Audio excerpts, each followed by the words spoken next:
This audio presentation of the Jeshua Letters, a remarkable encounter with Jeshua, Jesus, by J.M. is brought to you by audioenlightenment.com. Copyright 2016, all rights reserved. Preface. A moment ago, as I completed the last sentence of this book, a memory flashed suddenly across my mind. It came with such clarity and power that I not only saw the image, but I also experienced the smells and sensations. I am about 5 years of age, and my mother has brought me to an evening service at church.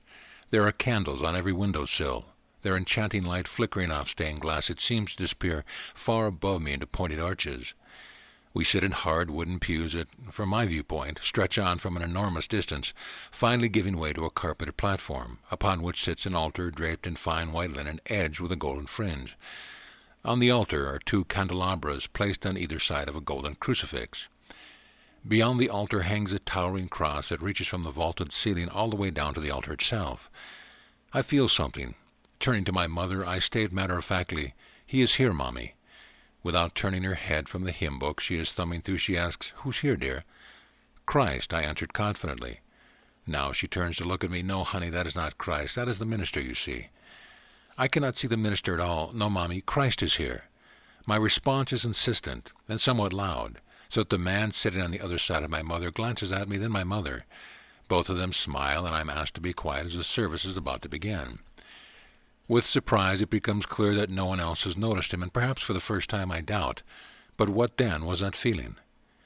Later, when I learned to read, I would often sneak a flashlight to bed, and when I was sure everyone else was asleep, I would get out my Bible, crawl way down under the covers to shield the light, and grapple with the discrepancy between the feeling I got from the words attributed to Jesus, the same feeling I had in church that night, and what everyone else was telling me his words meant. I even prayed a lot, since I had been taught that God answers prayers. I was pretty sure my request had been overlooked. Gradually I grew frustrated. The older I got, the more I realized I was in a minority. In fact, as my social world expanded, it seemed apparent that most people really didn't care much about such things. They were either too busy to think about it, or they were quite sure where Christ was, in heaven, sitting on the right hand of God. I don't remember just how it happened, but I came to forget that feeling, and in my own way became entranced with the drama of my life, just like everyone else. But the question never really died. It resurfaced years later and led me to an intensive study of philosophy and comparative religion, where I discovered the treasures of the East, the sublime wisdom of Zen, and especially the deep insight and transformative ways of yoga and meditation. Here that feeling seemed to be not only understood, but actually sought and refined. For all my enthusiasm and periods of discipline, I also spent a great deal of time avoiding the subject, distracting myself with the conventional forms of avoidance with which we are all familiar. Still, my fondness for Eastern spirituality continued, and over the years I moved farther and farther away from anything to do with Christianity. It is the simple fact that makes receiving the Jeshua Letters all the more remarkable, for the being from which they were received identifies himself clearly as the historical Jesus. The message contained in these letters is radical and possibly threatening depending on your perspective. What I am most certain of is that my childhood prayers had been answered. In fact, it is clear that the whole of my life has been a servant of that answer, patiently showing me all the places, both inside and out, where Christ is not, as well as gently preparing me to hear the Master, helping me to understand that feeling of a 5-year-old boy. My own journey of awakening is not so very different from your own. In fact, I have come to see that it is your own, as yours is mine. For our participation in this grand mystery we call life is one of a very sacred intimacy. Though on the surface our lives can appear to be quite different, at very deep levels it becomes virtually impossible to distinguish one from the other. It is then the open, wholehearted sharing of our seemingly separate journeys that helps us all move closer to the answer we are seeking, regardless of how we ask the question. If, by my sharing the Jeshua Letters, even one reader gains light on his or her path, or is compelled to ask fundamental questions in a new way, then the time I have spent writing this book will have been more than worthwhile. May your own journey be blessed with light. J.M. Chapter 1. Each and every one of you is here for but one reason, to realize the truth and to come home again. July 20th, 1987. "Are you okay?" asked Kendra. "Huh?" For a moment I turn my head and look at her, just as quickly look away again. "Yes, I'm fine," I mutter half-heartedly as I sink back into the couch, resting my feet on the wicker chest that serves as our coffee table. Leaning forward from her position next to me, Kendra picks up her cup of tea. takes an unhurried sip, then pauses with the cup held between her hands. Are you sure you're okay? I don't want to talk about it. Yes, I do. No, I don't. I've been distracted all day. Begrudgingly, I realize that watching television is not going to drown it out after all. Technology has failed me again. I had a rather interesting experience during meditation this morning. I guess it has preoccupied me a bit. A bit? That's an understatement. You haven't been here since your body walked through the door over an hour ago. She puts her cup down and leans back, slightly turned now so that she can look directly at me. She is not going to let me out of this one. I sigh, let my shoulders relax, fall into the memory of what happened this morning. Let's see, the iron is plugged in, so while it heats up, I'll just buzz into the kitchen to make my morning smoothie. A little juice, a little yogurt, 2 eggs, dash of vanilla, 1 large banana, and 2 tablespoons of spirulina. I hit the button on the blender, and in an instant the whole thing is dark green. One of life's beautiful pleasures, I think to myself. A few gulps later, the pleasure has disappeared. Checking the iron, I frown. It is still not quite ready. Well, I can make sure everything is in my briefcase. Papers, check. Glasses, check. Pen, check. Certs. Where are the certs? Why am I always out of certs? Is there a certs monster living in my briefcase? I shrug my shoulders as I close my briefcase, setting it down in the foyer. It just won't get too close to anyone I'm speaking today. At last the iron is ready, and in a few minutes I'm donning an almost perfectly ironed shirt. Buttons are fastened and tails tucked in as I head for the bedroom to grab a tie when it happens.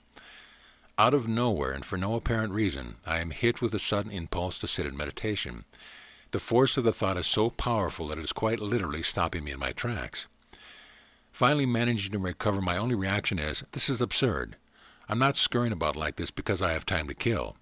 Nevertheless, the thought persists, if you can call a feeling that resounds through your body and is also a voice seemingly coming from all around you a thought. In fact, the experience is so impactful that my priorities suddenly switch as I walk back to the living room, plop down on the couch. Crossing my legs, I glance for a moment out the window at the waters of Puget Sound, where a tanker slowly makes its way past Vashon Island. Really? This is absurd. The voice of reason is softer now, making one last attempt to win my attention. I begin to breathe softly, gently, rhythmically. In time, my eyes naturally close, and I'm increasingly aware of the myriad of thoughts swirling and whirling and tumbling through my mind. At first they seem to gobble me up, eliciting momentary emotions, generating yet another thought and reaction. Slowly I become more and more the witness of the display of mind stuff, releasing attachment to content, resting more and more into awareness itself. There comes now a growing sense of peace, of ease, as when churning waves begin to melt back into a vast and quiet ocean. The thoughts grow fewer and fewer until there is only silence. My breath is barely perceptible, sea of mind calm, clear, empty.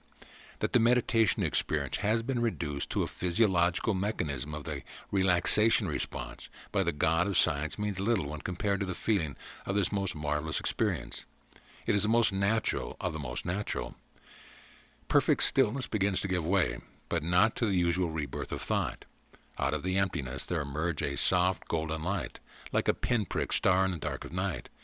It grows effortlessly, steadily expanding and expanding, coming closer and closer, until it completely fills the field of my inner vision, until it suffuses my entire being, until there is nothing but that supernal light.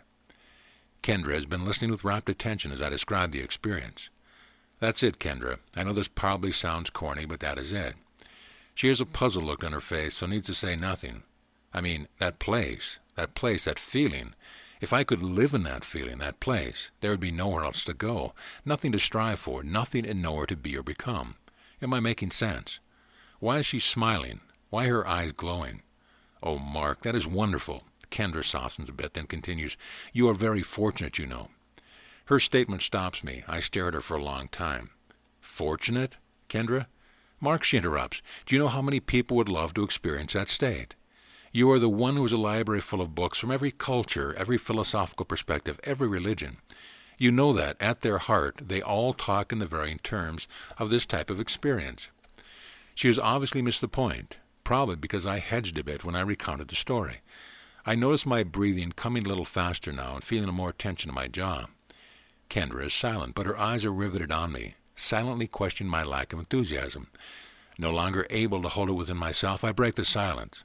It's there's a little bit more to it than that. More to it? What was more to it, Mark? She asks imploringly. What is more to it? Kendra, I pause and turn and look at her. Do you promise not to, say anything? You aren't ever going to be able to say anything again if you don't fess up, she cries as she lovingly, but not so gently, pokes me in the ribs. I look away, not at anything particular, but rather back into the memory still fresh and alive, the kind of memory that I somehow know will always remain that clear. I opened my eyes, and the pinprick of light was right in the center of the room. Out of the heart of that light there began to emerge a form, an image of someone. It appears as if it were dressed in long, radiant robes of some kind. The form began gliding toward me, becoming more and more distinct, and yet was surely identical with the light from which it would spring. Growing more comfortable with the sharing of this experience, I turned to look at Kendra. As the form came closer, I suddenly recognized him. It was as if a friend, not seen for many years, had just walked around the corner, and in that instant you lay your eyes on him, you know who it is without asking, without any deliberation. But in this case, there was also the recognition that I had not seen him with my physical eyes. Does that make sense? Kendra's face reveals her answer, one of agreement, of acceptance, one that allows me to continue. He came closer and closer, and I felt an increasing intensity of energy, like waves of joy and warmth until his eyes were all I could see. And then his eyes seemed to pour right through me, and I felt like I was dissolving into them, into those incredibly peaceful eyes. Pausing now, I am not certain whether to continue, but Kendra is not about to let me stop. Her expression is one of curiosity. She studies me for a moment. Damn, now I am cornered. I have seen that look before. She's not going to let me go anywhere until I confess all. What else? He communicated with me, or to me, I guess. And she won't even let me catch my breath now. What did he say? My shoulders began to hunch a bit, chin dropping to my chest. He said that he has a message to deliver to me. He said it was about the work he is doing, or something like that. And? So she can be so unrelenting. Why am I struggling with this? Kendra has been with me through it all, every high, every low, even the lowest of lows. She knows me better than anyone, maybe even better than I know myself, and she still loves me. If that is not a miracle, then there are no miracles. The hell with it. The FBI, she is not. I blurted out the rest.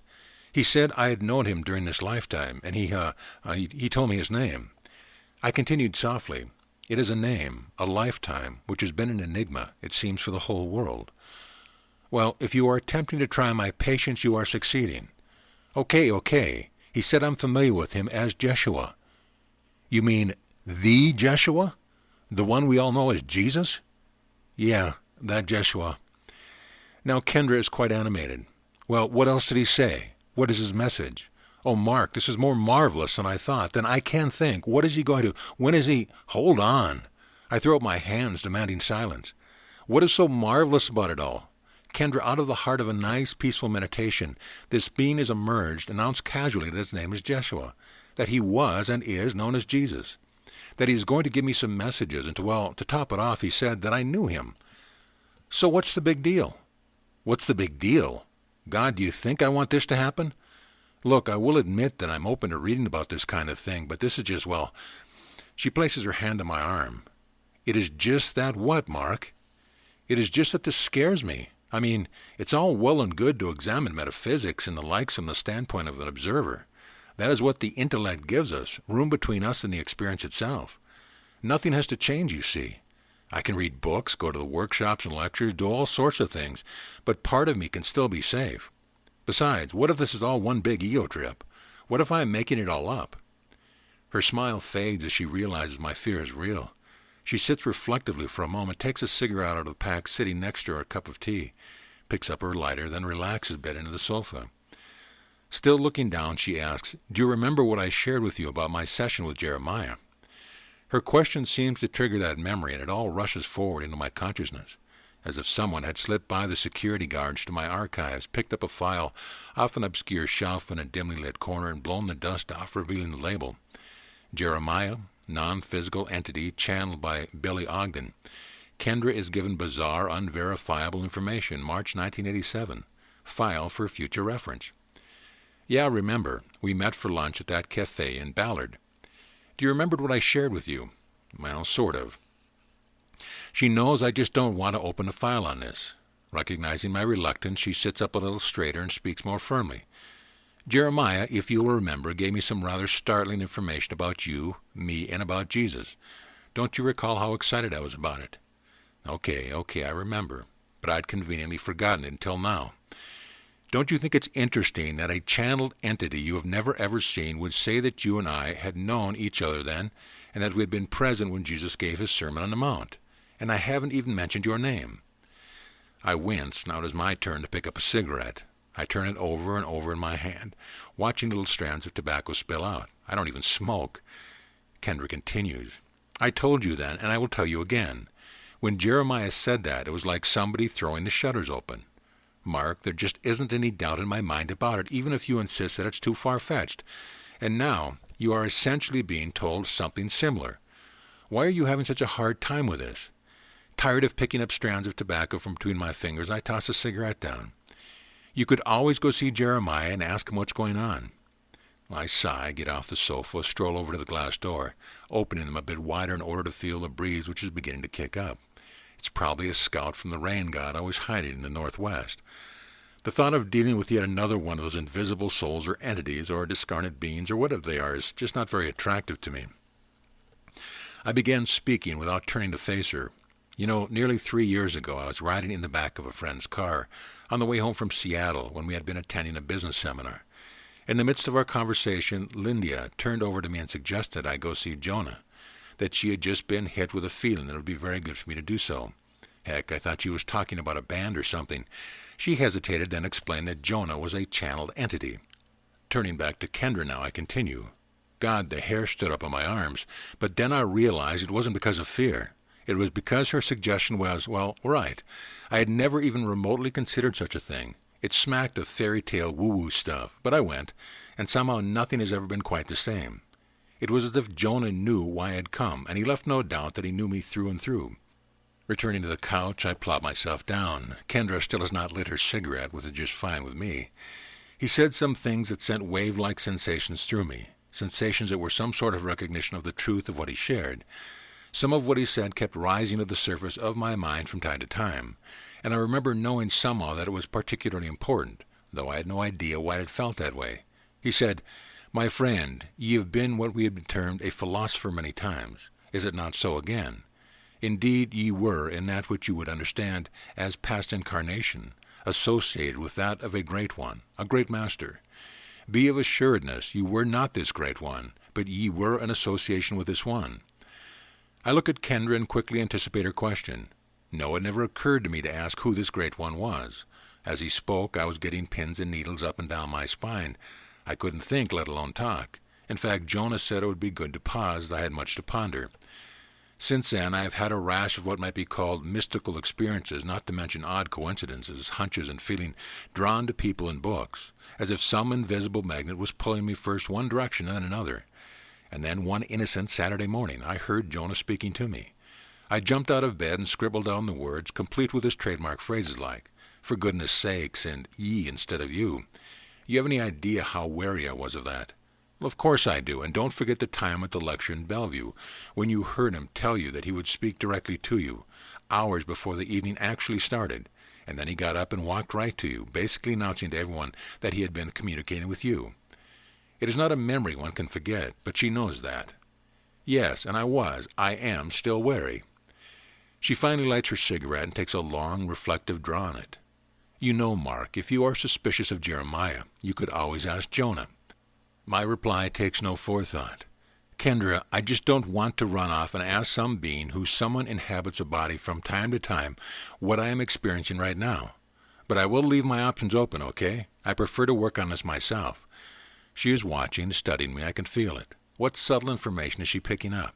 For over 3 years now, you have cultivated a deep admiration for the love and guidance Jonah gives, and you also know from experience that his counsel is impeccable.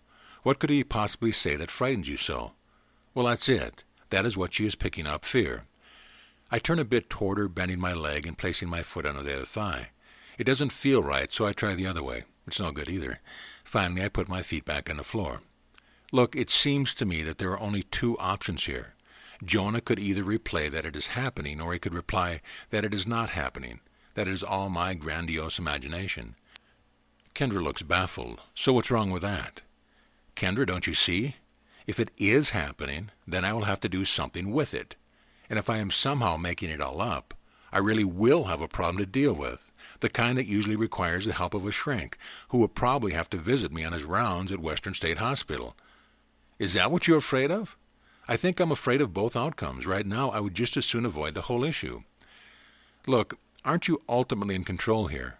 Why not go this for a while, and if it doesn't seem right, you can always chuck it. You do not have to share any of it with anyone if you don't want to. Well, she's right, of course. The obvious truth seems to calm me a bit. I'm breathing easier now. Well, Jeshua did say that I should begin writing down whatever is communicated. That if, when he is present, I would simply focus my awareness on him as I open my eyes, I will be able to maintain the connection. I don't suppose it could possibly hurt anything, could it? Turning my head towards the window, I noticed that the warm summer sun has disappeared behind a small bank of deep blue clouds hovering over the top of Vashon Island. The rain gods have revealed themselves. Without turning back, I continue speaking. There's one other thing I realized this morning that is not the first time I've had this contact. Kendra sits up quickly, resting her hand on my arm. It isn't? When? A few weeks ago, when we were all camping at the beach. It is early morning, the dawn beginning to melt away the night.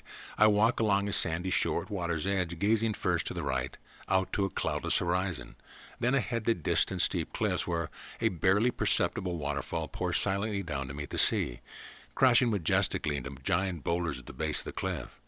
An eagle suddenly leaves its perch high atop the towering evergreens that blanket the sloping hillsides to the left. Its giant wings move powerfully through the air, piercing eyes survey all that lies below.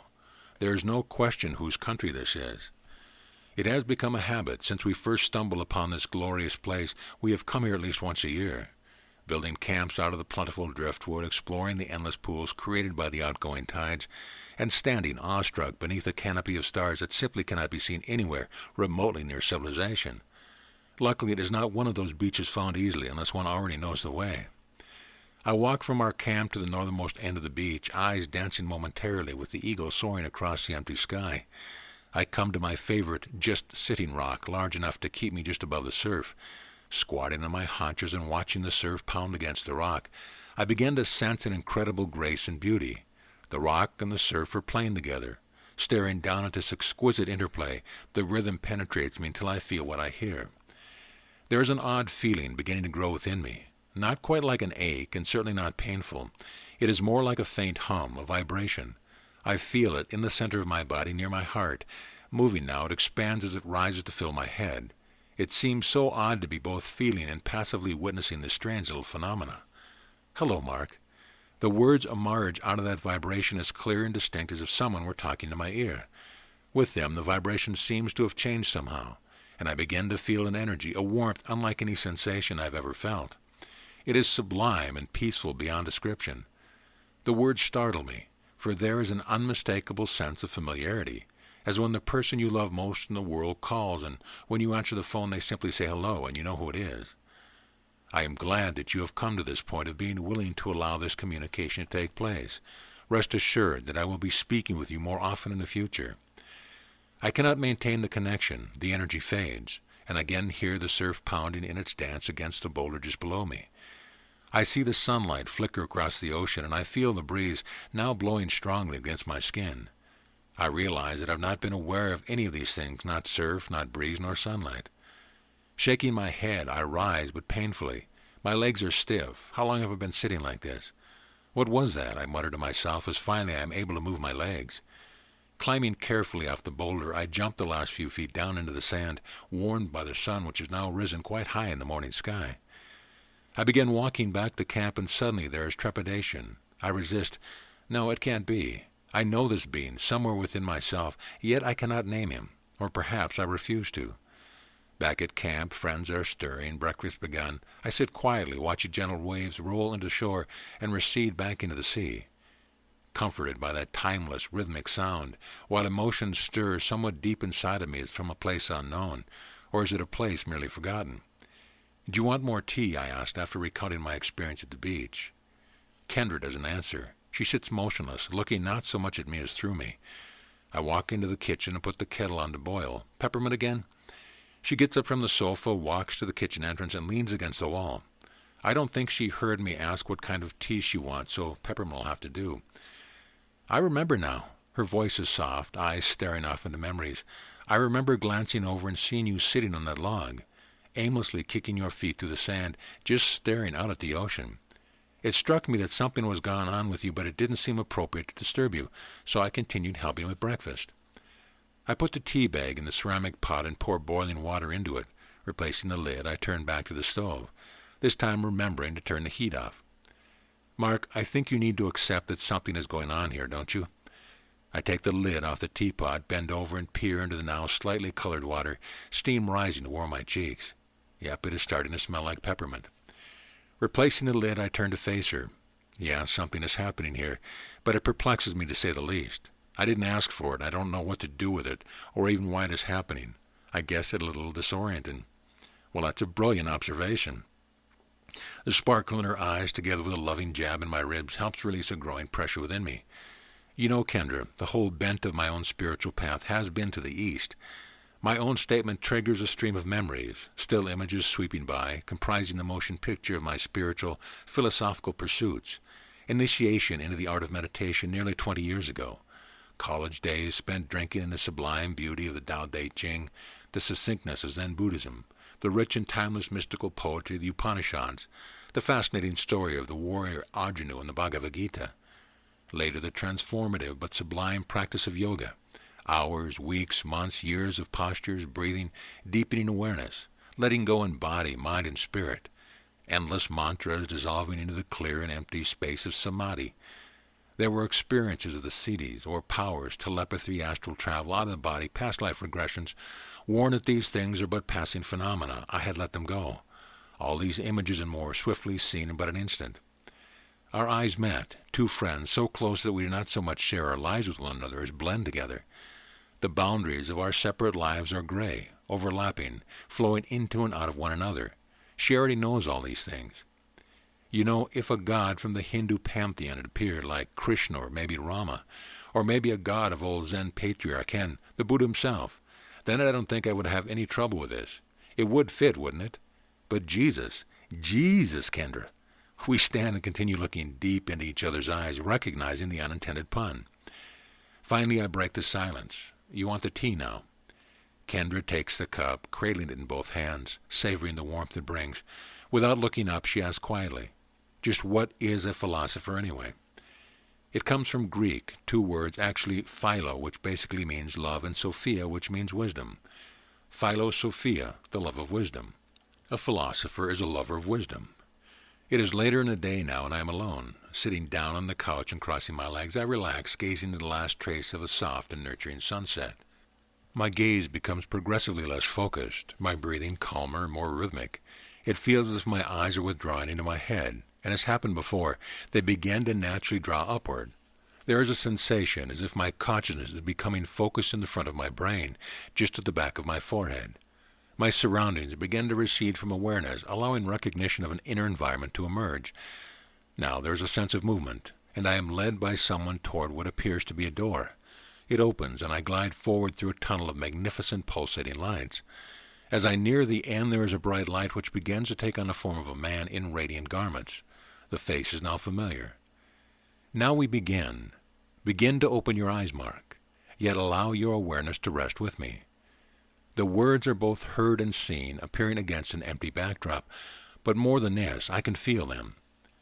I am the one the world knows as Jesus, and now you have come to where I am. Our first meetings will be brief. It should be viewed as an exercise for you in learning to acclimate to what may be called my frequency. In truth, where I am is never inaccessible to you, nor to any of the Father's sons, for that is of course who you are, each and every one of you. And the time of remembrance is upon you. Who among you will choose to awaken from the dream you chose to dream so very long ago? What I will share with you during these first communications is not what you would call profound wisdom. However, if you dwell upon what I will share with you, it can indeed accelerate your own journey home. I have been with you always, always. You have known me. You are a servant of the light many call God. It is all you have ever been, even throughout the many experiences, what you call incarnations, you created in order to hide from the truth you have always been. It is permissible to relinquish your dream. It can serve you no longer. It has brought you to the recognition, through your experience, of all the forms of avoidance the human soul has ever devised, all because it deems itself unworthy of its heritage. I will share with you my final message to the sons of the living God when this task is completed. I shall return to where I am, awaiting the heralding of the new age of light upon this physical plane. It is soon to be manifest. Now I will leave you. I would endeavor to impress upon you the conviction of the truth you know. Trust your inner voice. It neither fails nor deceives you. It is in silent humility that the voice of the Father speaks.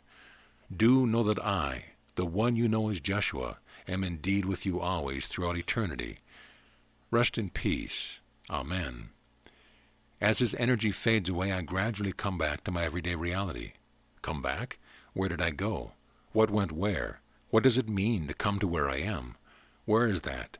What have I left without moving a muscle? My dream? With a sudden start, I look around me. Stereo, fireplace, plants on the balcony moving in the wind. I recall how Bishop Berkeley, an 18th century philosopher, had once argued that our experience is very much a dream.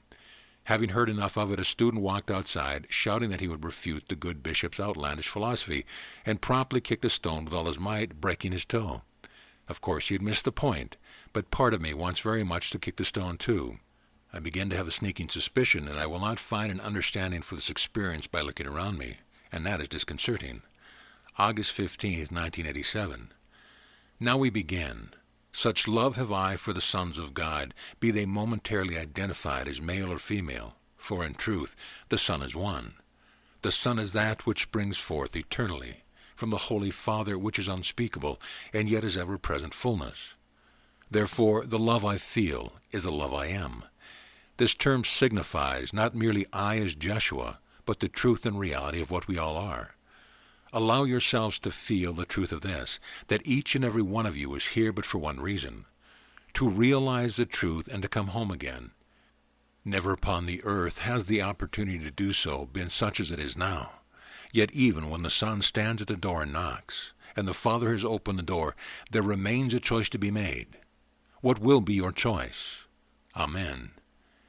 Kendra places the communication down on the table, but does not yet take her eyes from it. Sorry it took me so long to read. Your chicken scratch is horrible. It seems to come so fast that I can barely keep up with it. Even I have a hard time reading my own writing. Maybe I should learn shorthand. Now she smiles and lifts her eyes from the paper resting between us. I want you to know that it feels good to me, Mark. I encourage you to go ahead with this thing, whatever it has to be. I fidget a little. God, it would be nice to have her say it. All sounded trite and worthless. The Son is one. When he said that, it struck me quite deeply, but hell, I don't know. I get out of my chair and walk over to check on the Ming tree. I never check the plants. Even though I profess to love houseplants, it's possible they could be dead for months before I would notice. Mark, may I make a suggestion? Of course, suggest away. When you go on vacation to Molokai in a few weeks, why not spend some time contemplating all this? Maybe you'll get some answers on why it's happening and on what is happening. It seems important to me somehow. What do you think? I don't need not to think about the suggestion. No way. The last thing I want to do is to try and figure this out. I'm going to go kick back, unwind, and just be a normal tourist. My main task is to soak up as much of that glorious Hawaiian sun as possible, and all my energy is going into that. I guess the plant will live, even with my negligence. Returning to the table, I plop down into the chair and pick up the communication. Look, I feel that I do need to go with this experience, yet something in me doesn't really want to. But I know that I can always burn the stuff, or at least tuck it away in a box and bury it somewhere.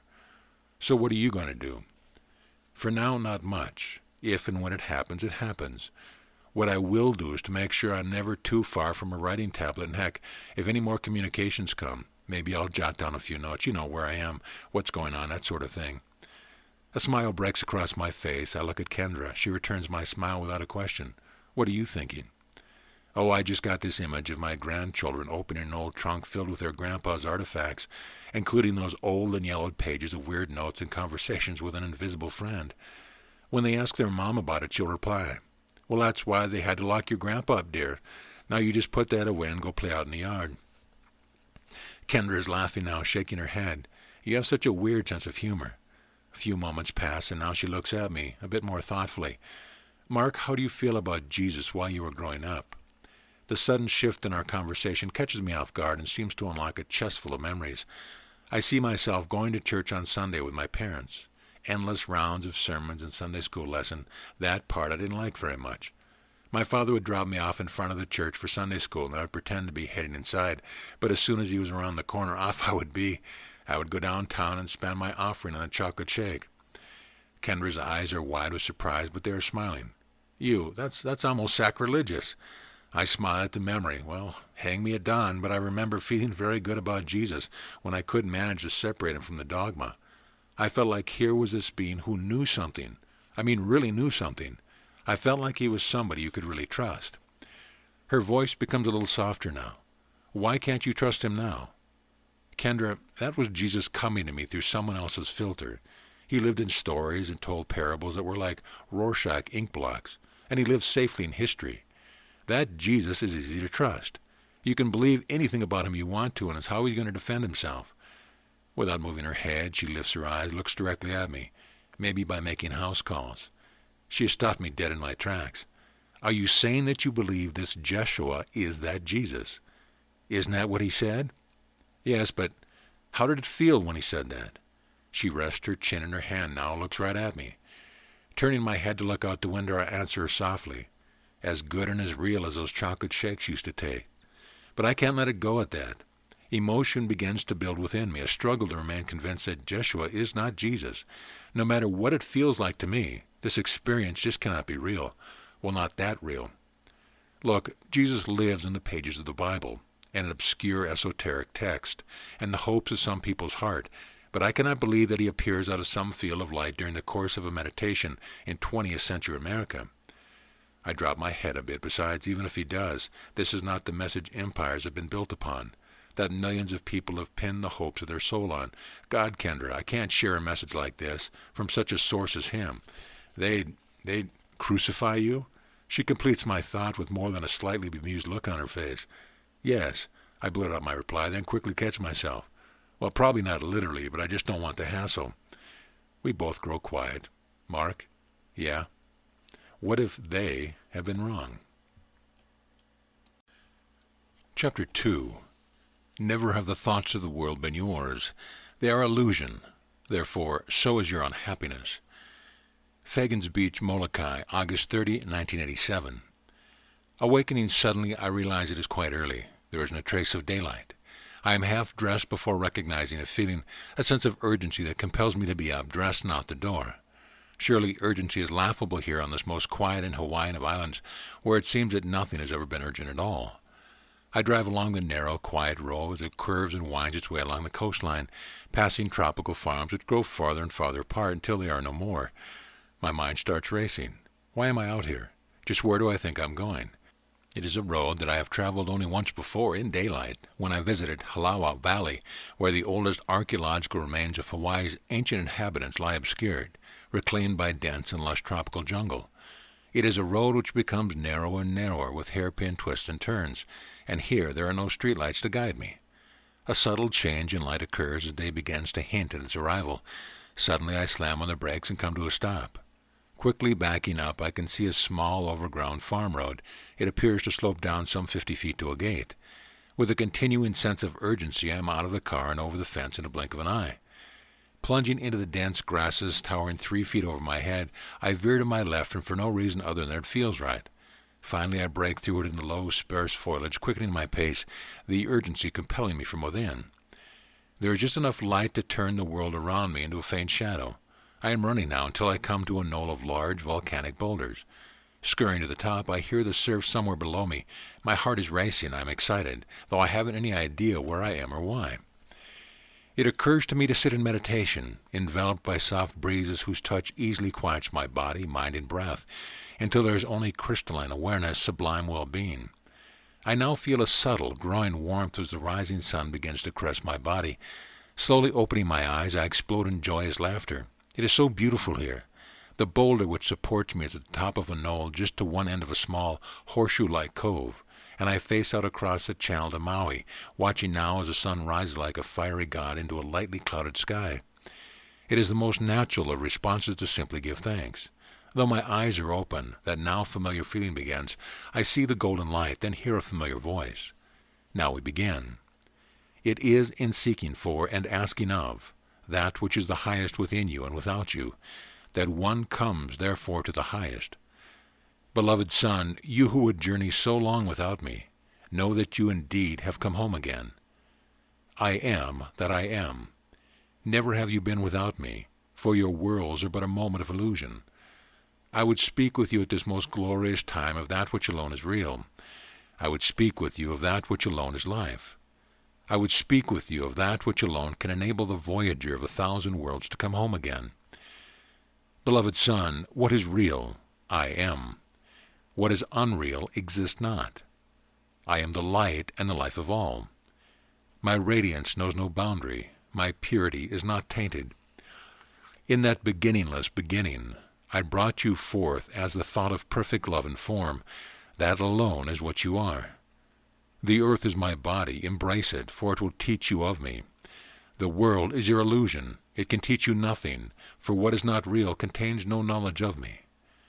Beloved son, your soul is my breath. When first I created you, already were you complete. Never have you deviated from that which I created you to be. You are my delight, and in you know I that which I am. Your only thought has been one, separation from me. Upon this rests the creation of millennia of illusion. The worlds you have experienced, the fears, the doubts, the striving, the achievements, all you have ever imagined, you have been or done, and all you can ever imagine you ever could be and do, is but a moment's imagination. All rests on that one thought. This I give you as the way of life. Releasing this thought brings forth into recognition what alone is real. No striving brings the Son to the Father. No prayer and supplication can achieve this. For these things reside in the world of your creation, and thus have nothing of reality in them. Your journey is not. Always you rest in me. Always you abide in me. What alone is real resides within you as your very soul. It is your heart, and can be truly known. Silence is the threshold of this wisdom divine. Often I will come to you. Often I shall speak to you, for you have wearied of your journey. Now you are home with me. I repeat, for those who will choose to hear what is now given forth, the way is easy and without effort. For that which comes of effort is of your world and not of me.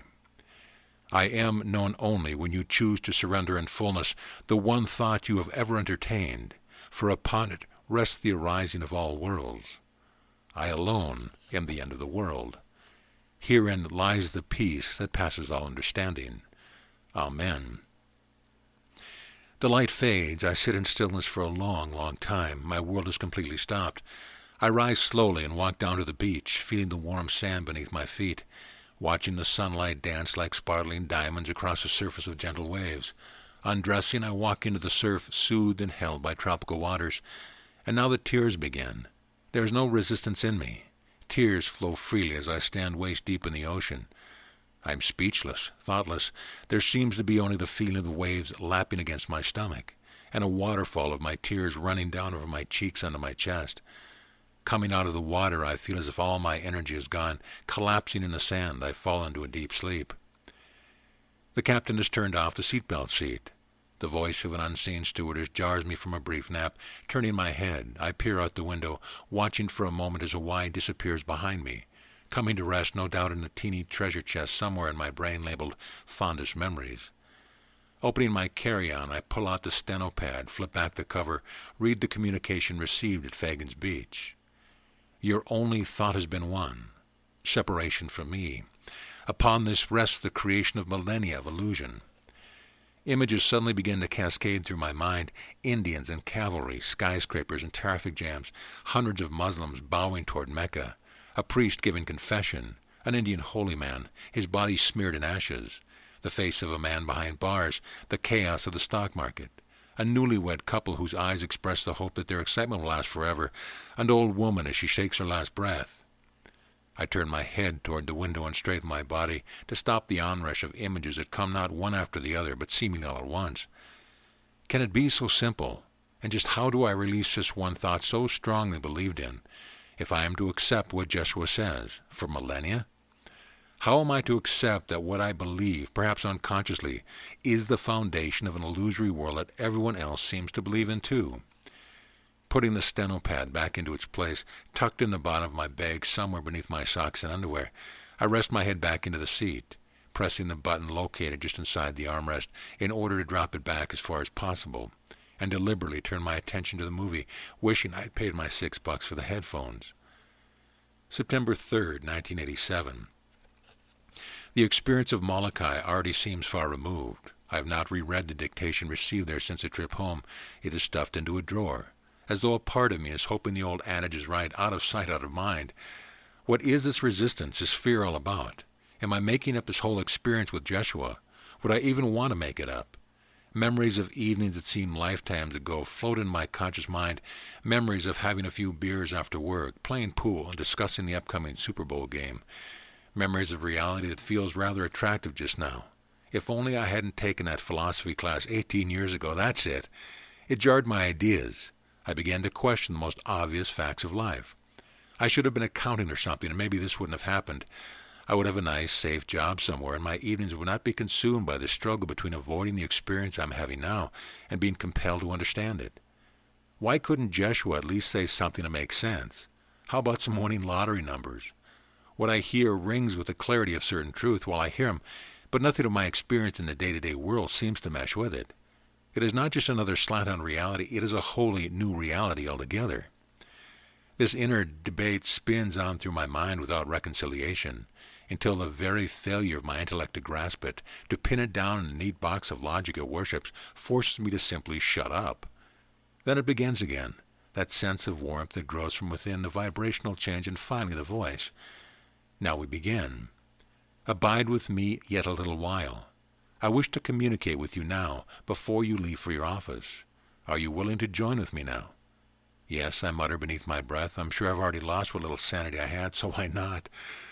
Then take up pad and pen, for I will share with you that which is life, truth, and that which alone is real. I am Jeshua, and I hear your call. Long have I been with you, Mark. Since before your Lemuria, and I am with you. There is naught that will be hidden from you in this life, for you are coming home to the Father.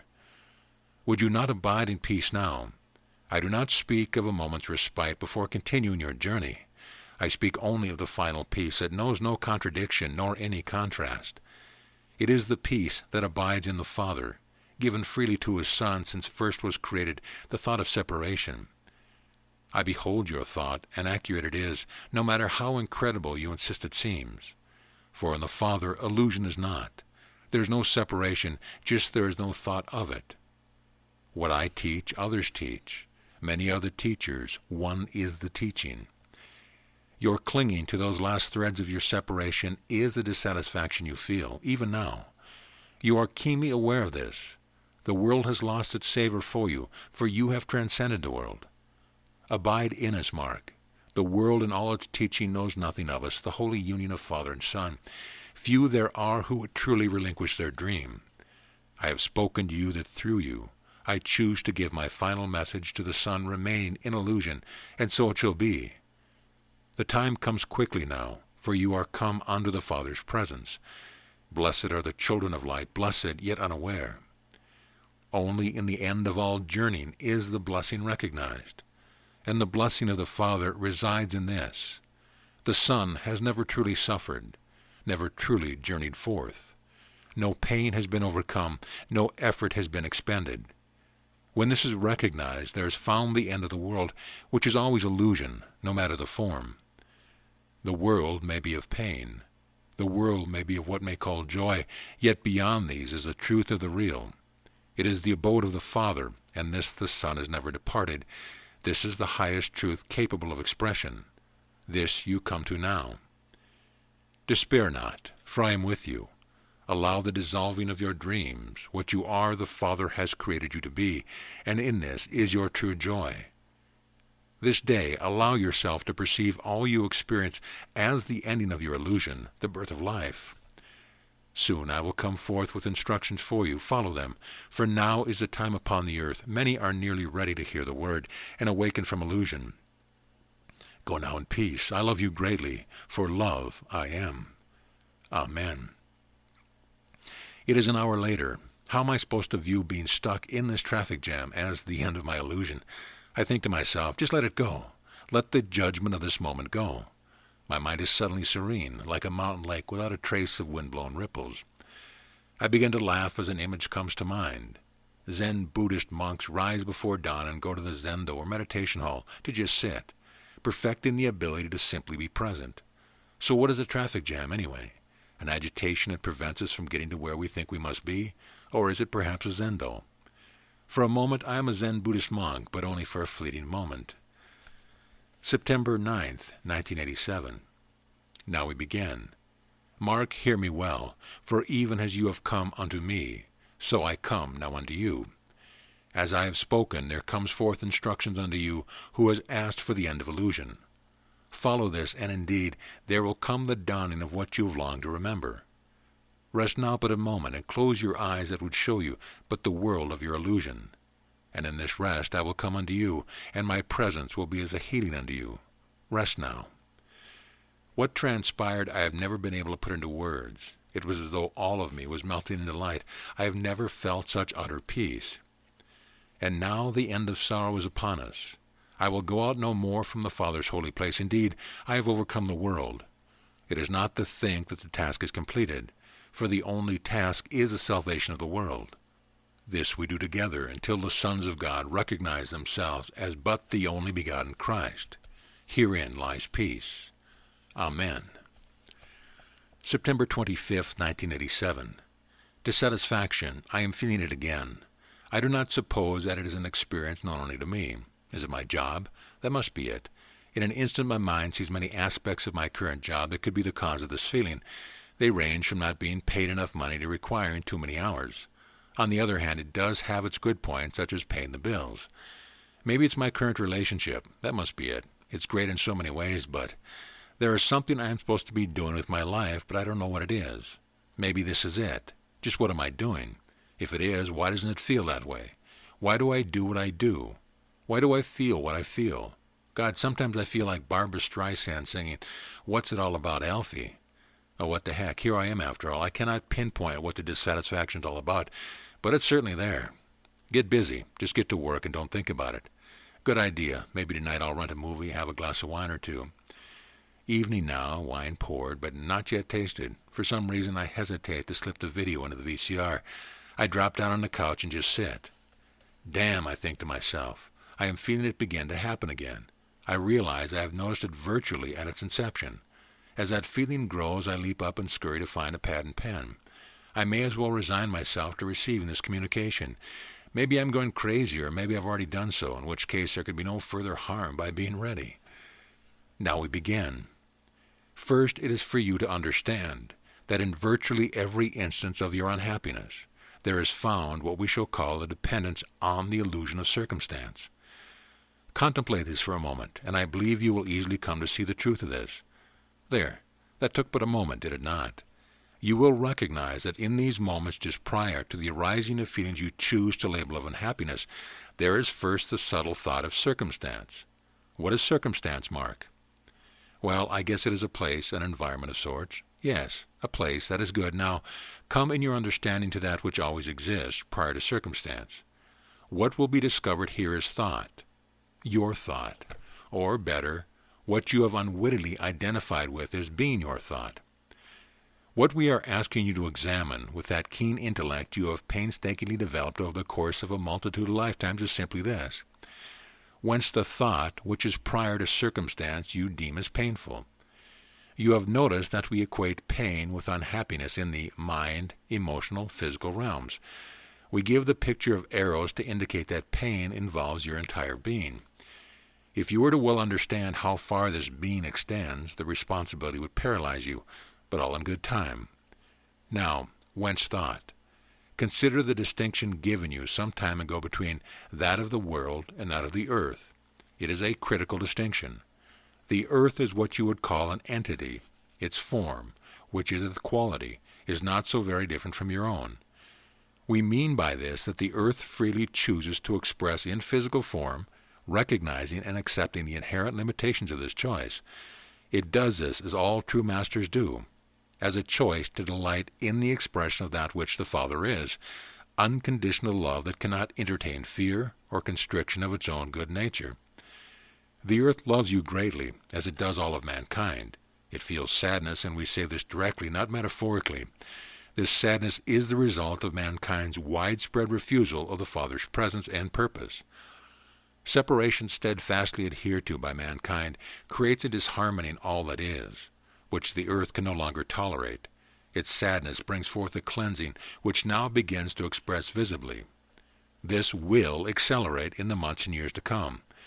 The earth is a wise master, from whom mankind could learn to easily provide all that is required without the least bit of effort. Mankind scarcely remembers that such possibilities exist. The world is always illusion. We see clearly the difficulty you have with this. Can it be true? Must it be true? You have already glimpsed the consequence of recognizing this truth in its fullness, and that is why you resist it. The world, Mark, means nothing. This horrifies you, though no longer to such a degree that you do not already hold within yourself the acceptance of this truth.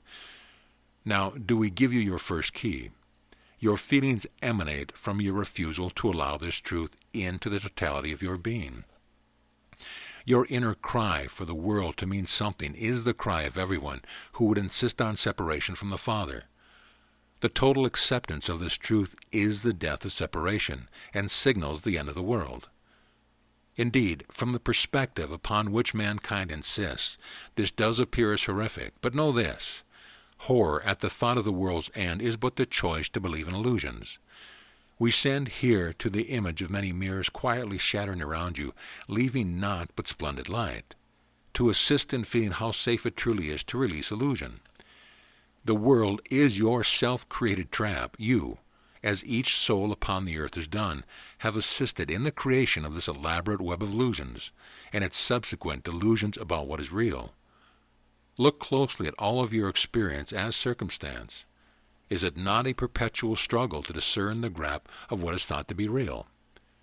What activity does mankind participate in which he does not ascribe to it the value of having reality?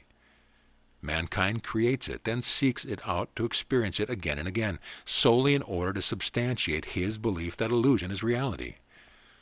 Allow me to simplify. What is illusion? The world. Who is its creator? Mankind, existing in the choice of separation. Mankind's quest? To prove his creation has the value of reality. Pride is the only sin which can be said to exist. It arose when first was held in the thought of the Son. I am separate from the Father. Incidentally, what is being taught under the banner of the New Age is quite true. Each incarnate soul is a co-creator, creating the world with infinite variation. But this is not a teaching which fosters enlightenment, but only the perpetuation of illusion, and so it continues. The world is a web of illusion which you, as a soul, freely choose to be immersed within. The web is like a vortex or an energy field, which is the sole creation of mankind. Its entire foundation rests upon separation, no matter what the pride of the ego may desire to believe. To insist upon illusion is to choose being bound by this energy or vortex. There is no enlightenment in the world, nor can there be. It is this truth that the ego of mankind will cleverly resist until exhaustion comes. And of what? A momentary thought of separation? Only a fantasy. And from this, the arising of all worlds. The fantasy, in truth, never occurred. This is the salvation of the world, that it does not, nor has it ever existed. This one thought is given to you as your second key, and can be given to anyone seeking salvation. Its contemplation may bring an end, however momentary this may be, to identification with the web of energy which is the mind of the world. Now we have come full circle, and well you perceive the true source of all your unhappiness. For never have the thoughts of the world been yours. They are illusion. Therefore, so is your unhappiness. You have come to a point where there is an acute recognition at every moment of unwitting identification with the web of energy, which is the mind of the world, is the creation of pain, no matter its interpretation by the ego, which would insist on its reality. The joy of the world is a lie, for the world is not. Go now, Mark, dwell upon these things. Know well that you hover on the brink of shattering the mirrors of illusion. The veil is being rent. What you experience in your own way is the only death which matters. It is the death of separation. Well do I know what will emerge. Remember this, and love yourself for it. We leave you, yet are always with you. Peace I give unto you. Amen. October 12, 1987. Great night to have an emergency client, damn. I muttered to myself while I hurried to turn off my computer, adding machine, typewriter, and radio. It's a half-hour drive to my yoga class, which is scheduled to begin in 20 minutes. Time to fly. How can the teacher expect anyone else to be on time if he can't be there on time himself? Grabbing my briefcase and jacket, I tear past the receptionist. I'm out of here, Peggy. Have a nice... Her reply goes unheard as I close the door behind me and run the parking lot. Better play Speed Racer tonight. Great, just great, I scream as I approach a well-known curve and see that traffic is stopped. It remains quite a distance to the light where I need to turn, and now I think I'll be late. And then wham, just like that, for no apparent reason it happens. No, I have not been rear-ended, though I almost wish I had. Suddenly everything is perfectly quiet. I cannot hear the cars around me, nor even my radio. My visual field loses sight of everything, temporarily overshadowed by 3 words. The Jeshua Letters. My whole body is electrified, from the tip of my head to my toes. Then, just as suddenly, it is gone, and everything is back to normal. Where did that come from, I wonder? I feel like I've been hit over the head. Then it strikes me. I am being asked to make this stuff public. Oh no, no way. Finally, traffic begins to inch along. I make my way into the parking lot, and as I begin walking to the classroom, I notice that only a few of my student cars are here. Maybe very few will be here tonight. Now others begin arriving. I look at my watch. 5:55. It only took me 15 minutes to get here in that traffic jam? That's not possible. On my way home from class, I impulsively turn into a different direction. It is not too late, and besides, what are friends for? I rationalize as I head for Kendra's house. I rap loudly and insistently, revealing my impatience until the door opens. Well, surprise, surprises, I thought maybe you had given up your body or something. I know I've been a little busy of late with what work and my yoga class starting up again. So you no longer have a phone, she smiles as she hangs up my coat. It is a beautiful northwest fall evening, but the Christmas in the air is beginning to whisper of changes to come. God, that feels good. I stand next to her wood-burning fire with the palms of my hands as close as possible without touching it. I know it isn't that cold yet, but what the heck? I love the warmth of the fire. She settles into her new recliner, the kind that simply swallows you up, refuses to let you go, no matter what tasks are screaming at you for your attention. I drop into the couch and relax, letting my eyes rest on the silent dance of the flames in the stove. So how's it going, Kendra asks. I glance at her and realize she's interested only in the communication. I suppose you know that is the reason I am here. Well, at least one of the reasons. I wanted to see you. Don't try to apologize yourself out of that one. She is laughing now, and I recover from a moment's embarrassment. I took your advice and just let myself jot this stuff down when it occurred, which hasn't been all that often, thank God. Once on Molokai, and what did he say, she asked, sitting forward a bit. Kendra, I mutter, I think I would rather not get into it right now. Don't ask me why, I just feel like I would rather not. Not yet, anyway. I think I'd like to take some time to make sense of it myself.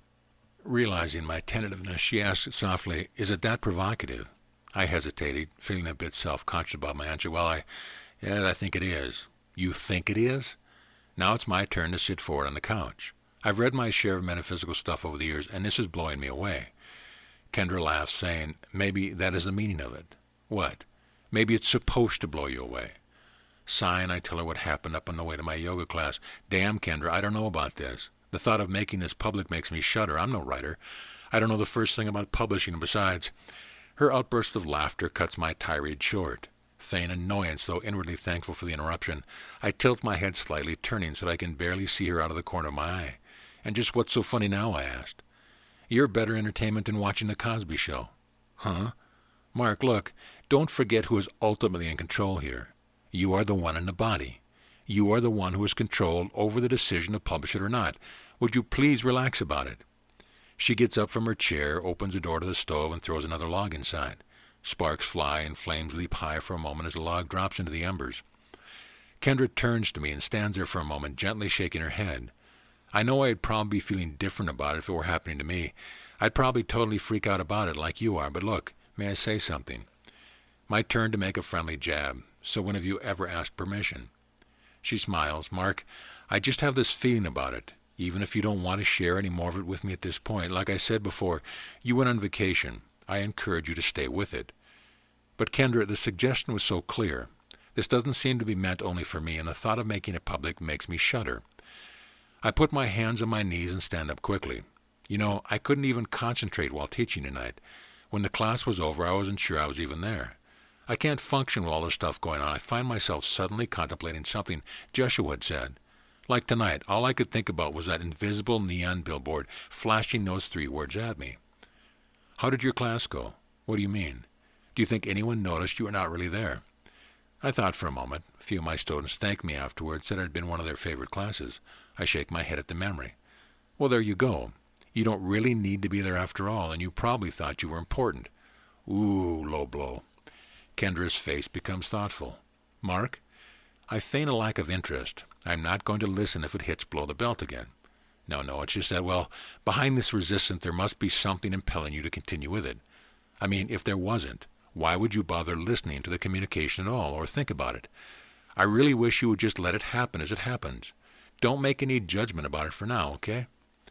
I look at her for a long time. Boy, what would life be like without those special friends that journey through all of it with you, sharing, supporting, encouraging, lightening the load we somehow create for ourselves?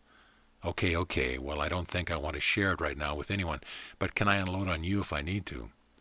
What do you think, you nut? Now let's have a glass of wine before you go, since it looks like the only time I'm going to see you is when you think you're going crazy. Well, if this continues, you may be seeing me more often than you think.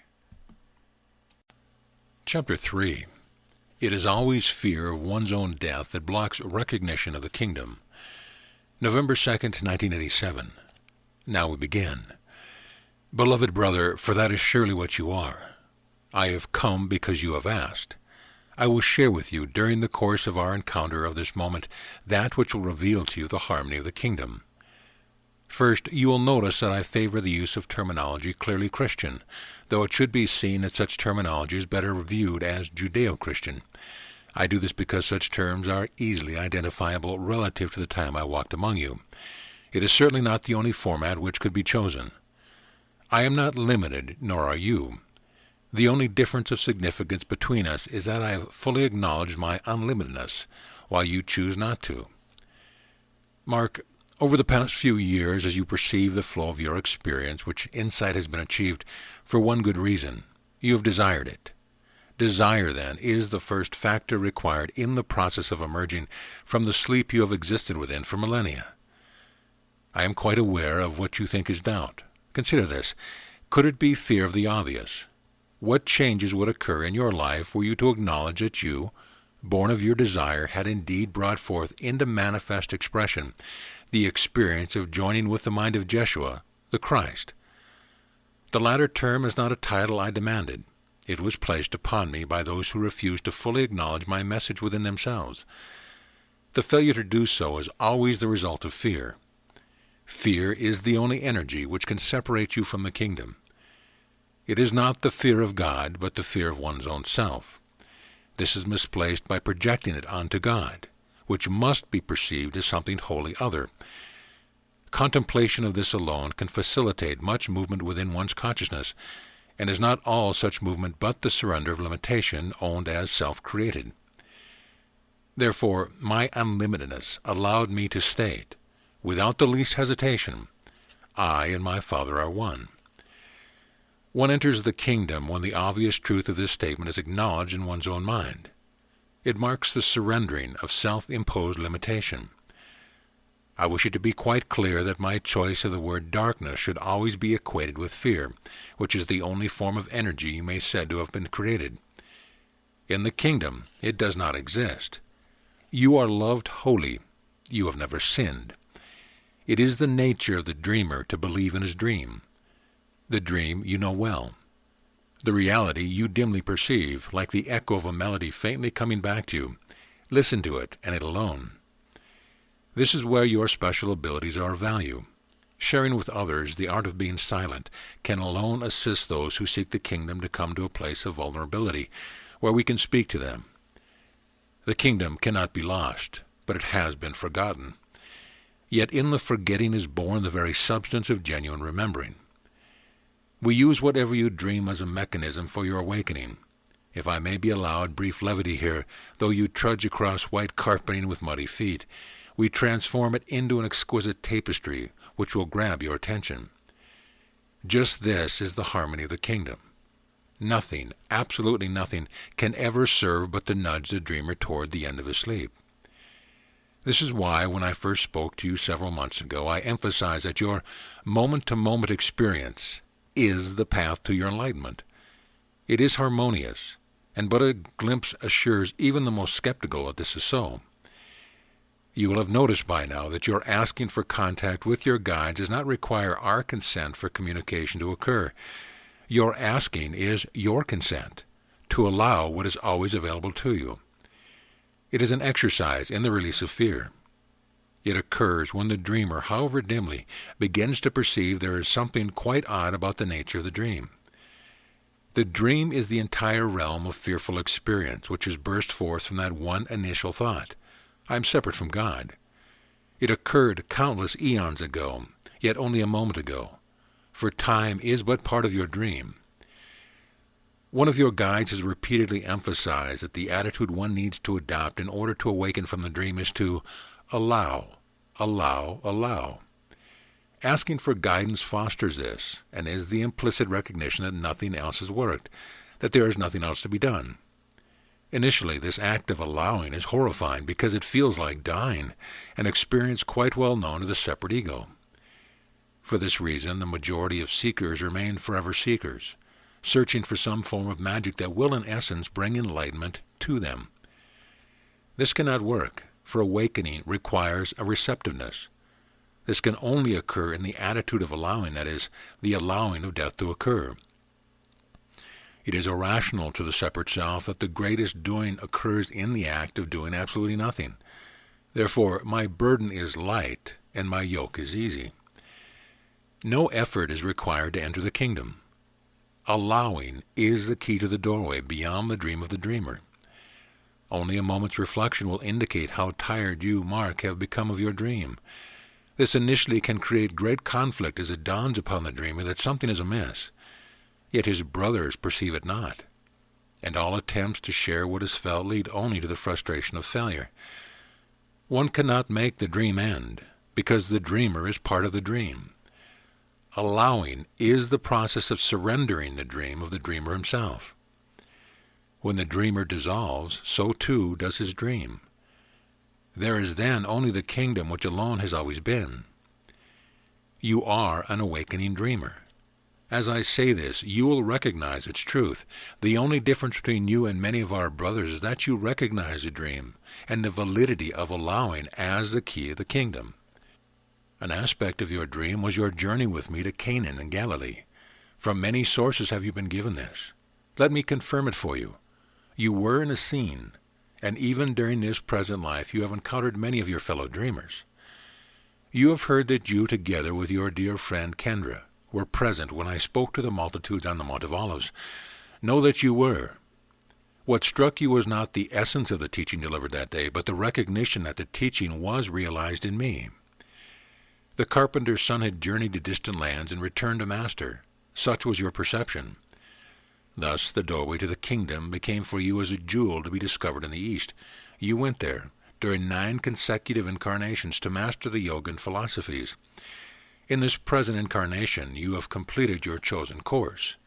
This ending, as you all know, has been the recognition that the dreamer can master the whole of his dream, yet remain enmeshed in the dream itself.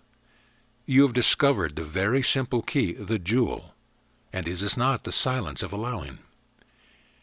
It can be said that your experience of my sermon was the first genuine movement to awaken from your dream.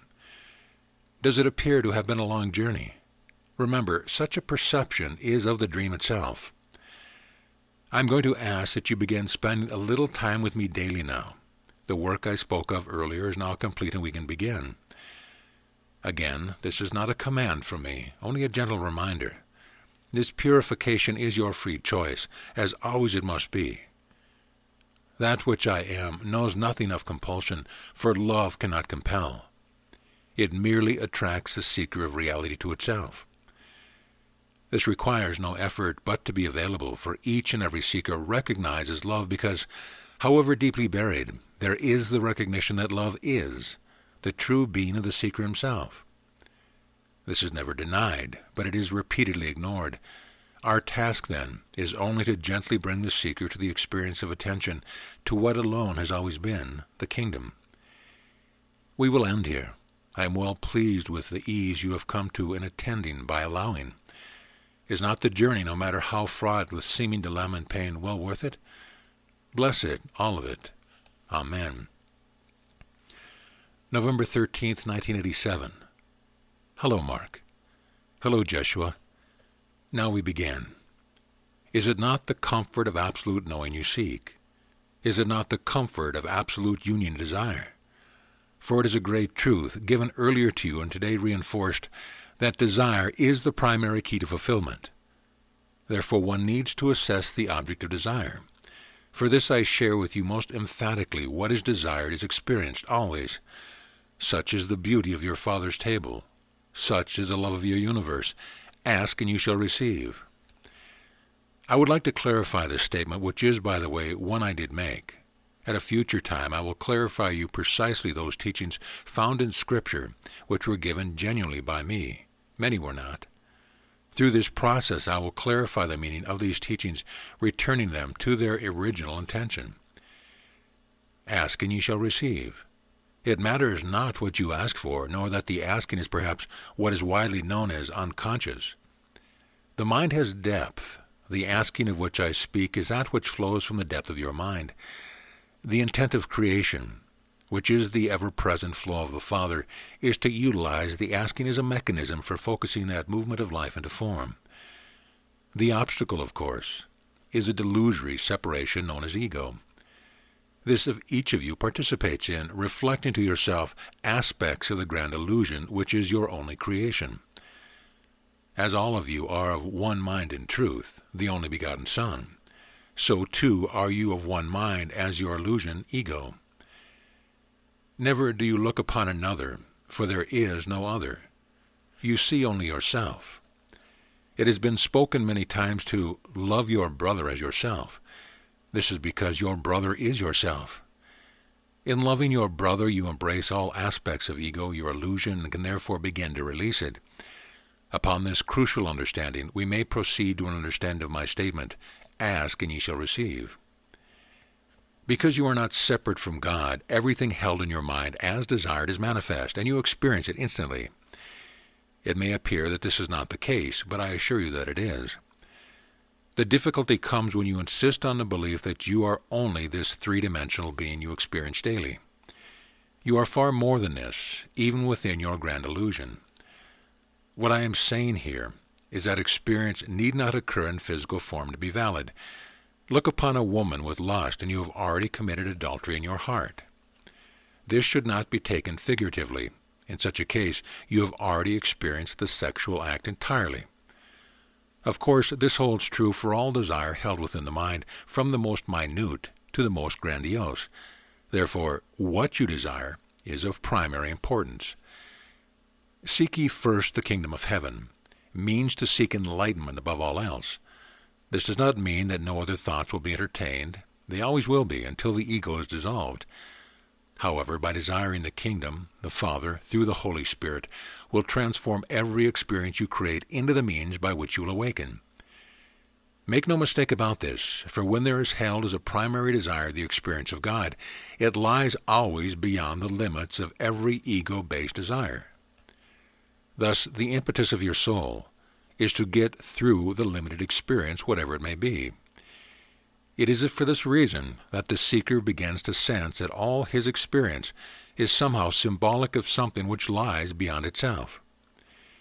You have described this to others as a growing sense of transparency. Of course, what grows more transparent seems to be losing its meaning. Thankfully, it is losing its limited meaning, since it was conceived in the limited thought of the ego. Eventually, nothing satisfies. Now the ego is on shaky ground, for its foundation, separation, is but the limited thought upon which the entire edifice of all your experience is based, and it too becomes transparent. Experientially, this is interpreted as death. and it is quite literally. To be born again means only that identification with ego vanishes. This is obviously widely misunderstood. It is always fear of one's own death that blocks recognition of the kingdom. For those who have been immersed in the distorted belief about my life's mission upon the earth, I would offer this suggestion. Give up the hope of salvation because you have misunderstood it. You, identified with your thought of a separate self, will not and cannot be saved by me. Your desperate desire for this creates the illusion of salvation, since you always experience what you desire. But to enter the kingdom, desire must be born of right intention. Now, ask and you shall receive is a statement about the laser-like focus of creative energy, which is the abundance of the Father's table. Ask, therefore, not for salvation, because your ideas of it are distorted. Ask instead that you awaken from every last trace of belief that you have ever been separate from God. This will focus the impetus of your soul with right intention. Since you receive what you ask for, clarity of thought is essential. Mark, the thought you received concerning the Jeshua Letters is quite valid. Allow this to come into being. Rest assured that we will be guiding this at every step. The stage of your own process could be called the stage of allowing. This is reached when every attempt to make or manipulate your world has utterly failed. Failure in your world is a blessing of the highest order, because it marks the beginning of the end of illusion. It is thus that we have shared with you that the entire array of perceptions held by the world consciousness is diametrically opposed to the truth of the kingdom. Failure marks the surrendering of ego, and his failure is inevitable. All perceived success stemming from the impetus of ego is temporary. Failure is its only certainty. Rejoice, therefore, in the recognition of your failure. It marks the beginning of the last days of your journey to the abode of the Holy Father. Here we will end. Go always with blessings, for you are the Son of the Father, and you are loved above all things. Amen. November 21st, 1987. Events of the past few months have brought rapid changes in relationships, changes in goals, changes in even the most basic of perceptions. The world looks different somehow, although I can't describe the difference. Even though most often I seek to carry on in my same old ways, the communication from Jeshua are clearly shifting the sands upon which my house is built. When the foundation moves, so too must everything else. If only I could be alone. If only I could be undistracted for a while, perhaps I could make sense of it all. Perhaps whatever is happening could be hastened to a conclusion. I picture in my mind a new place to live, a quiet, peaceful apartment conducive to the inner work I need to do. I choose to keep this day for myself. No work, no chores, no errands, just, I'm not sure. I begin driving with no known destination. Odd, since driving, even to the corner store, is not high on my list of fun things to do. Feels like a left turn here. Okay, there you go, Mark. Straight for a while. Why not? No, another left. And now that familiar shift occurs, and I know Jeshua is present. And he speaks to me, suggesting that I go to the mountains. I see a picture of a waterfall. I find it all a bit humorous. I am in bumper-to-bumper traffic, listening to a thoroughly invisible somebody and choosing to follow a suggestion. Don't think I'll tell anyone about this for a while. Assuming that any waterfall will do, I head for Spry Falls. It is about an hour's drive through some world-famous cities as Buckley and Wilkerson, the gateway to Mount Rainier. It is a place of power and transformation for me, a place of soft beauty. At this time of year, it should not be too crowded at Mowich Lake, where the trail begins. On the logging road now, I continue driving up the mountain, swerving from side to side in an effort to miss the potholes. Suddenly there's a barricade in the road. Early snows must have already come to the lake. I have several miles to go, and the damn road is closed. I knew it. I scream at the gray sky. I knew it was imagination. What are you doing, Mark? It's starting to snow. You forgot to get gas, and you're out here chasing chimeras. Sign, I think to myself. Might as well take a walk. I hop over the barricade and began walking up the road, soft snowflakes falling through a wind-still sky, touching my cheeks and nose. I have not gone more than 20 yards when I am stopped by a faint noise. I meander off in its direction. It grows louder. It's a sound of rushing water. It is the sound of a waterfall. Momentarily embarrassed by my lack of faith, I quickly scramble up the forested hillside, and as the earth levels off somewhat, I begin to feel an exhilaration. I glance at towering old-growth evergreens and cedar trees disappearing into the white of falling snow. They are so beautiful and speak of power and wisdom in their majesty. Now I am there. Gentle waterfall cascading over shining rocks, becoming a stream that meanders across soft forest soils blanketed in the velvet of vibrant green mosses. I sit on my haunches, my eyes fall on a small, delicate, snow-laden flower, its petals barely discernible from the pure white of the snowflakes resting upon them. A feeling comes. It wells up from a place deep within, then is transformed into words uttered not to human ears, which all too often cannot hear, but to life, which already knows the truth of what is spoken. We are but one. My peace I give unto you. Not as the world gives, give I unto you. A joy begins to radiate out like streams of energy. It pours out of my fingertips and down through my feet into the earth. Standing, I turn my gaze upward and shout, I and my Father are one. I twirl and whirl and laugh out loud. I embrace trees and moss and flowers, and I open my mouth to the falling snow. I touch sacred intimacy. After some time, though I haven't any idea how long it is, as if the trees are speaking, time for you to leave now. I stroll out of the forest, return to my truck, and begin driving down from the mountain. It is said with utmost clarity, resounding through me from ears to toes, that I turn to look, expecting to be sitting in the passenger seat, even as I slam my foot on the brake and come to a halt. Your apartment awaits you. Just as abruptly as the curious feeling lets go of my cells, a liquid light withdrawing like a wave from the shoreline. It's again just me, sitting in my truck on this logging road. The road ahead winds downward, leading me back to the world, the one that seems so real. Yet, if I consider what Jeshua is teaching me, is anything real? The conflict comes into my being as my mind momentarily wars with itself, but dissolves as a whole new thought emerges. Perhaps this road leads not back into the world, but through it. To what? My foot shifts slowly from the brake to the gas pedal. Fresh from the ecstatic experience just past, I choose to trust the statement about my apartment and act on it. Hi, Kendra. We hug in the doorway. I take off my coat and we sit down in the kitchen. Well, stranger, what have you been doing with yourself? She asks as we settle into our chairs. Perhaps if it were someone else, I would not share my experience in the mountain. Thank God for this marvelous human being who knows everything that there is to know about me and still loves me. I proceed to share with her all that transpired, especially the part about the apartment awaiting me. Well, what do you think it means, she asks, but her smile says something else like, make your choice, Mark. Either you believe it or you don't. In that instant, I know my friend is prodding me, assisting me, supporting me. Teachers are all around us constantly. I think it doesn't mean anything unless I live it. So let's put it to the test. Where's the paper? If the apartment is available, I'll find it there. But I am nervous. What if it isn't? Kendra brings me the paper, then busies herself in the kitchen as I circle ads and begin making calls on any description that sounds remotely attractive. Several calls later, depression is beginning to set in, or, for the very least, my old familiar doubt.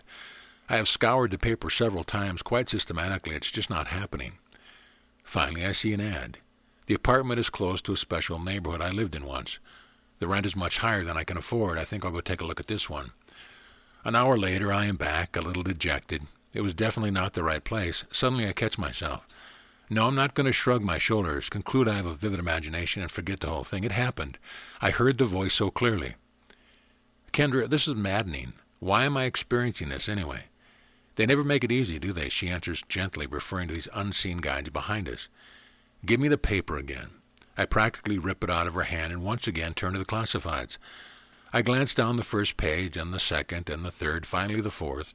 My eyes stop, my breath stops. There is a small ad, sandwiched between two I had previously circled and called.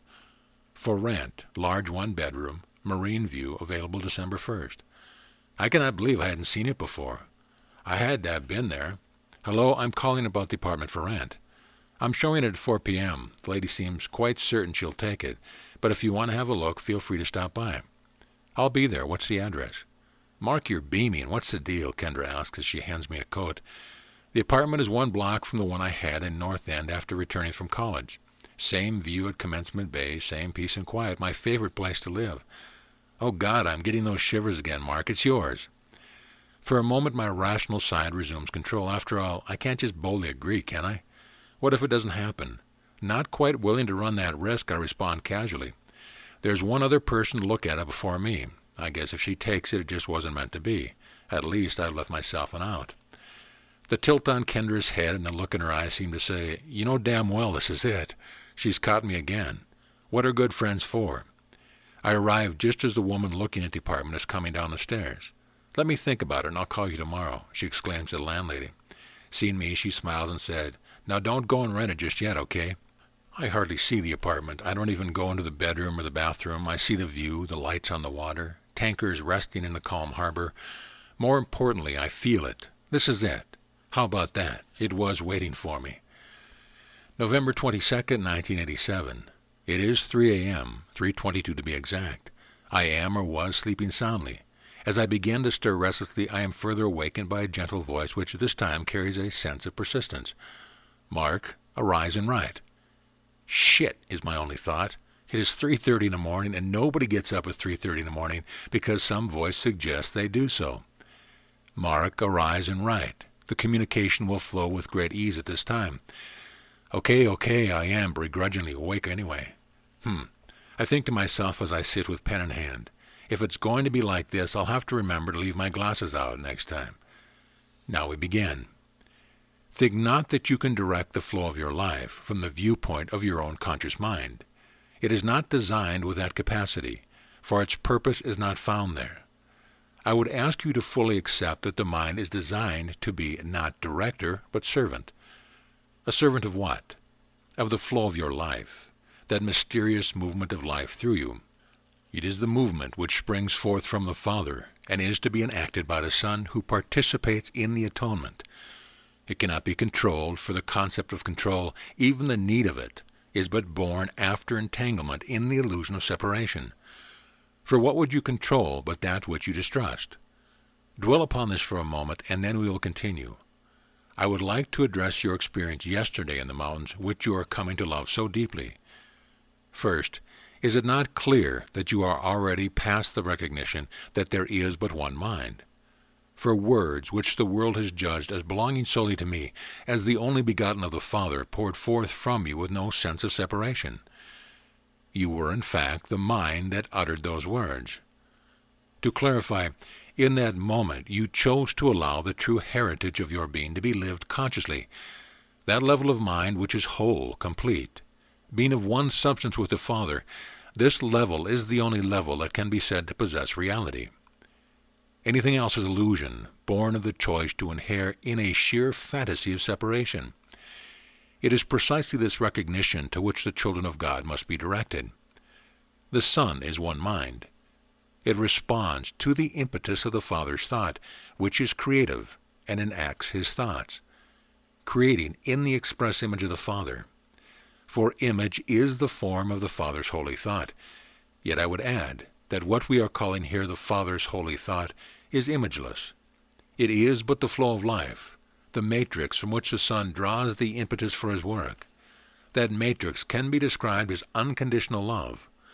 Thus, when a mind is awakened to the truth of its identity, its creative enactment is always loving. Its creations image what the Father is, providing an opportunity for minds inhering in the bondage of illusion to witness the image of what alone is real. When love made visible is witnessed, it can be recognized, and a movement toward enlightenment is made without effort. We could say that the mind is touched, and for a moment, however fleeting, it recognizes the highest good available to it. For this reason is every act of love to be cherished. All minds are channels of love to the degree that they choose to be awake. The minds of humankind are intoxicated with love. They long for love because the truth of who they are and what alone is real is necessarily within them. The awakened Son merely enacts the movement of life, which is love proceeding from the Father, for the benefit of those who remain asleep. The children of God are but in truth aspects of the only begotten Son. Thus all love enacted is self-love. For as you have begun to recognize, we are each other's brother's keeper because of the simple truth that we are our brother. When viewed from the illusory perspective of separation, this is incomprehensible. When viewed from the perspective of reality, it is the most obvious and simplest of facts.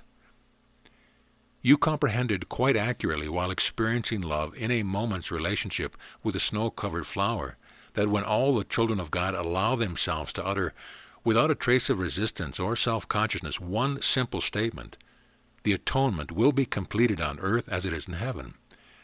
The statement is this: I and my Father are one. Now, Mark, return to your sleep, but know the day when sleep will be no more is quickly coming to the mind of the only begotten Son, as it enacts upon your beloved earth the one thought of the Holy Father. Know, too, that you are the beloved Son, in whom I am well pleased. You are blessed always. You need simply stretch forth your arms with palms open and uplifted, and the bounty of the Father's table shall be bestowed upon you. It is simply the allowing of recognition to be manifest. My blessings upon you. Amen. Chapter 4. There is nothing, absolutely nothing, you can create that is not an expression of your longing to awake. December 9th, 1987. So I am here. I have moved into my apartment. It is just right. Even from the kitchen I can gaze out over rooftops across Commencement Bay without having to pause from doing the dishes. For the past week I have enjoyed coming home in the evening and sitting in my only chair, here by the dining room window overlooking the harbor. This weekend I will pick up a very old and worn couch and chair, the antique kind with big overstuffed arms and high rounded backs, the wooden legs hand-carved. Now I'm getting used to the simplicity. The place will seem almost cluttered. Gently rocking back and forth, drinking in the quiet, I barely notice the gathering dusk as light steals away into the night, dissolving the boundaries between water and tugboat beneath earth and sky. Yes, I feel that vibration starting. It no longer startles me, since I know it will only persist until I recognize it, as one might knock upon your door softly at first, then louder and louder until the door is answered. I prefer softness, so I casually retrieve pen and paper from the nearby counter and return to my rocker. Now we begin. Hello, Mark. Hello, Jeshua. Thank you for allowing me this communication with you. I want first to share my feeling with you regarding your present life status. I think you know what I mean by that. Well, if I don't, I'm sure it'll be made clear. Yes, it will. Your doubt as to the validity of your experience with me only clearly identifies the degree to which you are still held sway by your belief in separation. For to doubt this communication process is to deny your own experiential reality, or, to put it quite bluntly, to deny your own existence. For to deny a part is to deny the whole. The significance of this is paramount. Why? Simply because it includes denial of your own sonship. Do you see? Enlightenment is frightful from where you are, because you recognize there is no being partially enlightened. One lives either in darkness or in light. Any other perspective stems merely from the ego's desire to validate one's present form of existence, which, from my perspective, is merely non-existence. Since its worth is reduced to virtually nothing when weighed against the worth of living as the sun. I come with fire and with a sword. These are words I did in fact utter, to emphasize that my purpose was and is to sever human consciousness from its infatuation with illusion. As you are aware, the symbol of fire has always expressed transformation. It is a burning up of materials which creates a space for what is new. The sword cleaves what it strikes. It separates a whole into parts, and effectively stops whomever is struck. Jeshua, sometimes even now, as I hurry to write down these words, I sense a fear about all of this. Why? That is a good question, Mark. Why do you fear it? I have hinted at the direction of your answer, but you are well aware that it is you who must remedy the situation. The ultimate act of responsibility is to truly respond to one's initial creative act, separation from the Holy Father, and to rectify it. I have shared with you earlier that this is accomplished by allowing. Now, if it is allowing that restores the Son to the Father, must it not be only resisting that sustains the belief in separation? Well, somehow that feels quite true, as it must. Mark, you have brought yourself to this place as a response to your perceived limitations thrust upon you from what lies outside of you. Yet you fully recognize there is nothing outside of you with the power to limit you without your permission to do so. The only concern here is this: how will you respond to what you have created? I will share with you this. There is nothing, absolutely nothing, you can create that is not the expression of your longing to awaken. nor can there ever be a creation of yours which does not contain within it the jewel of your enlightenment. Allowing is always the key. Silence the doorway. My offering to you this evening is that you remember your soul's purpose is coming here. You have deliberately created an environment of silence. It is all set up for you, by you, because you know it matters supremely. Will you not use the key you have discovered, now that there is recognition that you stand in the doorway? Knock, and it shall be opened unto you. Of course it shall be. To knock upon the door from the stance of clear recognition of one's own creation is to express the power of intention to enter the kingdom.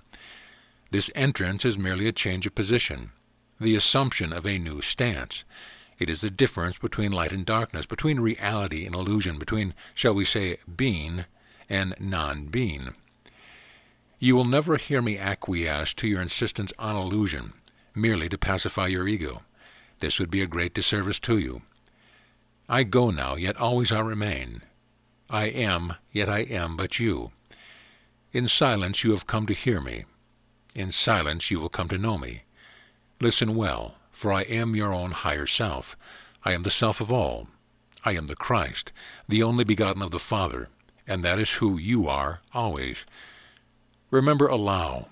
Blessing upon you. Amen. December 17th, 1987. It has been one of those days, busy, too busy, the I guess I forgot to eat lunch and who has time anyway kind of day. Weaving my way through the late afternoon traffic, I speed through the light just beginning to turn red, then dart into the driveway lane of the bank as it's about to close. I smile pleadingly at the teller who pauses for a moment, clutching the window shade, and then smiles back and pushes the metal tray out to me. Back on the road, I am halfway home, still weaving through traffic, before I realize that it is okay to slow down now, noticing that my breathing is short and quick. I deliberately relax my abdomen and chest, focusing on letting my breath naturally find a deeper, smoother rhythm. My foot eases up on the accelerator a bit, and I become aware of my surrounding. The old man walking slowly down the sidewalk, fallen leaves on the street dancing gently in the breeze, a few sailboats in the harbor. This time there is no announcement of his presence unless I have been too hyped up to notice. Mark, take your Bible and turn to Matthew 7, 5-8. It startles me, and I look around, reacting to the suggestion as if I fear someone might have noticed. Along with the words comes an image of my Bible laying open on a table. All the words on the open page are red, indicating that these words are attributed to Jesus. Right, I think to myself, now, where did that come from? I feel the familiar emotions of resistance and subtle fear. I really do not want to deal with this. Can't I just go home and watch television or something equally mundane and normal? I do not own a television. Perhaps now would be an appropriate time to buy one. Even if I did open my Bible, those verses will probably all be in black. Once home, I immediately occupy myself with very important things like balancing my checkbook, dusting, probably the first dusting has ever been a priority, and even vacuuming. Having completed all these critical chores, I relax and begin practicing some gentle, flowing yoga postures, just getting into the joy of feeling my body move and stretch, breathing deeply and evenly, delighting as the day's stress and fatigue seems to dissolve. I have effectively forgotten about Jeshua's suggestion, and my eyes happen to fall on my Bible covered with dust, half buried in obscurity beneath books and papers on the lowest shelf of my bookcase. If my face weren't on the floor, I wouldn't be able to see it at all. Damn, here we go again. That familiar feeling is again present. I take my Bible from its grave where it's the last time I opened this thing, and tentatively thumb through it until I find Matthew chapter 7, verses 5-8, and read, Thou hypocrite, first cast out the beam from thy own eye, and then shalt thou see clearly to cast out the mote from thy brother's eye. Give not that which is holy unto dogs, neither cast ye your pearls before swine, lest they trample them under their feet, and turn again and rend you. Ask, and it shall be given you. Seek, and ye shall find. Knock, and it shall be opened unto you. For every one that asketh receiveth, and he that seeketh findeth, and to him that knocketh it shall be opened. Both pages, every word of every verse, are printed in red. Then his familiar voice. Now we begin. Mark, these 4 verses should be read together. They are of great importance to the awakening consciousness. Are you aware of what the beam is? As I contemplate it, I first see a log or something quite solid stuck in someone's eye, blocking their view. But the image doesn't feel quite right. Then the image shifts, and I see a beam emitted from the eyes toward another figure. The beam is multicolored. It feels like I have grasped something. It's seen the other person. I stumble for words. It is judgment, Mark. It is judgment that must first be cast out, for it is your only imperfection. With it, your behavior toward your brother will necessarily be an attempt to save him according to your egocentric views. However, only love can effect meaningful change. There cannot exist love where there is already judgment, for judgment is the denial of loving. Verse 6 is almost always seen through the eyes of judgment. Dogs and swine are pictured as having less worth. This is not so. They represent the unawakened consciousness. They trample wisdom out of their innocent ignorance, rendering you with all that they know. Egos use other egos. It is all that they know. It is never your responsibility to cast your wisdom before the sleeping, but to follow the keys of verse 7 and 8, give when asked, for without asking, wisdom has no place to be received. Before helping your brother, ask, and it shall be given you. What steps to follow? Do not reason what you hear, for it is the voice of the Father given through the Holy Spirit that you are hearing. You cannot know what is required by your brother, although your judgment will lead you to believe that you do. How can this be applied to your life? Dwell upon this, blessing upon you. Amen. December 18th, 1987. I have finished a late supper and relish the thought of simply sitting in my rocker and looking out over the harbor at the boats, watching the last trace of twilight give way to night, and sipping a cup of hot chocolate as if the only experience to be had anywhere in this universe. Not tonight. Hello, Mark. I pause and savor the feeling that comes with his presence, a sublime peace. You will find it somewhat difficult to write with your eyes closed. Reluctantly, I open them, momentarily afraid the connection will be lost. It is not. Now we begin. What distances have been traveled? What paths have been walked? How many lifetimes in the twinkling of an eye?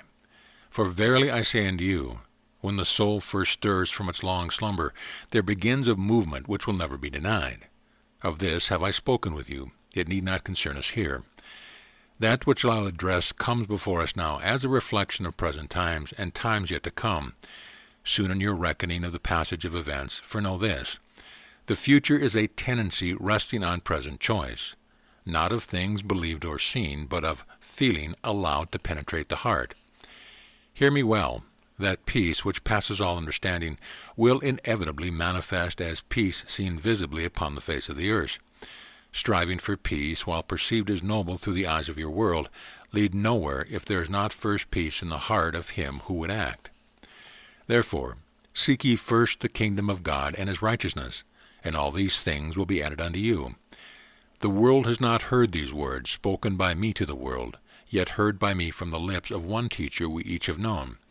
You know of whom I speak.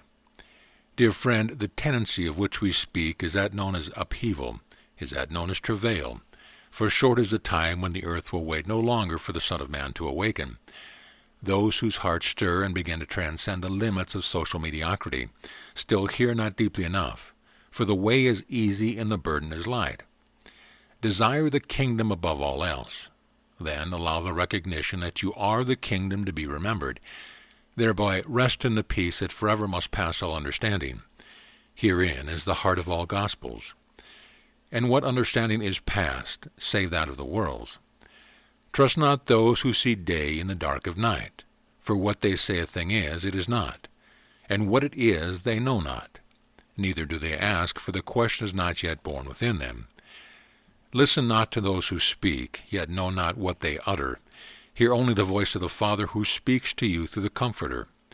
He is heard only when you rest. He is heard only when you are silent. Is the way yet unclear? Desire, allow, rest. For in silence is perfect rest, and here the ever-so-faint sound of the Comforter's voice rings as notes struck from the crystal glass. Certainty resides there, and there alone. Beloved brother, we come because we love you. You are all that the Father has made you to be. One thought, complete. Therefore, be that which you are, and you are the light of the world. Of what value has your suffering been, but for a moment's experience, a sudden fantasy? It has not fed you, but with the illusion of sustenance. Suffering is but the enduring of separation, the embracing of one's only thought. It is time to release your hold. In doing so, and this I will promise, I, who am the only begotten of the Father, will dissolve the thought in the brilliance of a light incomprehensible, the light you are, and it will be as if the thought had never been. Herein lies the meaning of words read often, but seldom understood. I am the way, the truth, and the life, and no man comes unto the Father but by me.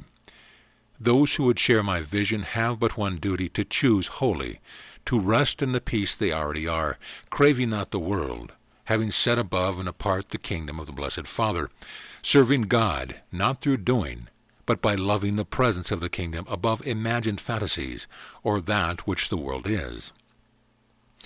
For if any man love the world, love for the Father is not in him. How many dare to accept this simple truth? It is the key, given freely to anyone who would pass through the eye of the needle. I love you. Can I do other but to love that which I am? For those who see it not, the blaze of glory shines before me. I see not but myself, the Son of God. See with these eyes and these alone. Herein lies the salvation of the world. Blessings, Mark. Beloved, the time is at hand. Go in love, and fear not. Amen. December 20th, 1987. Now we begin. Mark, I would ask that you again open your Bible, and we will guide you to those words you must read to hear at this time. I walk to my bookcase, grab my Bible. God, twice in just a few days my mother would be in shock, and sit down. Well, I think to myself, what the heck am I supposed to read this time? No, that is not the proper attitude. Just let go of expectation. Soon I grow quiet. Then, turn to Mark 9 and begin reading. It's all in red again. Do these coincidences ever end? Can't there be a mistake somewhere along the line? I'm beginning to realize that there is something going on here, and if I can find no way to explain it, I'm going to have to do something with it. Why does that always cause in me shivers of dread? And he said unto them, He that hath ears to hear, let him hear. Unto you it is given to know the mystery of the kingdom of... I feel a sudden quickening, like a surge of energy leaping up my spine. Mark, remember these words always, and doubt of your journey will not overcome you. Now turn to John 5:10. I begin reading a story of how Jesus healed a man on the Jewish Sabbath, and how the Jews wished to slay him, because not only had he broken a law, he had claimed equality with God. I continue reading until I come to verse 23. That all men should honor the Son as they honor the Father. He that honoureth not the Son honoureth not the Father which hath sent him. It is with great demand for attention that I speak now of this teaching. For those who build their temples and enter therein, only to give supplication to an image of me, created in the minds of man, thereby thinking they honoureth the Son, be it clearly known that they honour him not. The Son is one, without a second. What does this mean? I am not the Son, and you a second which must be saved. I am not above you. I am the Son, as also you are. For the Son dwells within the heart of all, whether in this universe or another, unlimited, without boundary.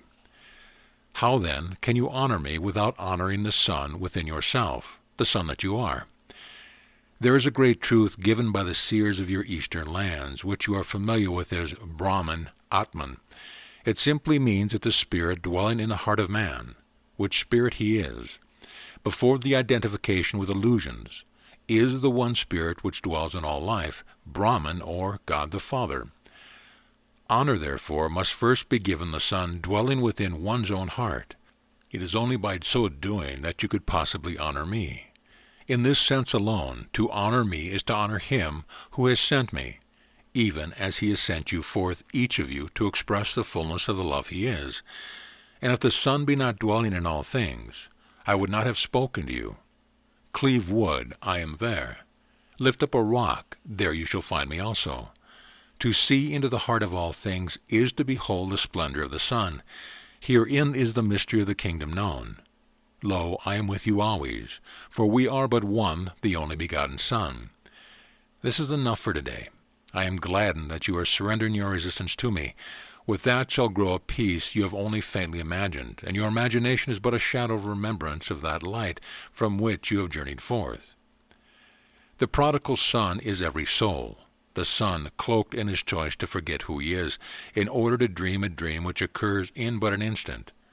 So too, awakening from the dream is of no greater effort than that of opening your eyes. Let the eyes of the Son given to each now be open. Amen. December 22nd, 1987. Now we begin. Here I will speak with you concerning the glory which is to be upon the earth plain, for as it has been written, so shall it be. And in those days there shall spring forth from the heavens a sound unknown to mortal ears, yet a sound instantly recognized by the soul of man. It is the sound of the Comforter's voice, signaling the end of the world, yet not of the earth, nor of space or time, for the end of the world is not the end of creation, but its fulfillment. Here shall be witnessed in every heart the awakening of the one Son, dispelling the darkness of separation. This I speak unto you. It shall come to pass in the span of your final lifetime, which even now is upon this your beloved earth. There shall be weeping and gnashing of teeth. Not all desire the return of light, not all desire the awakening of the Son. These shall be in travail, yet held lovingly in the embrace of the Father, who is as a wise parent, waiting for his child's dream to end, but moving not to disturb it. Such is the quality of unconditional love. Not seen upon the earth is the light to come, for the eyes of man will behold it from all places. The sleeping will be roused before the eyes are filled, and those busy will be stilled, for first it will be recognized in the soul. Hasten then to the countryside, for the earth will shudder as the light dawns upon the gaze of man. Rejoice, and be of exceedingly good cheer, for the day of the Lord shall be at hand. For the day of the Lord is the awakening of the Son, within the soul of all those who diligently seek the kingdom of the Holy Father. Those who seek it not will find it not. Mark, I give tidings of joy to you. What I speak is prophecy. Share it, for it is not the task of the messenger to share his message. All that you have is chosen to be, truly, a messenger of the heart. Fear not the minds of others, for with this sharing their enlightenment begins or deepens. Live the truth that you know, and you will know the freedom you seek. Wait on no one. Is it not time to surrender that last trembling trace of your dream? Would you grasp a drop of water while about you lies the vast ocean? Come home with me, beloved, truly come home. Rest now. Daily I will come to you, for we quicken our pace now, and much there is to set in place. Be that which the Father has given unto you, for as I too had need of surrendering, so does every soul upon every plane within every universe. The choice is simple: life or continuing illusion. Deep is our love for you who suffer, yet demand that your suffering continue. Deep is our love for you who seeks us only to avoid us. You have asked, and we have answered. The end of the dream is certain. Gently nod your assent, and the world shall be no more, burnt forever in the blaze of reality, the kingdom of the Holy Father. Come home, beloved children, come home. Amen. I cannot describe what I feel. Perhaps I feel nothing. Jeshua's energy has never been so powerful, so direct, so blunt. I feel as though I cannot move a muscle nor think a thought, yet I realize a part of me is terrified at this. Prophecy? It goes against every grain in my being. My reasoning mind cannot accept this, yet I see clearly this is only because it is unreasonable. Right now I cannot reason at all. I suddenly feel that shift of energy again. Very good, Mark. It can come so easily when you choose the key of allowing. And this ease foretells the gentleness with which the kingdom is born, while yet in a world which would see it not. My mission was not a burden, nor is any when the soul allows the kingdom to shine forth from within. Free yourself of this senseless fear. For it is not by effort that you will act, for you will experience only the incredible joy of being carried by the arms of the Father's love. The way is easy, for as many as would ask are given the keys to the kingdom. You have received the keys, now accept them. Use them to unlock the final door, for the treasure is nigh at hand. Will you tarry longer when you know there is no purpose in doing so? Come home, traveler. Come home, dreamer. My peace I give unto you. Amen. December 26, 1987. Good morning, Mark. Good evening, Jeshua. How is it that this communication can happen like this? So I would suggest that you write this down, please. Okay. Now we begin. Beloved brother, are you yet without understanding? Or is it merely your resistance to the obvious that brings such questions? Well, yes, I guess it is my resistance. Yes, it is only that. And what would you resist? The very life you have always sought? Something in me draws me back. I think I fear it. What I will share with you this evening will bring an end to your resistance. If you will but reflect on what is given but a little. First, life is easily understood. It is the joyful flowing forth of creation, which is the Son's rightful duty, emanating from the completed thought of the Father. All worlds already are held within the Holy Father. That thought is what you are. It is the essential you. Be ye therefore perfect, lacking nothing, for that perfection is what you are. Being that requires virtually no effort for the ego, this is utter confusion. It is thoroughly incomprehensible that there is nothing to do. I have previously given you the keys, and it would be good for you to reflect on these. I am a part of you, as you are a part of me. This participation in the form of being does not end. We are of one heart, one mind, one soul. Again, I would simply state, the Son is one without a second, and that alone is the truth of what you are. In releasing all resistance to this one fact is found the peace which most assuredly passes all understanding, for an awakening from your dream to the reality of who you are. Your only thought, that of separation, ends forever. The Father and Son are revealed as one. I would advise you not to endeavor to make your peace in the world. This is to insist on sustaining but an illusion, which must inevitably grow old. Put it away as a child does an old toy. But isn't that a denial of life? Illusions hold no life. Your question expresses your resistance. It expresses your deeply held belief that the world must be real in some way. The world is the illusion of separation. The world insists upon this, as it must. The struggle you feel, the pain which brings on your fatigue, your depression, your hopelessness, is but the result of your monumental effort to remain into the world, to insist on its reality, when already you have moved beyond it. Your refusal to acknowledge this is a denial of your own self, and is based on fear of the Father's kingdom. For my kingdom is not of this world. Allow me to clarify this for you. The kingdom does not exist in some other location, for the kingdom of heaven is spread upon the earth, but man sees it not. He cannot see the kingdom because he insists on seeing the world. Therefore I taught, you cannot serve God and mammon. It is simply impossible to enter the kingdom and yet remain in the world. Will you disappear? Possibly, but probably not.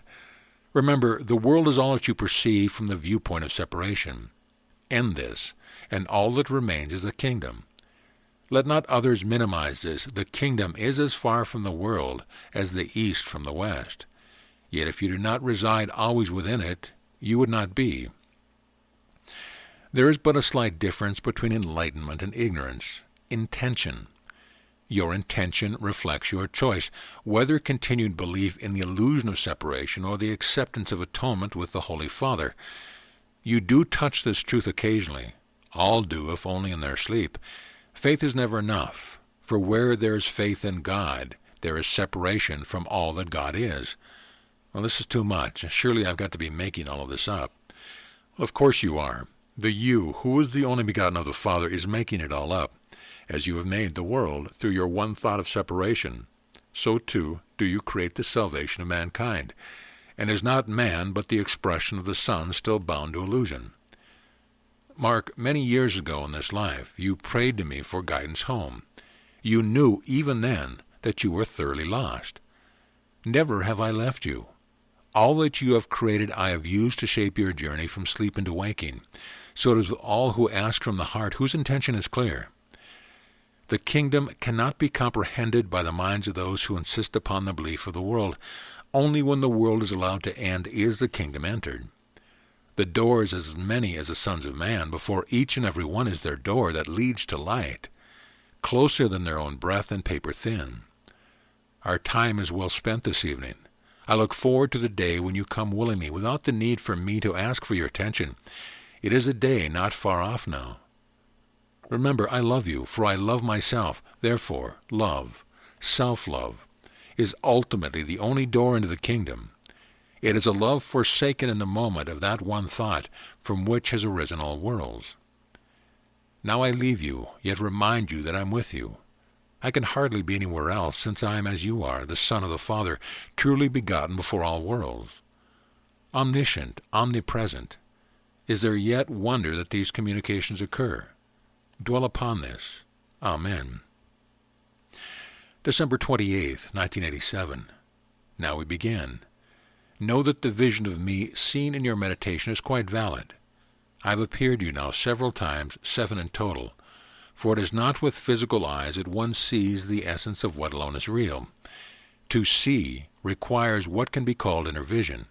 You have developed this to a high degree. Allow me here to share but one thought, one teaching, one lesson. Others may, of course, benefit from this, yet for a teaching to be well received, there is a need for the possibility of reception. True teaching, then, is an art requiring sensitivity to the reception of the student. The thought is this: in all things there will be discovered that which is of the world, and that which is of the kingdom. These are known in but one way. That which is of the world will demand that you perceive it from ego. That which will be felt then an attraction, a need, a desire. Beyond this can be discerned a sense of restlessness. When recognized, abandon it. This is the process by which the world is released. By soon doing, one automatically discovers that which the kingdom is, peace. Here there is a direct knowing that one lacks nothing. Therefore the world is sustained by choosing the quality of experience given above. The kingdom is revealed when the habit is abandoned. The essence of the thought is this, and you know it well. Nothing real can be threatened. Nothing unreal exists. Practice this lesson and great shifts will occur. Now I give you peace. Not as the world gives, give I unto you, for I am your final teacher. And the student shall be as the teacher, teaching the kingdom of the Holy Father, helping to deliver yet another from the bondage of self-induced blindness. Thus is the Son awakened. Thus is the world transformed. Release not the vision, for the kingdom shall be known upon the earth. It will come to pass while yet you live in this life. And this is the kingdom, that the Father and the Son are one. In this shall the earth rejoice and bear fruit, as yet unseen by the eyes of man, save in the distant reflections of an ancient memory when man walked in God and knew it. Remember what is spoken here. Blessing upon you. Amen. December 29th, 1987. Something is going on deep within me. It is a stirring, a movement beginning at a place so deep within me that it feels like discovering a brand new room in my own home. It is like a tremor which I sense wants to grow. It is all quite odd. It feels though I want nothing but to be alone in this beautiful, serene apartment. The feeling is an attraction, yes, but it borders on urgent necessity. Every day I rush home only to be inundated with a plethora of avoidance thoughts. I should go to a movie. I should go to have a few beers. I could call all my friends. Is the laundry done? It goes on and on and on. I'll meditate. That's what I'll do. Sitting and breathing rhythmically only serves to heighten my awareness of this dancing kaleidoscope within my mind. I see at its roots fear. I'm frightened. God, I feel like a cornered cat who nevertheless wants to be cornered. I do my best to suppress any thoughts of the Jeshua Letters. That is what is frightening to me, the thoughts of making this public. Fear? Is it more than that? It is terror. The information Jeshua has given me flies right in the face of Christian theology, and that makes me shudder. There have been so many communications these past few weeks, breathtaking in their eloquence, profound in their philosophy, striking in their impact. Recalling especially Jeshua's instruction to read specific scriptures from the Bible, I can only nervously chuckle to myself. Bible study was never like this. His teachings have affected me in ways and to depth I cannot yet understand, much less assimilate. It has been Christmas season like no other, one in which I find myself unable to see as I had always seen, unable to participate in the ways I have always participated before. For the Savior, whose birth we celebrate, is speaking to me now, today, and he speaks of a Christ, of a truth, of a secret, labeled as heresy by the very Christian authorities who love him. Emotion builds within me, and my eyes wander through this unpretentious, sparsely furnished apartment. Is this why I have come here?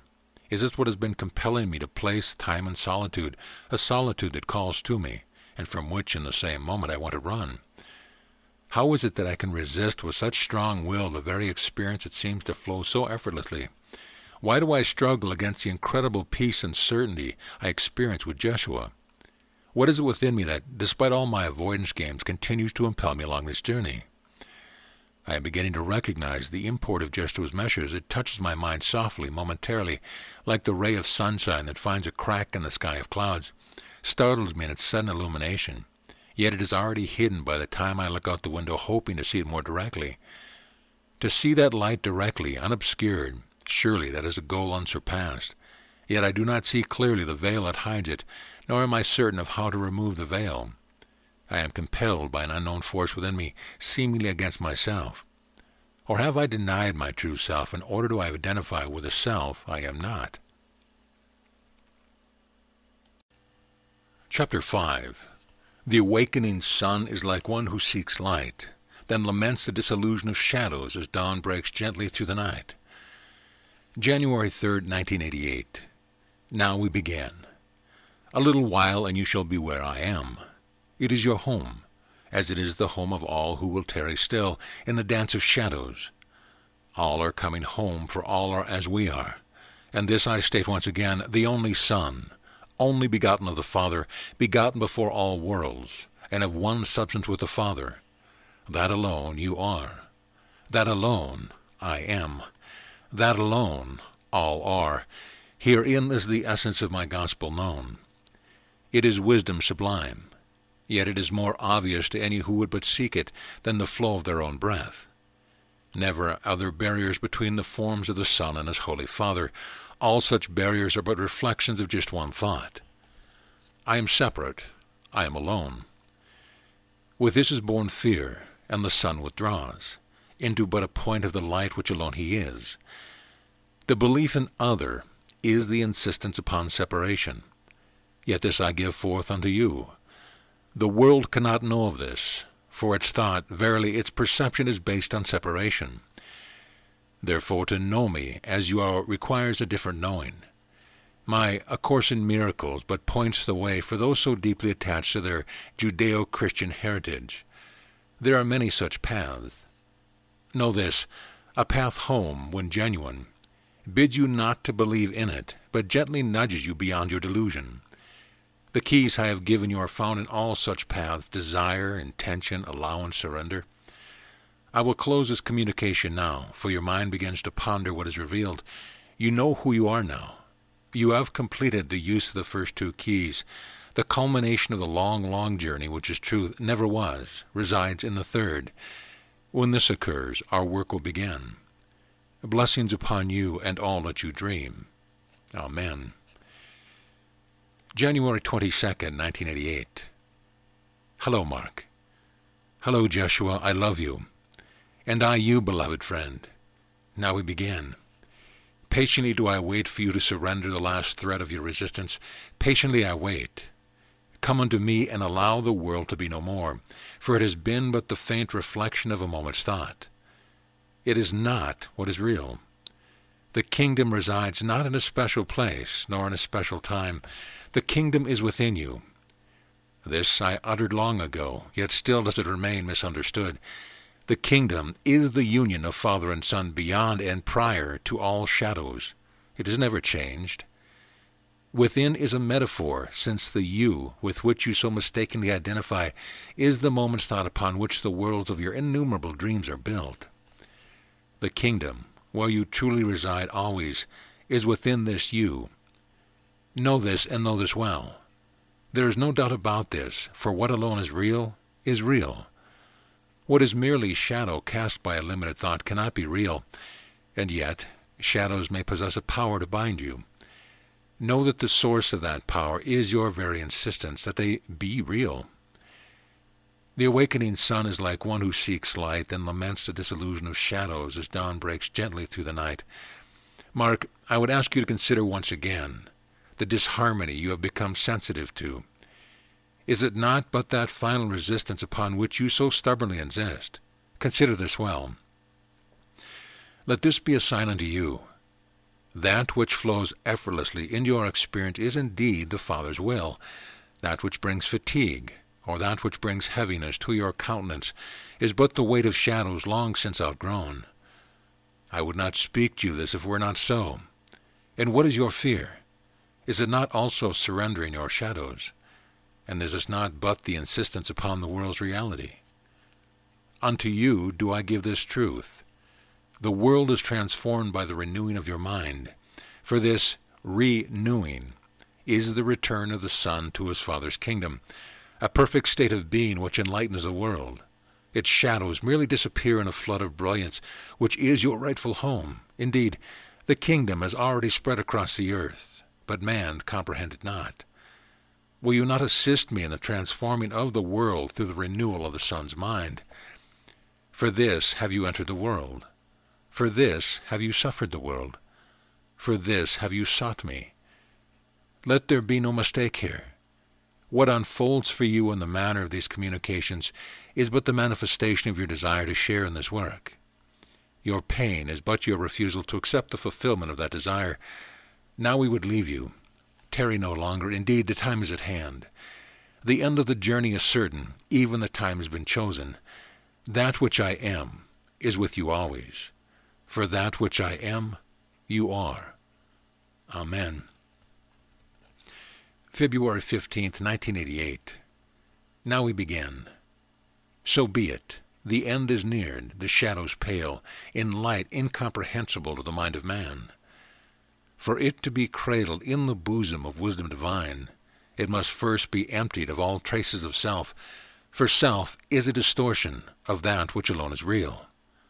I am that.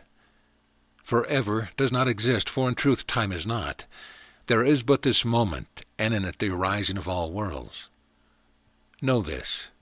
That which you are resides in all times and places, yet is always beyond the shadow of illusion. The light I am dawns in the act of recognition of what alone is. Your only task is to allow it. The keys I have given you, and these have you used, for the kingdom cannot be approached if there is not first desire, nor can there be movement toward it without clear and uncompromising intention. But the greatest of keys is allowance, for entry therein cannot be gained through self-effort, but through self-disillusion alone. Herein is the essence of my gospel. Neither by much effort, nor yet by mere belief, is the kingdom entered, but in the end of illusion alone. Teach this, be this. Thus does the awakened Son proclaim, I and my Father are one. Peace, and again I say peace to the only begotten of the Holy Father. Amen. He speaks, I write. Everything seems to disappear. Oblivious to my physical surrounding, the dimming light of a disappearing day holds no consequence as the pen flies along the lines of the paper. It ends. He fades gently away, and I return to what we call reality. Sitting in a quiet apartment, hearing now the sound of a couple chatting as they walk by on the sidewalk below my window. I must turn on a light to read the words, struggling to decipher my own hurried scribbles. I finish and shiver involuntarily, though not because I'm cold. This is radical. It is not what I have been taught. It is not the official dogma of my own human family. To follow where it leads requires a boldness which I am not sure I possess, and which I am not sure I even want to possess. Yet there is an attraction, a feeling deep within that wants to cry out, yes, yes. Plato once wrote a now famous allegory, The Cave. In the cave, people lived their lives facing the walls, never turning to see what else the cave might hold. The whole of their experience revolved around their interaction with shadows that were always cast on the walls of the cave. Over the course of generations, they came to believe that the shadows comprised the whole of reality. There was no need to turn around. But one day, for no apparent reason, a young boy did slightly turn his head. At first he was disoriented and did not comprehend what he saw. Gradually, though, it became apparent to him that the cave dwellers were chained in such a way that all they could see were the shadows. He saw that the cave was much more vast than he had been taught. He saw a huge fire some distance away being maintained by a few individuals whose appearances was not like on his own. With a start he realized that the shadows on the wall were actually being cast by the dance of the firelight. They were not real at all. He learned how to drop the chains that had unwittingly bound him, made his way quietly past the guardians of the fire, and noticed a trace of light seeping in from some point high above him. With great effort he climbed up to where the light was coming through and lifted himself up out of the cave. The brilliance of the light was dazzling at first. Everything was crystal clear. Here there were no shadows at all. Then he remembered his family and friends still living in the cave, still entranced by shadows. Climbing back inside, he returned to a spot along the cave wall and excitedly began to tell of his experience. Some acted as though he could not hear him, their faces without a trace of expression. Others turned for a moment and then looked away. Still others warned the young boy that the light was an old myth, long since explained away by the high priest and governor of the cave dwellers, and that he would do well to forget them. A few, a very few, wanted to hear more. Is that what this world is? Are we living in a cave occupied with mere shadows we cast ourselves? Am I ready to give up on my world?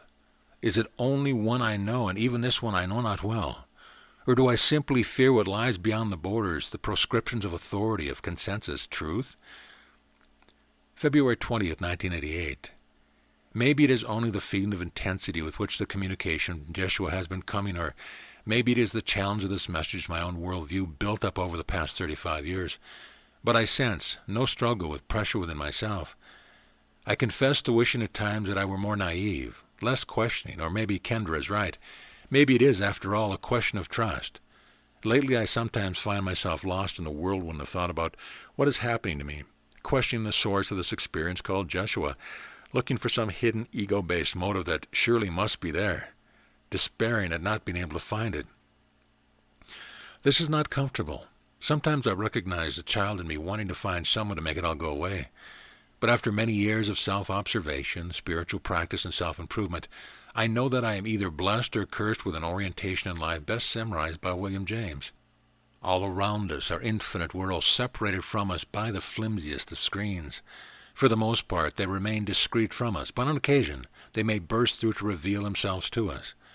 Therefore, we should be careful lest we close our accounts with reality too quickly. My willingness to leave my account open has been both a boon and a bane, but this is unlikely anything I've ever encountered. My intellect does not seem able to explain either the experience or the meaning of Jeshua's message. Perhaps because of that I simply shelve it as best I can and continue to live my life, or try to, as I am accustomed, as I believe I ought to. Yet some part of me insists that I do whatever it takes to understand it, to integrate it. Picking up the telephone, I punch in the code that will automatically dial Kendra's number. Once again, I have let too much time pass since contact with the gentle soul I love so dearly. I know it is because I want to go lightly, as if I could use her friendship up and there wouldn't be any more. Hello, Kendra. Mark, hello. It's funny that you called. I've been thinking about you a lot lately. She pauses for a moment, then continues. Are you surviving? Always as usual. Now it's okay to say, didn't I suggest this a long time ago, so that you might as well get it out of the way? There's a brief chuckle before she dutifully repeats the words and asks, okay, what is it that I suggested? That I might want to schedule a session with Jeremiah to see if he can shed some light on this. Resting the receiver between my ear and shoulder, I grab a pencil and notepad. I think I would be really happy at this point if Jeremiah would tell me it's all a projection of my subconscious megalomaniacal desires. Maybe I can get a prescription for hearing voices. But give me the number and I'll see if I can schedule something. Kendra reminds me that Billy Ogden, the channel for Jeremiah, is sometimes booked far in advance. Look, let me call her now while I'm on a roll, and I'll call you right back. In a few minutes, I am back on the phone with Kendra. Guess what? She had a cancellation, and I can see her tomorrow. Kendra, of course, cannot let this chance go by, so that means I'll see you tomorrow night, right? I smile, knowing that now I really have no choice but to go through with it. Tomorrow night it is. Thanks for the number. Bye. After exchanging pleasantries with Billy, we ready the tape recorder and settle down on the sofa. Doing my best to relax, I patiently wait for a change to occur, for Billy to leave and Jeremiah to appear. Whatever this phenomenon is, I am always fascinated by the noticeable physical changes that occur. Billy's face subtly changes shape, her body begins to appear larger somehow. Finally, her head raises, and a voice very different from Billy's, with a far different style of language, begins to speak. Dear heart, you have questions to ask. Yes, I reply. Well, actually, I had thought of preparing a list of them, but decided to just trust the flow of our session. There is a faint smile. Is wisdom there, dear heart? One of the problems I have is that, while I am learning to listen to my heart, following it seems to be another thing. It is because you get tangled up with the intellect. That which causes pain, dear heart, is the confusion between the intellect and the heart. At this time, what we say to you is that the best way to come from your heart is to have only the willingness to let go of what you know, to let go of the training you have had. The source of all life, you see, is what you can call God or love, the oneness of all things. Dear heart, until you let go of who you think you are, you cannot receive wisdom from the universe. Shifting my position so I can look directly at Jeremiah, I asked, can you shed any light on my experience with Jesus, if I have had any at all? Wanting to know if I might receive information similar to that received by Kendra so many months ago, I have deliberately not mentioned Kendra nor Jeshua. There is a very long pause, and Jeremiah's reply abruptly stops me. It is not so much that you are having an experience with Jeshua, but that you are. That is your lifetime.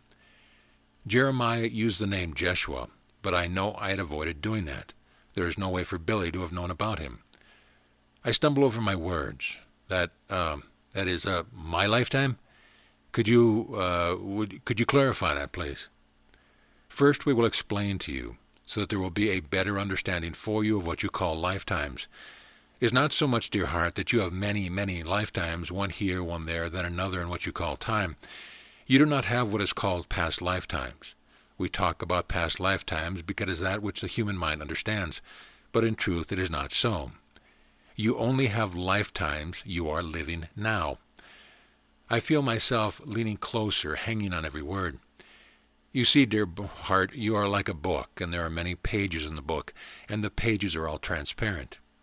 Therefore, when you look at the book, you see the whole, but if you take just one page out, you see only that page. The further away you get from the book, the less of it you can see, so you call it past lives. But indeed it is not. It is still your lifetime. You are in many places at one time, living many lives now. You are the being you ask of. I am stunned. I am this being I call Jeshua? Is so. Do you understand? Yeah, right. I may understand the words I've just heard, but their meaning, well, that is another matter. Something tells me the Pope would not agree with all of this. Jeremiah, we grow up here in a culture with a rather different view of Jesus. And now you are saying that I am that life. Is so. So would you say that, as lately, Jeshua is communicating with me more and more clearly that I am... Jeremiah finishes the sentence for me. It is that you are willing to look at the pages that you are. I am reduced to silence as my mind tries to absorb what I am hearing, seeing the inevitable conclusions as pictures stealing briefly across an invisible screen. Conclusions which turn the whole world upside down and inside out. This is radical in the most fundamental sense of the word. Dear heart is all right. Jeremiah's voice is softer now, soothing ruffled nerves, seeing my plight even though the physical eyes are closed. Is that you who have what is called judgment going on? Is that you have created a mindset that says you are looking this being called Mark? Therefore, because this is all that you think you are, it does not have the value of this being you call Jeshua. It is the pattern we see in the framework of thy being, that you hold the idea that all are the only begotten sons of God, yet still you insist that Jeshua is the real begotten Son of God. Therefore you cannot see the equality. But, dear heart, there is only equality, because there is only one mind. Until that you are ready to look at thy brothers as thyself, for indeed it is you that lead the lifetime of every being. Now it is my turn to interrupt. I live the life of every being? Is so. Every lifetime ever lived is but one lifetime. There is no separation. It is to know, dear heart, that you are the holy begotten Son of God, the only begotten Son of God. Do you understand? I sit very still, staring at nothing at all. I do not know how much time goes by sitting there staring out into space. What would an onlooker see? A man and a woman sitting on a sofa silently, not lost in the panacea called television or listening to music, apparently not interacting at all, just two bodies sitting on the sofa. But inwardly nothing is still. Energies are pulsating through every cell of my body. Images race through my mind. Flashes of brilliance, colored lights seem to fly by, as though I were traveling at incredible speeds. Finally, I am able to speak, and so I do. There is a return of more familiar surroundings, though I still do not move, nor do I even turn my head to look at Jeremiah. Somewhere inside of me there is a knowing that we could carry on this conversation without being in the same room or even on the same planet. So, the Son is doing all of this. All of this, then, are the murderer, the rapist, the king, the poet. Jeremiah is smiling now and speaks easily, confidently, as a teacher who is sure that his student is, at least, beginning to comprehend. When one comes to the full awareness of that who he is, then all will move closer to that oneness. The greatest gift you can offer to the world is to come into your own full awareness of who you are. When you love all that you are, you will have given to mankind that love, that acceptance, for it to awaken to who you are. You will recognize that you are all things. Not skipping a beat, Jeremiah continues. It is that you have these teeny borders, these little rules that say what life is, and because what you receive does not fit within these rules, it is very difficult to deal with. It does not fit in a box. You must push out the borders of your mind. This is why we tell you to allow it to be, even if it does not fit in your current perception. This will push out the borders of your mind. Slowly nodding my head, I reach over and turn off the tape machine, silently saying thank you to Jeremiah, then rest back on the sofa, waiting for Jeremiah to leave and Billy to return. Billy offers me refreshments. Often people don't seem ready to leave just yet. At first I was uncomfortable with it because I didn't know if I should say or do anything, so I just got used to hanging out with them. Do you have any idea what goes on in these sessions, I ask? No, but it was harder to come back this time. I think Jeremiah's energy was pretty strong. She doesn't seem very much interested in this line of questioning, so I let it drop. I think I'll skip the tea and head out. At the door, I pause and turn back to her, saying, thank you doesn't seem like quite enough, but I'm glad you let this happen. Billy smiles broadly. Oh, I guess I learned it's okay. I mean, it seems to help a lot of people, and that is all I need to know about. I nod my head, turn and walk down the hallway to the elevator. Driving first toward, then through Seattle, the traffic is hardly noticed. The hour-and-a-half drive south to Kendra is over what seems like an instant. Come in, how did it go? Do you have the tape? Kendra is obviously excited as well as curious. Without saying anything, I give her a big, long hug, then hand her the tape and sit down on the floor. I watch her across the room where she opens the door of a beautiful hand-carved antique cupboard that serves as her stereo cabinet. She slips the tape in and sits down on the floor beside me. As we listen, I can see that Kendra is quite involved, listening intently to every word. As the tape reaches the part about Jeshua, I can feel my heart beating faster, waiting for her reaction. It is not so much that you have an experience with Jeshua, but that you are. That is your lifetime. Kendra turns her head toward me, eyes showing surprise, asking for an explanation. It doesn't mean what you think. Well, not exactly. Finally, the tape is finished. After a while, Kendra speaks softly. Well, there isn't much that can be said to that. She starts chuckling. Well, so what's so funny? She looks at me askance. I don't know, nothing, I guess. Maybe I'm chuckling because I don't know what to say. I sense an opportunity for a good jab here about her, of all people, being speechless, but I let it pass. Do you remember the part about allowing, I ask. Yes, she replies, why? Jesua has been talking about that with me. He said that the stage of my own process of awakening could be called the stage of allowing. Rather an odd coincidence, isn't it? Smiling, eyes sparkling now, Kendra replies without pausing to give it a thought. Coincidence is a word for connections we do not understand, or don't want to understand. She turns to look at me, then continues. And you know it, too. I smile back at her. Yeah, hey, maybe all those apparently non-physical beings are collaborating. What do you think? I think, she pauses and takes a deep breath. I think that if you listen to all of them, it is a lot more than collaboration. What do you mean? I ask the question, but I already know her answer. There is only one mind. For the longest time we look at each other or at ourselves with the one mind, the one sun looks at itself. Whatever the words used to describe the experience, there's a feeling, a momentary knowledge beyond any doubt that for both of us melts all boundaries, all division, all doubt. Well, I finally speak almost as a whisper. I should probably be going. I could swear that the sparkle in her eyes fades a bit, and I sense that the spell has been broken. Or is it, perhaps, that we were choosing to return to it? On the way home, I feel as though I am 6 feet off the ground. The Tacoma city skyline is alive with vibrant energy. Yet even in this moment, after all this time with Jeshua and the impact of the sessions with Jeremiah, I can already recognize a now familiar energy almost imperceptibly rising within me. Have you ever experienced knowing something beyond doubt and also knowing just as clearly that you are refusing to accept it no matter how obvious it is? Perhaps it seems simpler that way. Chapter 6. As you resist service to your brother, so too do you resist your own salvation. April 24th, 1988. Nearly 2 months have passed since my session with Jeremiah, 2 of perhaps the busiest months of my life. A business opportunity presented itself, and I quickly dove in head first. For the past several years, I've been earning a living primarily in the health field, learning everything there is to know from serving as a doctor's assistant to a clinic manager. Now I have joined with a software firm to create a management system for the healthcare industry, complete with training manuals and procedures that will be marketed throughout the country. My partner and I have been working feverishly to complete the prototype. A few weeks ago, we made our pitch to the president of the software company in a limousine cruising around Seattle. The president was very impressed, so impressed that he hired me as a consultant trainer and agreed to our terms for the future right to the product. In short, I am going to be paid to devote the majority of my time to completing a product that will give me royalties for each unit sold, and the software company will make the product a mandatory part of their package. Now the whirlwind of the last few months is beginning to settle down, or perhaps I should say settle in.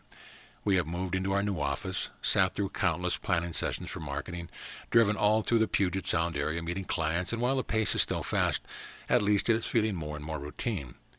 We're getting there. I see a year, perhaps less, and everything will be in place, and then freedom. There have been several occasions when I have felt Jeshua's presence, like yesterday. While I was in the midst of reformatting some material, I sensed him. Under my breath, I muttered that I really did not have the time and to please not distract me. Imagine! And some parents are concerned about the invisible playmates of their children. I am looking forward to tonight. I feel safe in not bringing my work home with me. I am well ahead of schedule. Time to kick back and savor it all. As I rock gently back and forth, feet on the windowsill before me, eyes drinking in the soft light of the remarkable clear evening, that familiar feeling begins. I am looking forward to this connection, whatever comes from it. Now we begin. Silence. Again I say unto you, silence. Just beneath the roar and din of your world is found a quiet voice calling to the one who has journeyed over immeasurable distance and through time without beginning. So gentle is the voice that surely we are mistaken. Unlike the cry of the world, his sound is unfamiliar and goes so often unknown. Therefore, silence for the seeker of the truth once known then lost. Silence is the door of which I stand and knock, knowing that if the seeker is still, my knock will be heard, and I shall enter therein. Can you allow silence? Are you willing to quiet the longings born not of the Father, but of the roar of the world? Seek first the kingdom of heaven, and enter therein through silence. O you who believe even beyond your own belief, that you are lost from your Father and separated from his divine love, can you not see it is but your own voice which calls unto you? I bid you come to silence, that the voice may finally be heard. Here marks a gentle turning point in the long journey. Herein is the way home rediscovered. I stand here at just this end of the pathway while you wait there, at the edge of the world you have imagined into being. Turn gently then, your ear from the din you have for so long immersed within. Turn gently and hear my voice calling. The way is before you now, and the table is prepared. Our Father awaits us. Come unto silence, let the journey end. It is but a short step when once you turn to me and hear me. Come, I bid you come. Amen. May 6, 1988. Now we begin. So long has it been since last we walked together upon the earth, for I speak unto you this truth. The sun is but one. Never is there a time, nor ever a place that illusion reigns, save in that of your own delusion. For always and ever the truth is, and the truth is this. The Son is one, united eternally with the Father, who is the essence of the Holy Begotten Son, the form of the Father's presence. Do you know how far you have wandered in your journey through countless illusions? Have you but a faint idea of the worlds you have created? The dream ends where the kingdom begins. Therefore, ye cannot serve God and mammon. For either you will serve the one and deny the other, or you will serve the other and not the one. Think not that you, who can only demand your belief in separation, can reside within the kingdom in the same moment. Such is a deception, though subtle, that seduces the seeker of true spirit. Long have I waited for this age to be upon the surface of your beloved earth. Now the time is upon us. No more will the Son suffer the torment of his illusion. Look, you cannot see from whence appears the light of the Holy Father. Look yet again, and behold no end. Thus it is, and thus shall it again be upon the earth. Surrender unto me, for indeed I am the way, the truth, and the life, and such as this you are. Let the dream end, that the kingdom may be known. Amen. May 25th, 1988. Now we begin. Hello, Mark. Hello, Jeshua. How are you? I am fine, Mark, though I see you are not. It shows, huh? My beloved friend, never is truth hidden at any time nor from any one, though of course many prefer not to see. That makes me want to ask, why am I tired from your perspective?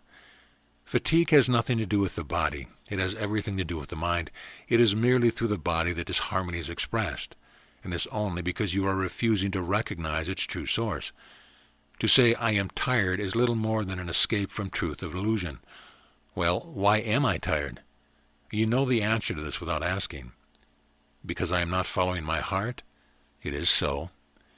I seem to hold the belief that reality is out there, that if I simply and wholly give up resisting my heart, calamity would ensue, and the world will condemn me.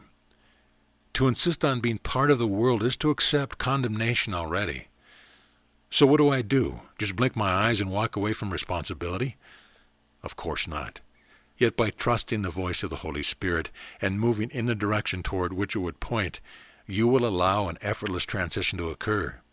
You need not think that you must ensure the welfare of others, for when the Spirit is trusted wholly, no such transition occurs which does not also nurture all of what you currently participate in.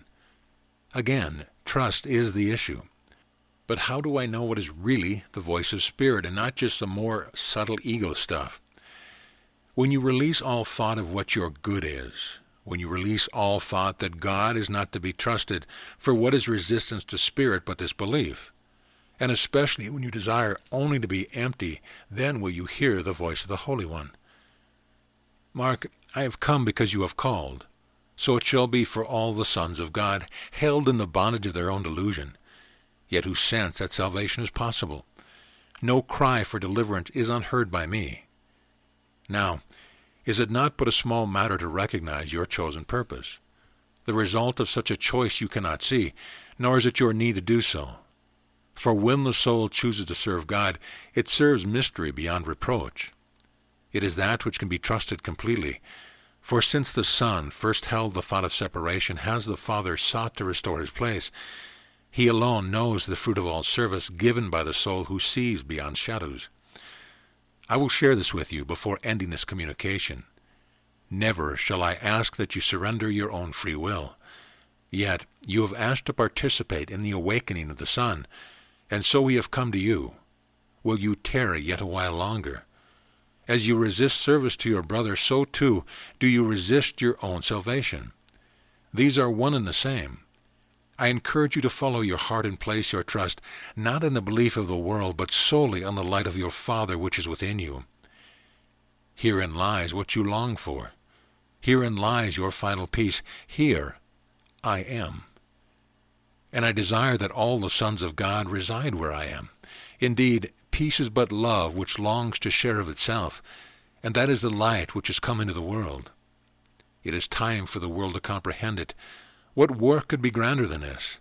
What task of greater importance, what beloved brother, can the world offer that can be remotely as valuable to you? Seek first the kingdom, Mark. You have sought and you have found. Now is the time for sharing, that the world may comprehend light and release darkness. Fear not, for I am with you always. This you know well. Live what you know. Amen. That does it. Often during this experience with Jeshua, I've had the idea of scheduling a session with Jonah, who is the only person, perhaps I should say entity, whose authority I would trust. His guidance over the past 3 years has been uncannily accurate, and the profundity of his teaching unsurpassed. Whoever or whatever Jonah is, I have come to trust him completely. This doesn't mean I always follow his advice. In fact, quite the contrary. It seems that more often than not, if he suggests the high road, I take the low road. Following the low roads has eventually led me blundering into the humbling recognition that, in ways I do not yet understand, Jonah seems to see things from a much more inclusive vantage point than I. Now, there is no hesitation. I grab my writing pad, write out a list of questions, stuff it in an envelope, and hurriedly address it to Hoska Harrison, who serves as the channel for Jonah. I rush out into the blustery spring afternoon and run up to the corner mailbox. Just before dropping the letter into the mail slot, I silently ask Jonah to be perfectly frank with me in his answers. Back in my apartment, I reread the communication I just received. I thought I was past the fear of sharing this information, but it strikes me as so radical. It demands change at fundamental levels and in ways I do not yet understand. How then can I share it? June 6, 1988. Now we begin. As you rest, look out upon the beauty of your earth. There is no lack of harmony there. It is this sense of union which attracts so many to nature. Yet the question arises, why do I not move in accord to this harmony? The I to which I refer is mankind. Mark, I am in all things, except in the perception of the world, so strongly adhered to by the mind of mankind. In these things you will find me not. Split wood, I am there. Lift up a rock, there you shall find me also. It does not occur to the mind of one so enchanted with illusion to consider why I did not mention the marketplace or government. The earth, and all that abides in it, knows no thought of separation from the Holy Father. It is for this reason that all who desire to awaken are attracted to nature. It is why even I journey to the desert.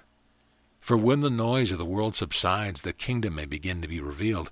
That which facilitates silence serves the awakening of the sun. I wish to address your concern over the Jeshua Letters. Seeing your doubts, I offer this as prophecy. Within 2 weeks, you will receive your tape from your beloved teacher Jonah. Here you will find the confirmation you seek. My question to you is this: will you then create yet another defense against the very purpose you have chosen? Dwell upon this. Amen. Later, as I wash the dishes and stack them to dry, it suddenly occurs to me that Jeshua has given me something quite concrete, a prediction, one that has a clear message. If I do not hear from Jonah in 2 weeks, I will have fuel to discredit all of this, and now one question occurs. What if I do receive the tape? June 18, 1988. Turning off Tacoma Avenue, I drive down the hill, feasting my gaze on the harbor below. As always, a feeling of simple joy begins to settle in. I love living here near the water, yet above it, above the neighborhood's rooftops where I can see for miles, unobstructed by glass and concrete. Pulling up the old house whose top floor has become my home, I bound up a few steps to the front porch and flip open the lid of the mailbox. Immediately I stop breathing, if just for a moment. There is a small package, a brown shipping envelope, just the right size for cassette tape. A glance confirms it is from Hoska Harrison. Walking much more slowly now, I go around the corner of the house, up the steps of the landing, and open the door that I forgot to lock when I left this morning. Once inside, my briefcase is gently tossed on the sofa, the brown envelope on the dining room table, and I'm in my rocker. Within seconds, my mind is full of avoidance thoughts. I really need to get the laundry done, and it's been a long time since I vacuumed. Did I take the garbage out this morning? Enough already, I shout out loud, and then more quietly, let's just get this over with. I slip the cassette into the tape player and settle into my rocker. The harbor is so still tonight. There is only one tanker, waiting patiently to be pulled into the docks by those familiar green and white tugboats. The lights are beginning to shimmer across glassy waters, ribbons of dancing radiance disappearing into the hillside that lies just a block from me. A clicking sound announces the tape is ready, and I turn my attention to it, but leave my eyes on the soothing water below. We have questions for Mark Hammer, says the recorded voice of Rebecca Harrison. So stated, booms the voice of Jonah. It is a voice so unique, so powerful that it cannot be forgotten. Last year I met with 2 friends at a cafe in Ballard. Oh, quite by accident, say ye, interrupts Jonah. It has been my experience that he already knows the real intent of my question before they are asked, as if replying to a deep level of genuine inquiry, often inaccessible in my conscious mind. He continues, "Is not all, my friend, that transpires in accordance to one's beingness by a grand design? Not a design by a force or a source outside of oneself, but by a drawing of souls together to share with each other, to teach and to learn from each other, to bring back ancient memories that one forgets because they are so shielded with the programmed consciousness. Indeed, as ye well know, and we have spoken to ye many times, your purpose, is it not, to bring forth an understanding of one's own inner enlightenment, one's own inner power of assisting others through trauma, indeed of healing your own trauma? All of that from one seemingly innocuous question about a meeting with a few friends. He is already there, touching the space deep within me. I can feel it. It is not so much the words, but a feeling that is evoked. My ego, my protective mask, cannot shield me from this feeling. And now tears are flowing freely, as if my whole body is opening up. The tears work their way from cells into my legs, my arms, my chest, everywhere, up to and out of my eyes. I'm tingling, bawling mass of flesh, but it feels so good. The tears continue unabated throughout the remainder of the session, so I ask Jonah questions about my resistance, about my fear that it is all just an ego trip, about Jeshua. When one is preparing to change realities, to go from what would be termed as an old reality to that of a new reality, in the midst of that change, the negative ego, the old fearful programming, comes to the surface.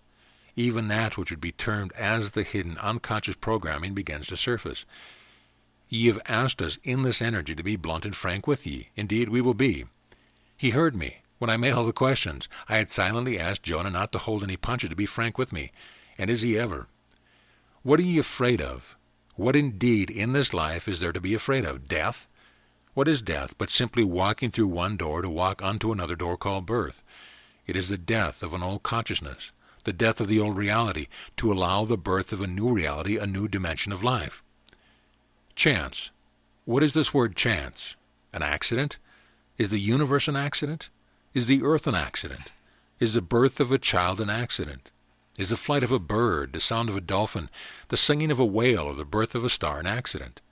Is it all by chance, or is it indeed a grand design of the oneness of that termed God? Never is there such called chance. Ye were drawn to us because of your ancient memories of us, to break through the ego that the heart might be found. Is it all by imagination?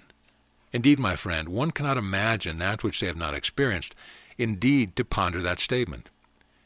We will well understand you want a direct answer, yes or no. Is this occurring? But it is to be perceived in this manner. Jeshua exists within everyone. To understand it in this manner, my friend, a part of ye is Jeshua. There is a part of that within each one. Jeshua is an energy, meaning truth giver. Honor that which ye hear. Honor that which ye speak. What is of importance is to understand the symbology of this energy, meaning truth giver. Suddenly and dramatically, everything which makes up the reality of this moment disappears. Simultaneously, I am electrified, every cell of my body alive, as if charged by some unseen source of sublime energy, the energy of recognition. There stands before me an image I know well. It is the image of Jeshua, radiant in golden light, and about him, to the sides, below and above, are other beings equally as radiant. I somehow know they represent all beings who have ever lived or ever will live. Their smiles and radiance express a joy that transcends all description. The person Jeshua, indeed, the whole of that lifetime, does express the reality of Christ, who is all of us. My God, does his life make visible the truth of our very beings, mirroring back to our conscious minds what was so long ago forgotten? Was he, is he the soul of each of us, whispering to our heart the only obvious truth? Truth giver. The tears have stopped. In fact, it feels as if everything has stopped, especially my mind. No grasping for bits and pieces to argue against, no resistance to what I feel or what I experience. The words reverberate continually in my mind, resonating like an echo without end. Truth giver, truth giver, truth giver. July 19th, 1988. Now we begin. Beloved brethren, you who linger on the edge of light, believing yet that darkness is your home, allow me to speak to you in this treasured moment, which, by the way, is not in time. Time is the measure of illusion. What is real is always beyond time. Again, I would share with you that if you would penetrate the veil of your experience and find within it that which can set you free, you must always go to your feelings. For the thoughts you hold are either the producer of other minds, held in the bondage of darkness, or are born of your own insistence on the truth of circumstance. Never are you apart from the kingdom, save by your clearly free choice. Contemplate this one truth deeply. When you come to trust the Father's will for you, all doubt about your experience will be forever banished. Do not doubt this. Yet I would share with you that there are no road maps. You are your path home. It is thus that guidance is an art requiring the greatest tenacity, since you are constantly creating your experience. My guidance is given simply because you have asked for it. Now ponder this. My life among you was nothing more than your very own. My experience of that time is wholly yours, for the Son is indeed one. See then that Jeshua is not, and was not apart from you, but is a part of you. It cannot be otherwise. I give you no specific instructions relative to the experience you create, nor shall I. It is not my purpose. My purpose is to guide you on this, the last part of your journey. When you have come to where I am, it will be completed, and a new one will emerge. I will lead you beyond all shadows, once and for always the shadows you know well. This day, remember that you are the only begotten Son, and that nothing matters save the remembrance of me. Beyond all appearances, this alone is the only experience truly occurring for you as well as for everyone. This is preposterous to the mind in bondage, for remember always, what appears as darkness is light to the world, yet that which is light is believed to be darkness. There is no salvation in the perception of your world, therefore simply release them. Soon you will abide in me wholly. Herein lies the purpose of your being in the world. Herein shall you know the intention of your soul. Peace I give unto you, my beloved brethren. Amen. July 21st, 1988. Now we begin. Again I come forth to you, for again you have asked. I am that which resides in the heart of all. I am that which springs forth from the Father and is before all worlds. I am that which is walked among you, and the world know me not. Beloved brethren, peace I give unto you. Not as the world can imagine, give I forth unto you. I call, yet few hear, fewer still respond. In all things rest first in me, and know your Father's will. In all things heed not the teaching of the world, for what is born of ignorance can lead only to ignorance. But that which proceeds from light leads surely to light, for that light it is. Release all fear, embrace all that you are, and express in this the light that you are. Not one hair of your head can be touched when first you abide in me. Why fear a moment's fantasy? For if such is the world made, it means nothing. Love alone is the substance of all that is real. Go now in peace, for I am with you always. Amen. I come forth to you, for again you have asked. Rereading the communication, my attention rests on that one line. I don't remember making any appointments with Jeshua. This isn't the only time he has spoken like that. Why? And why does it seem to matter to me? How could I ask and not know I have done so?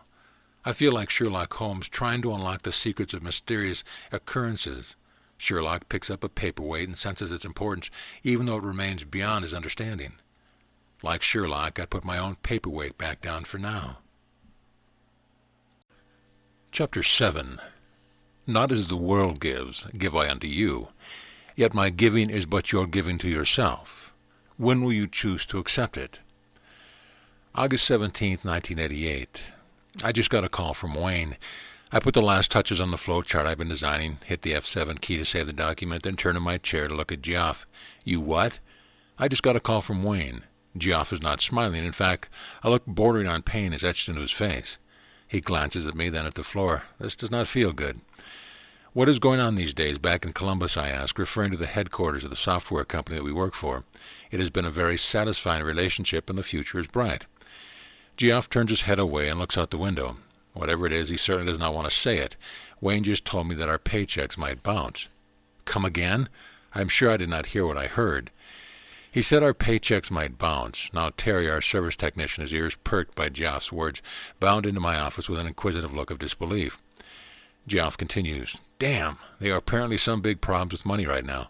I don't know what is going on. Wayne may be the vice president, but he didn't seem to know much himself. Something is hitting the fan back there. What money problems, I interject. We have done $150,000 in business the last 2 months, and they can't make salaries? Geoff winces. I know, right, man? I do not know what else to tell you. Damn. His frustration explodes as he slams his fist into the wall and then takes a deep breath and sighs. All three of us are on the phone to our banks, and our replies are the same. Our paychecks have bounced. Frustration, anger, fear, confusion, a sense of disorientation run rampant for the next several minutes. Finally, we get through to Wayne. All three of us are speaking at the same time from our individual office phones until Wayne shouts for silence. Look, I am as much caught by this as you are. We thought we had $200,000 in backing from our financiers, and so we have been leveraging our assets to expand our markets, like yours out there in Washington, but it's been withdrawn. Maybe it wasn't there, I don't know. The bank has frozen our assets. There is no money available. The reality is beginning to sink in. It occurs to me to ask about the commissions, especially the development fees due to us for the software products we designed for the company. An amount of $10,000 is due to us in only 45 days. After a long pause, Wayne speaks slowly. It looks like all of it is in his history mark. What about the checks due in a week for the month of August? Silence is the only answer any of us need to hear. By the end of the day, it hits me full force. I have lost 2 months' salary, an additional few thousand commissions, and most significantly, my share of the development fees due on October 1st. That money is what I had joined this venture for. Even conservative royalty estimates had promised enough income to allow me to stop working every day in order to get to the next. Then a paralyzing fear grips me. When all is said and done, I have enough funds to live through the end of October, and that's it.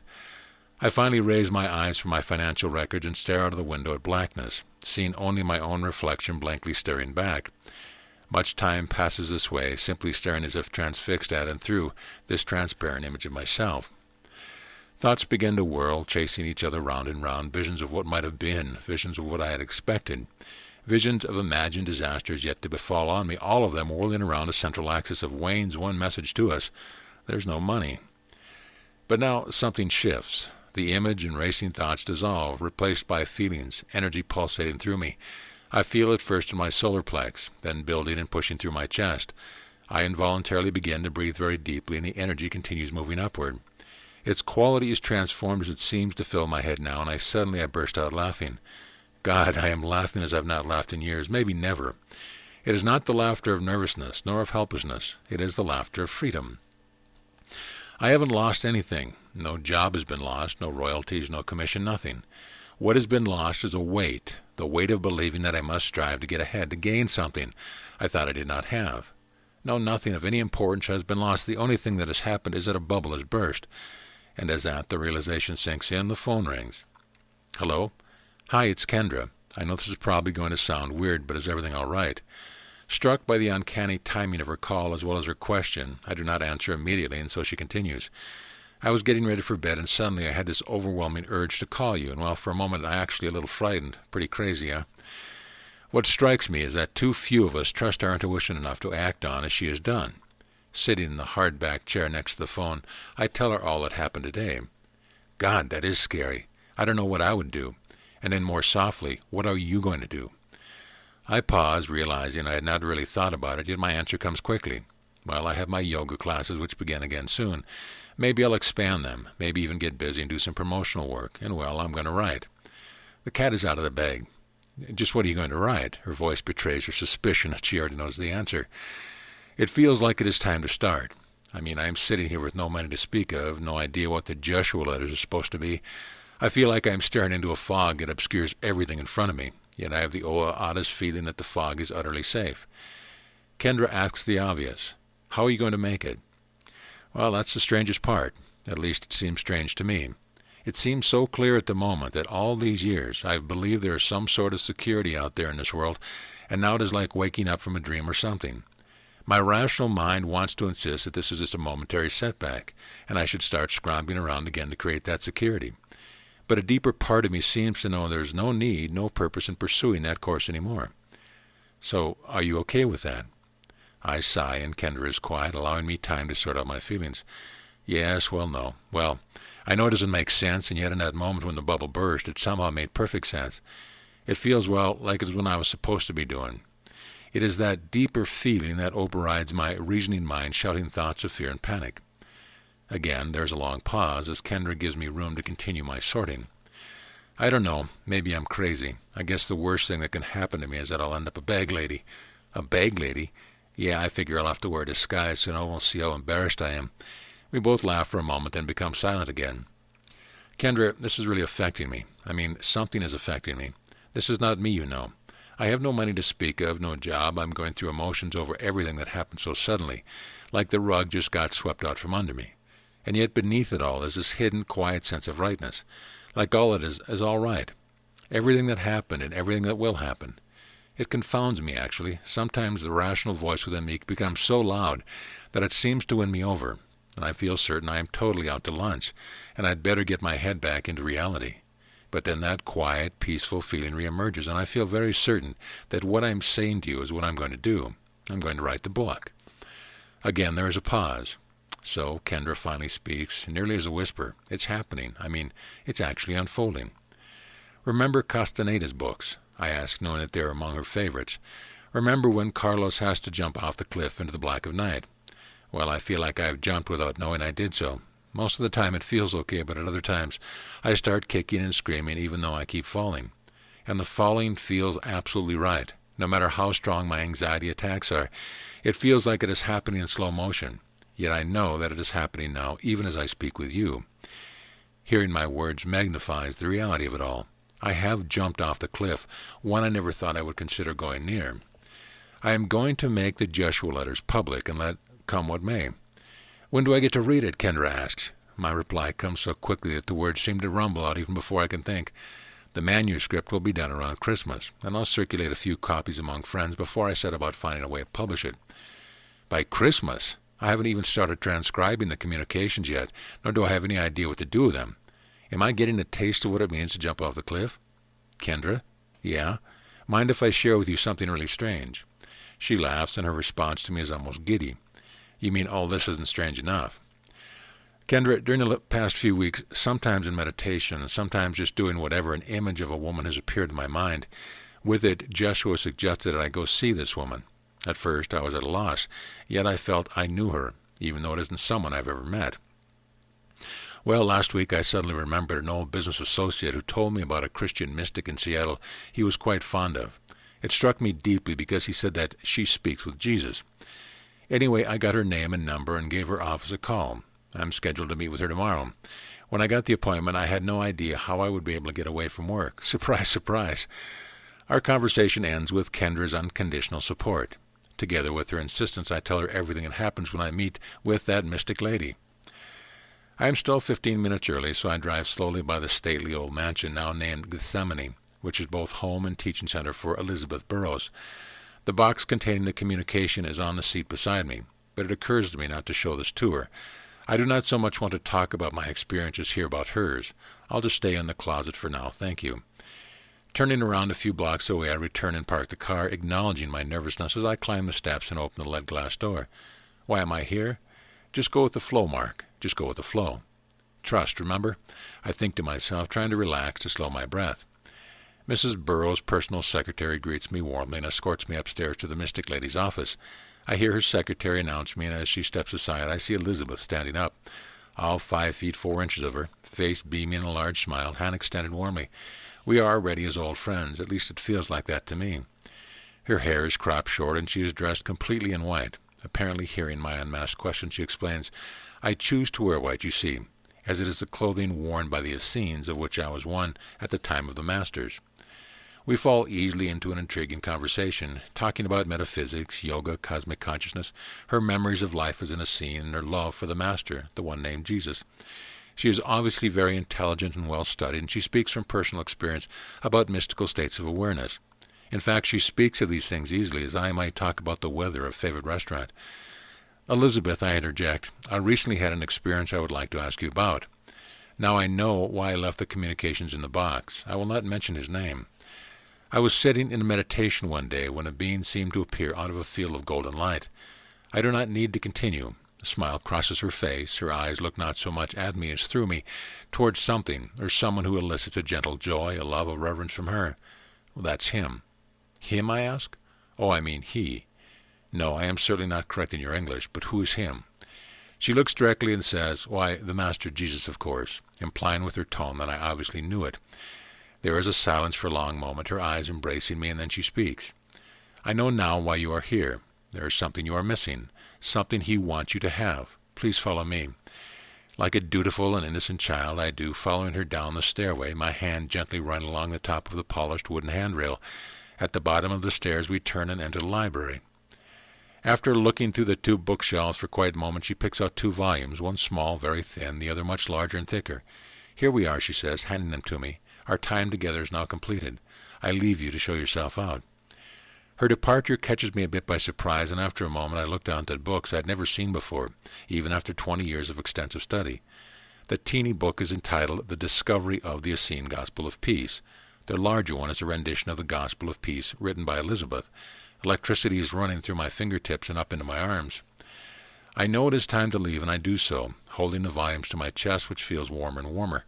All the way back to Tacoma, there is an unmistakable feeling of joy. Occasionally I reach down, letting my hand rest on the books, caressing them, smiling them.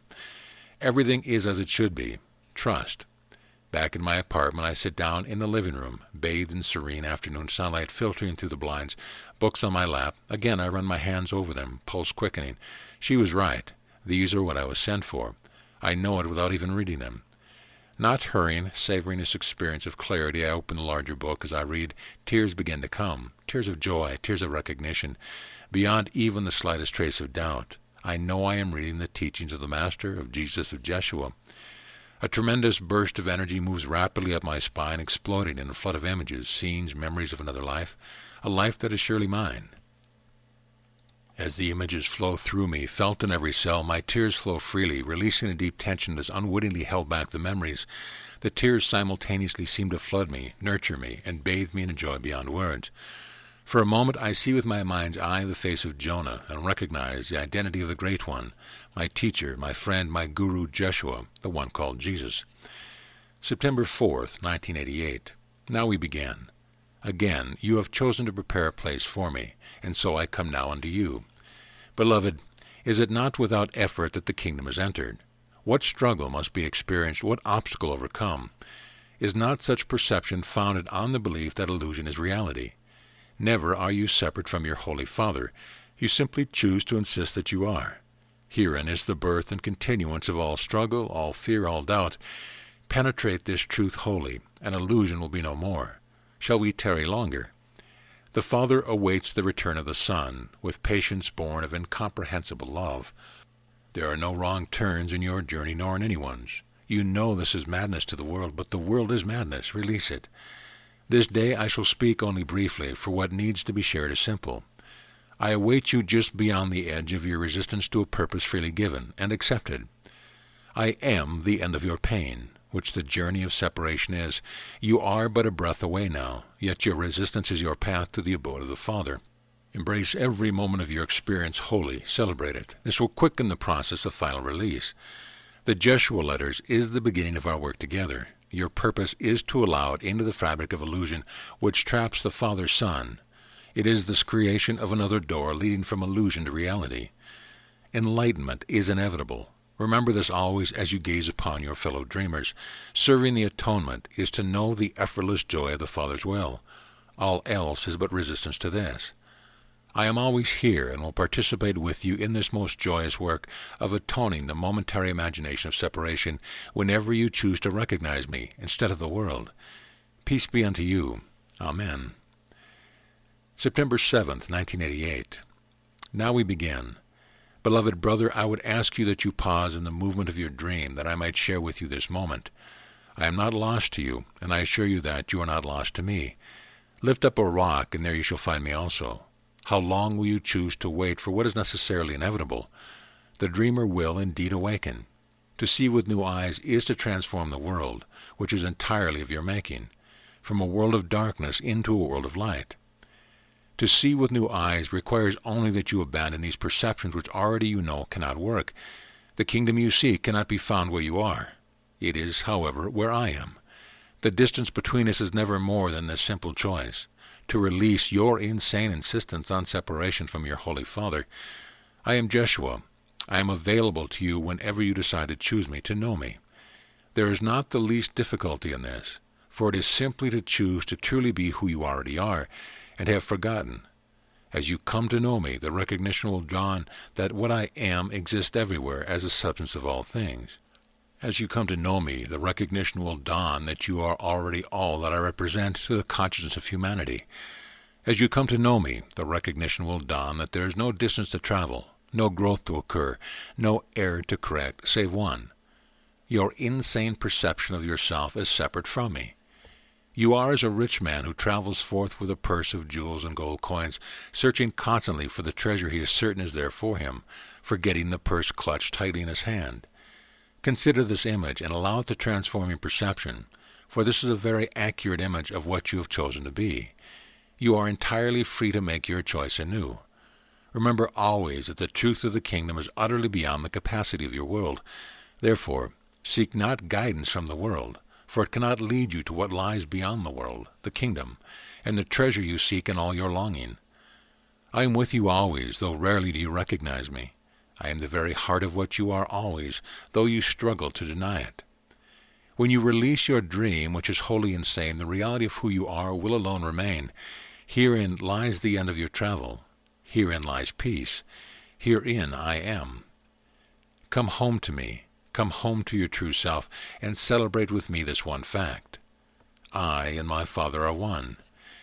Peace be unto you, my beloved brethren, not as the world gives, give I unto you. Yet my giving is but your giving to yourself. When will you choose to accept it? Amen. October 4th, 1988. Now we begin. It is not without much hesitation that I come forth unto you at this time. This hesitation occurs because there is again a resistance building within you, though at a very subtle level. During this pivotal transformation, you are moving closer than ever before to disillusion in me. It is a time of critical importance for the ego. The habit of separation will rise yet more steadfastly to block this from ever occurring. To the conscious mind it appears that all is well, but at a very refined, very deep level I assure you that it is not. Therefore I hesitated to come forth, for it was possible that the resistance would again be your habitual choice, thus rebuilding the wall we have worked so diligently to dismantle. I am pleased that, in a very critical moment of this contact, you chose in your soul to open to me. It was at this point that the clear vision of light appeared to you, and you beheld various images granting recognition of my presence. You are very much like a warrior engaged in your last battle. The enemies take on a subtler form, and can therefore go unnoticed. It was I who spoke to you this morning, suggesting you arise. It is a great truth that receptivity to guidance is most present during that time of the early morning. A touch of sleepiness, I might add, enhances the receptivity. Come into the mountains tomorrow. Do not allow the shoulds of your illusion to take precedence. The emotions you have been feeling beginning last evening are the result of your denial of me. This you well know. You have chosen to participate in the bringing forth of a knowledge so sublime, so simple, as to seem ungraspable. It is the knowledge of living in Christ wholly. Again, I reiterate that this is a crucial time for you. Let not your path be shaken. All the universe moves to support you at this time, as it does whenever and wherever a soul stands on the brink of fully awakening. Do not allow your habit born of separation force yet another denial of this support. To the degree you allow support, support is given. This is the bounty of your Father's table. This communication brings forth no new teaching. What has been given forth as the Jeshua Letters is now finished. The completion of this project is inevitable now. Following this shall come specific guidance from us, and I shall continue to refine this teaching as required for the benefit of many levels of human consciousness. Tomorrow, when you journey to your mountains, you will establish contact with an entity, a soul, who will begin to give forth to you the wisdom of the earth which you have asked for. Mark, I well perceive your incredulity. God, another one? You think to yourself, is it not time to simply be what you have chosen? A messenger of the heart, opening, receiving, and sharing the wisdom of perfect knowledge to assist in the awakening of man.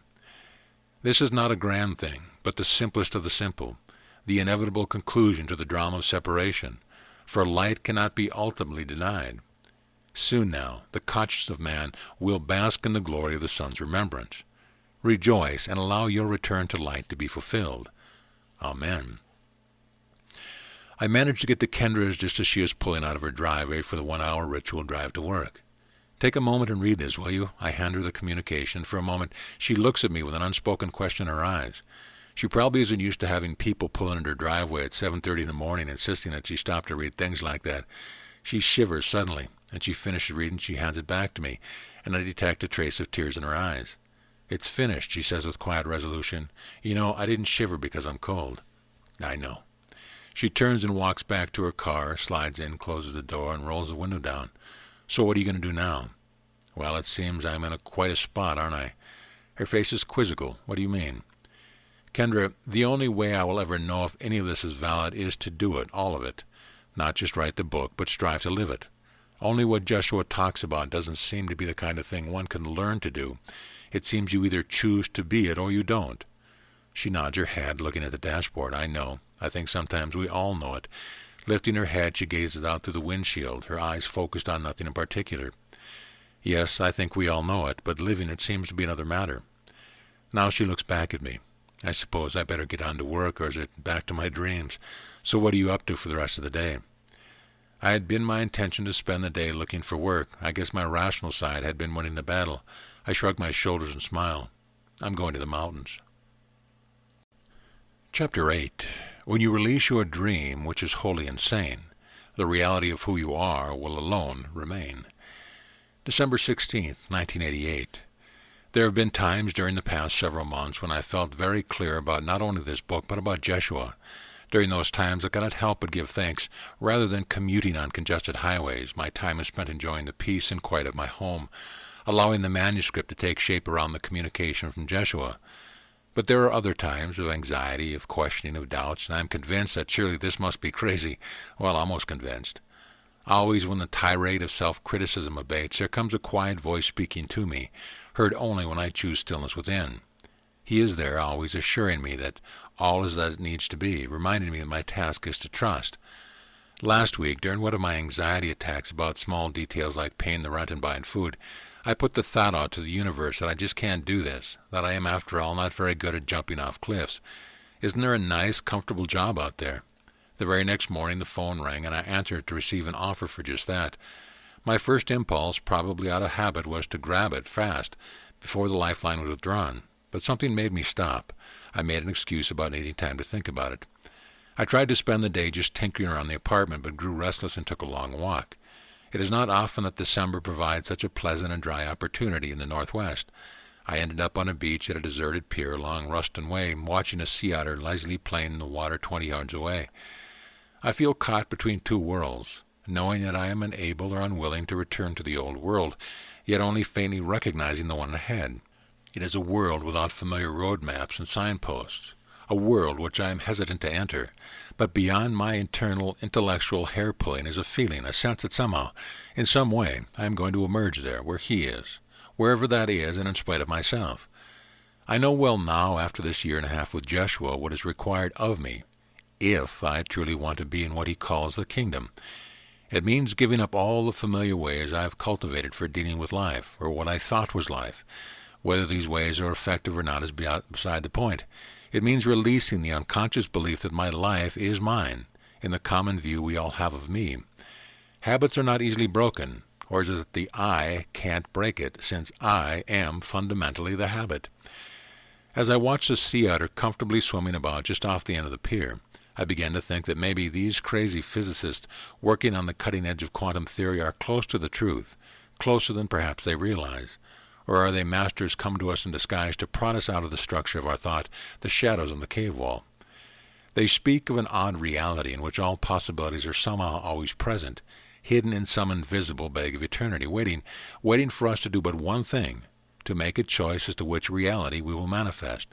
We are the ones with the power, after all, always. According to Jeshua, those infinite possibilities come wrapped in two packages. One is labeled the kingdom, and the other dream. The dream holds within it a seemingly infinite number of possibilities, all the worlds and lifetimes lived before us, lived after us, lived now as us. All of these worlds are founded on one cornerstone, separation, inseparably united with one fundamental energy, the energy of fear. Collectively, we believe so strongly in it that it goes unquestioned. We live in separation from each other, from nature, from God. Because we insist on being separate, we choose without hesitation the package labeled dreams, and immediately find ourselves right here, right now, in the world we have believed to be real and independent of us. Or is it but a mirror reflecting nothing but our choice? Maybe, I thought to myself, maybe the world keeps revolving around as it does, wars and greed and the like, because we insist it is real, and then struggle to find ways to deal with it. Have we given the package labeled dream our power? Have we given the very power of the sun away to our illusions? In Tibetan Buddhist metaphysics, it is said that at death the soul leaves the body and begins ascending to the clear light of the Dharmakaya, the body of truth. However, faced with the overwhelming power and beauty of this light, the soul, habitually identified with its sense of being a separate self, recoils out of fear. This recoil creates a heaviness, and the soul sinks down eventually back into yet another round of birth and death in a physical body, and all because the soul misunderstands its own nature, insisting on being separate. Perhaps the package aren't offered only once. Perhaps they are offered to us every morning as we wake up, at every moment for that matter. Is the light always available, and death we fear but a moment's delusion? Perhaps if we all decide to choose anew, right here wherever we are, right now wherever we are, the world will manifest, will be different, so very different. Different because we will seek not to create our world, but the world intended by a mystery forever beyond us, yet a mystery that resides right in our very core, at the center of our very truest selves. The sea otter disappeared beneath the surface of the bay, swimming off to explore and play in other worlds. I waited for a moment, hoping it would surface again, then turned and walked home. Back in my apartment, I stared at my computer, unable to find anything to say, not sure what the direction of the book is to be. It is still ahead of me, somewhere in the fog, the one without any signpost. I spent the evening watching television, that great god of culture forever reassuring us of what is real. Finally, I pointed the remote control at the picture of some newscaster. They all look and sound the same, don't they? And zap, the world disappeared. It seems so clear, so simple, and yet a trace of something inside me is still resisting. Separation and all that comes with it. Where's the button and how do I push it? How do I change channels? How do I finally and irrevocably release the package labeled dream? Am I sure I want to? Mark, arise and write, please. The voice startled me and my eyes pop open. Oh, damn. I left my head with a struggle and turned to look at the clock. It is 11:30 and I feel very tired. Can't we do this in the morning? I asked my unseen visitor, then chuckled to myself at the nonchalance with which this conversation is taking place. Yes. God, I love that feeling of his presence so much, and think how nice it would be just to curl up on his lap and sleep forever. At 3 o'clock you will be awakened and we shall continue. 3 o'clock? I was thinking more along the lines of 9 o'clock or even later. I feel his energy subside and quickly fall back asleep. Out of a myriad of cascading thoughts and images, awareness emerges. I realize I am awake. Damn, double damn. I sink down in the covers. It is so nice and warm here and so cold out there. I know, I'll just ignore this. Give it something I can. I toss restlessly for a while. Suddenly my eyes pop wide open. Look out the corner of my eye, see the clock clearly. It is 3:34, and I have to go to the bathroom. No warning at all. I just have to go to the bathroom, and it won't wait another minute. Disgustingly, I throw the covers back and grab my robe. On the way to the bathroom, I lift my eyes upward, muttering under my breath, "Boy, you guys will stop at nothing, will you?" Now we begin. You are losing the battle, Mark, losing. But loss is not our aim now. Soon there comes a clear sign unto you of the work in which you participate, the work of the Son's atonement. When you clearly choose the active participation in this work, there will be nothing which will not be provided. There is no need to return to your former dreams, and in this thought not the reason for your apparent misery.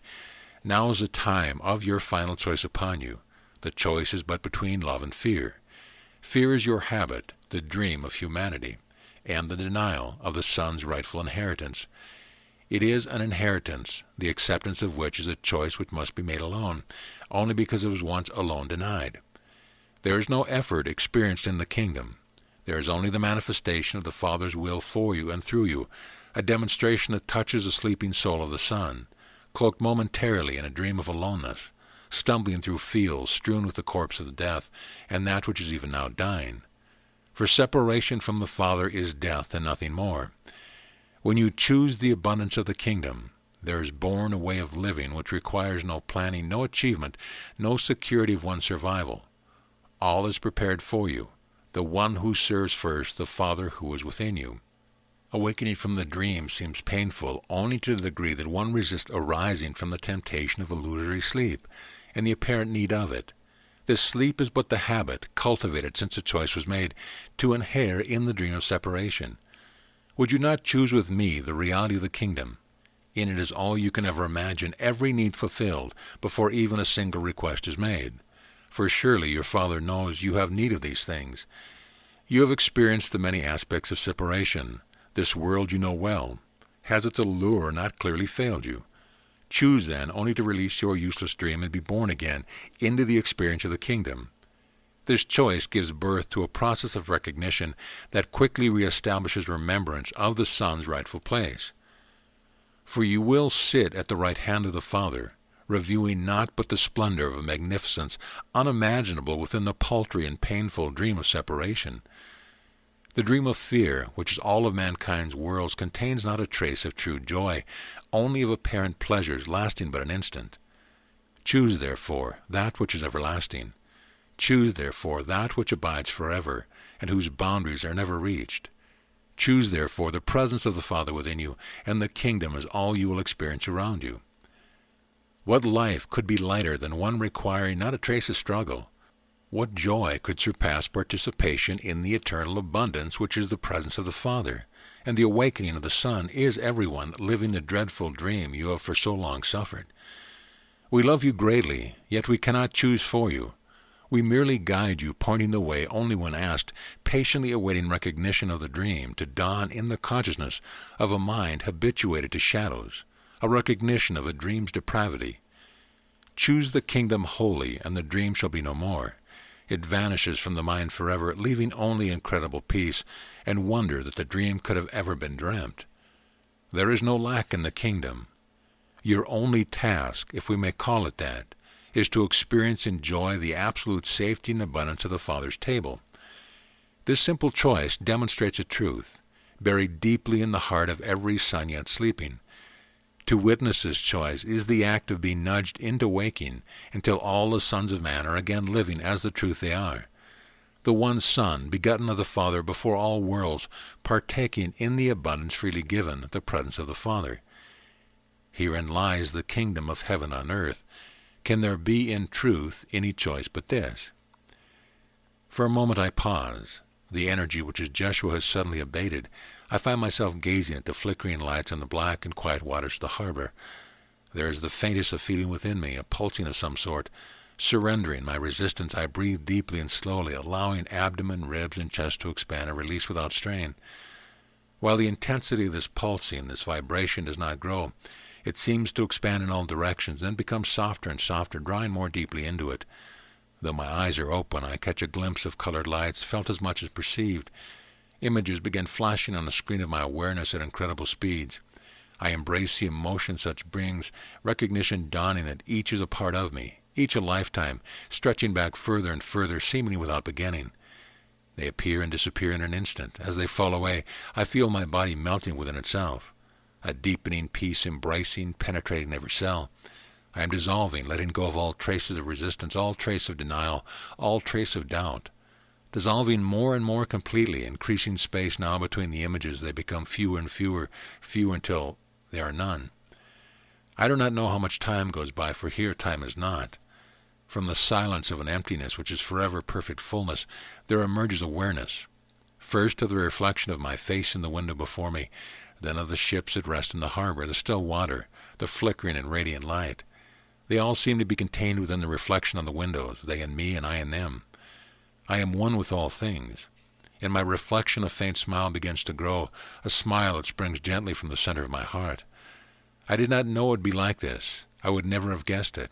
Sitting here in this wonderful old rocking chair, the world so quiet in this pre-dawn hour, nothing special taking place.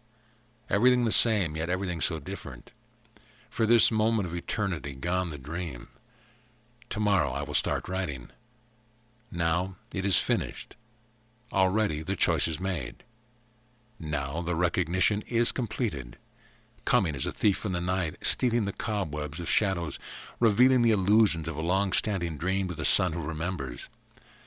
The end of a lonely journey and the celebration of one begun anew. It is not a journey to, but within, the kingdom. Thus is my promise fulfilled, for the dream is burnt forever in the glory of the Father's presence. Now does life begin anew. Now does life fulfill itself, and this without effort. Welcome home, beloved brother. Welcome home. Amen. Chapter 9. There is no effort in the kingdom. February 10th, 1989. There, it's finished. I mutter under my breath as I save the draft for the Jeshua Letters in a file. Some part of me hopes it disappears into the strange black hole of cyberspace, that cosmic junkyard where the gods of computerland eat up everything not backed up or printed out. If this book could be so eaten, and just maybe that part of me could rest as it gradually resumes authority and control over my life. I am startled at the chuckle that comes as the thought ends. It surprises me because it has emerged from a place much deeper than where my ego lives. as though I just discovered a room in my house I didn't know even existed. As I push back from my keyboard, I notice for the first time that it is dark. A glance at the clock reveals it is 11 p.m. I realize I've been living in a very different world for the last 7 weeks. I even missed Christmas, though I must say I can't even remember thinking about it. The writing has meant a deep immersion in all Jeshua has shared with me, and I have been occasionally surprised when a strong feeling would come over me, leading me to the removal of copious amounts of material. At times I have heard him say, "Not yet." Was it in personal information about his life, the controversial matter of end times, the vision he has shown me about what this work is to be in the future? There is no rational explanation for this, only a deep inner sense of rightness, and I trust that completely, I think. Some things he said recently kept stirring within me. Choose then, only to release your useless dream, and to be born again into the experience of the kingdom. This choice gives birth to a process of recognition that quickly reestablishes remembrance of the Son's rightful place. That shoots a hole in what I now see has been the entire thrust of my spiritual path since 1973, when I took up meditation and yoga along with the study of the world's religion and psychologies. I see now with extraordinary clarity that all of it was based on a me striving to attain, to gain a knowledge, and I humbly admit a control over my life. Now it all appears in this new light as simply a dream based on a false premise. I have looked the enemy in the face and seen it as but me, that it is little more than a habit cultivated since a choice was made to exist in a dream of separation. After all these years, I feel like I can only truly just begun. What is it he alludes to as this mysterious process of recognition? Do I get to peek around the corner to see if it is safe? Now as thought brings an outside laugh, what a hoot! Who could be asking such questions if not the smaller part of me that is the habit of separation, rooted in fear, I once fully identified as myself? How can I ever hope to discover what this mystery means unless I fully submit to the way of love Jeshua reveals, and to which he has called us? I rise from my chair and shake off the stiffness of my legs as I roam into the kitchen for a cup of tea. While the water races to boiling, I break off mint leaves and breathe in their scent. I drop the leaves into the pot and watch them as they are rolled and tossed in the water. As part of me senses that I am not unlike these mint leaves, plopped into the waters I had heretofore been ignorant existed, while claiming all sorts of knowledge about all these very waters. I feel embarrassed. I feel reduced to being unlike a marriage counselor who has never been married, or a UFO expert who has never seen one. Ugh. Returning to my desk, I realize I was wrong. It's not finished yet. This manuscript isn't finished, and I most certainly am not. I can feel it, this old nemesis that has lived so long and so deeply within me. This nemesis emerging from within the shadows of my own existence so clearly I am startled, no shocked, that I could have looked past it in avoidance for so long. This nemesis has a name, and it is fear. I don't mean the kind of fear I felt in Vietnam or at plenty of other moments. This is something else, something deeper, something in the fabric of my very soul, if that makes any sense. My body shudders suddenly, for it is clear to me that the only way to be free of this nemesis will somehow require that I be lived into reality. What's more radically so is that this is actually God taking the final step for me. Whoa! Where is there hope for any modicum of control in that? Yet, he promises the result will be to arrive in a new land, a land that is the opposite of fear, love. Love, sweet, sweet love. I thought I knew something about it, but now as I sip this delicious mint tea and hear the nearly freezing rain begin to pelt my window, I must accept I have known little, if anything, of its true nature. The love Jeshua speaks of certainly cannot be anything to do with what I have deemed pleases me, since that me has been steeped in the soup of ego. I feel reduced yet again to being a mere child, a child with much to learn. And what about his cryptic statement? Soon there comes a clear sign unto you of the work in which you participate, the work of the Son's atonement. When you clearly choose the active participation in this work, there will be nothing which will not be provided. A clear sign? Yahoo! I could use some of those. Or again, are they needed only by that now smaller part of me, so used to fearful apprehension, often hidden behind a smile? I pull up the file again and find myself drawn to words I know I feel a deep resistance to. There is no effort experienced in the kingdom. There is only a manifestation of the Father's will through you, a demonstration that touches a sleeping son cloaked momentarily in a dream of aloneness. I flip through the printed pages of his recent communication, my eyes stopping on one more strange statement. The completion of this project is inevitable now. Right, I suddenly shout. What the hell do I know about writing a book, much less getting it published? And who the F would read this crap anyway? And why would they want to? Now this thing actually becoming a book people read? Now that would be a clear sign, huh? Really, I am screaming these thoughts as though attempting to rebuff some unseen advancing army trying to storm my castle. My body shudders again, not once, but twice. 3 times, actually. What the heck is he talking about? That nemesis I thought I had buried deep enough to be rid of, like a cancer under control, is suddenly and literally kicking and screaming. No, not me. I'm not worthy. Look at me. Look at my utter failures. I mean, I'm really the worst of the worst. There's nothing that could be possibly manifest through me of any value at all, nothing. That final word explodes from the realm of thought in a body shaking and trembling into a loud, defiant scream that shakes me to the core. I give up fighting all of it. If allowing is the key to the kingdom, then I may as well start with a sudden gushing of tears from a well deep within my heart and belly. The strength goes from my legs and I collapse onto the floor. The tears, interspersed with a litany of self-loathing arguments, increases their flow. Yet the floor is comfortable somehow. I surrender into the darkness rather than fighting it, and touch for a moment, even as the flow continues, a hint of peace, of real peace. The early morning clanging of garbage cans wakens me. I don't know when I fell asleep or whether the tears stopped before sleep or because of it. Rising, I peer out of the icy windows to watch the garbage collector do their important and underrated job. What would they do if this was happening to them? What would anyone do? All of a sudden, an idea crashes headfirst to my whole being. I'm getting out of this cold, dark, dreary place. I'm going to go on to Hawaii again. Energy is surging through me as I pull out my suitcase in the closet. What, Mark? No careful planning? My, things are changing. The thought occurs to me to print out the draft of the Jeshua Letters. I see myself as though in a movie, delivering it to Kendra on the way to the airport. A week later, I am walking up the steps to her door, manuscript tucked under my arm. Chapter 10. When the soul chooses to serve God, it serves mystery beyond reproach. It is that which can be trusted completely. February 17th, 1989. The fire blazes before me as Kendra sits down on the couch, handing me a cup of hot spiced wine. A bit early for a touch of vino, don't you think? You know me, it's Saturday and it's never too early to enjoy my day off. Besides, not all of us have the freedom to traipse off to Hawaii. I make no response, I just look into her eyes. I remember thinking exactly that way. Was it just a short time ago? Did I really believe I was not free to follow the depth of my heart, and that reality was out there, in a job I didn't really love? Of course I did. In this internal tug-of-war, part of me clearly still believes I, too, should get back down to earth, except that an emerging larger part of me, a part I am only beginning to know, simply won't succumb to that anymore. Kendra seems to be knowing exactly what I am thinking. I guess I'm still using my freedom to insist on this habit of living I'm so familiar with. She smiles weakly and sips her hot spiced wine.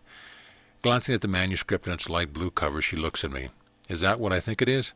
Yes. It doesn't feel like it's done yet, but yes, that's it. I thought you could, read it through for me while I'm gone. Her hands rest on it, but she suddenly changes her mood and mind. So you never told me what happened on your winter excursion into the mountains. I was really hoping she wouldn't ask. It has been a month since that trip, yet her question evokes effortlessly a renewal of the impact that day has had. I wonder if it will ever really move from the present into the category of history. My hand shakes a bit as I put down my hurriedly emptied cup and move to stand near the fire. There are parts of that journey I don't want to share, things that disturbed me. I elect to take a well-trodden path. First, the good news. I found my way to a stream and brushed the snow off a large rock, sat down and waited. What happened, she asks. Nothing. Well, for some time, nothing, that is, except that I fell into this delightful rhythm. It seemed like my breathing naturally found its way into resonance with the sound of the water flowing over nearby rocks. I moved back to sit facing her on the sofa and take her hands in mine impulsively. That's when I heard her. Her? You mean Jeshua, don't you? No, her. Definitely female. Who? I stop.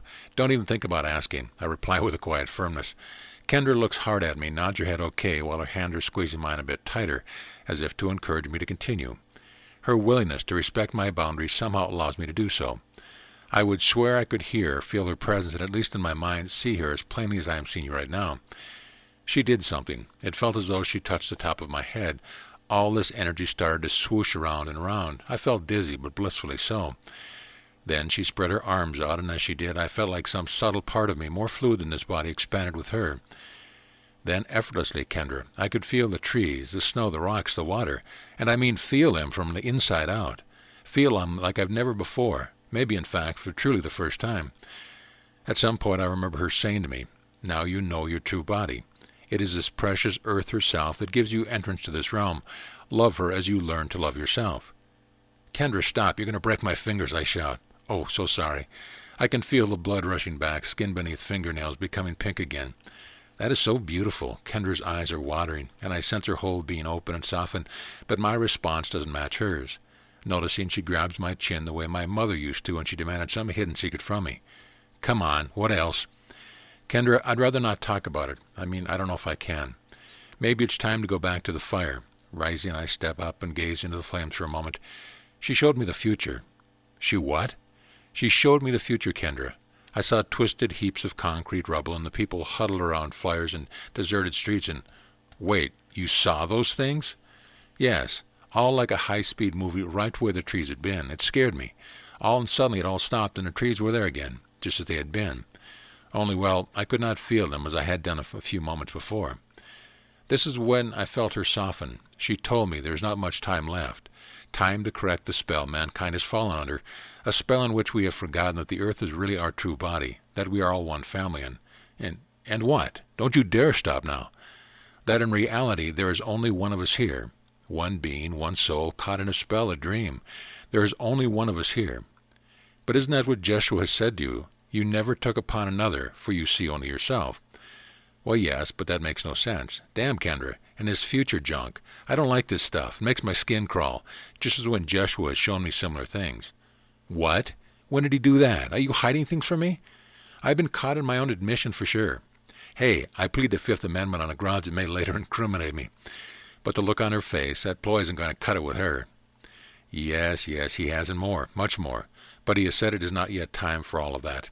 He has spoken of a time coming when America will feel very safe and comfortable, and then that will be shattered. But we will think the ego's way of thinking can save the day. I need to sit down again. I speak softly. But it won't happen. Only then will the whole world, begin to realize government or big business, nothing can keep things the way they have been. That will be forced by the failure of our own miscreations to undergo a massive shift of consciousness. He said that with each passing day, while not being fated, the images shown me are becoming an increasing probability. But he also stressed that even what may come will become part of the awakening, the end times the Bible speaks about, except that they have been seriously misconstrued. It's not a punishment, because God does not punish.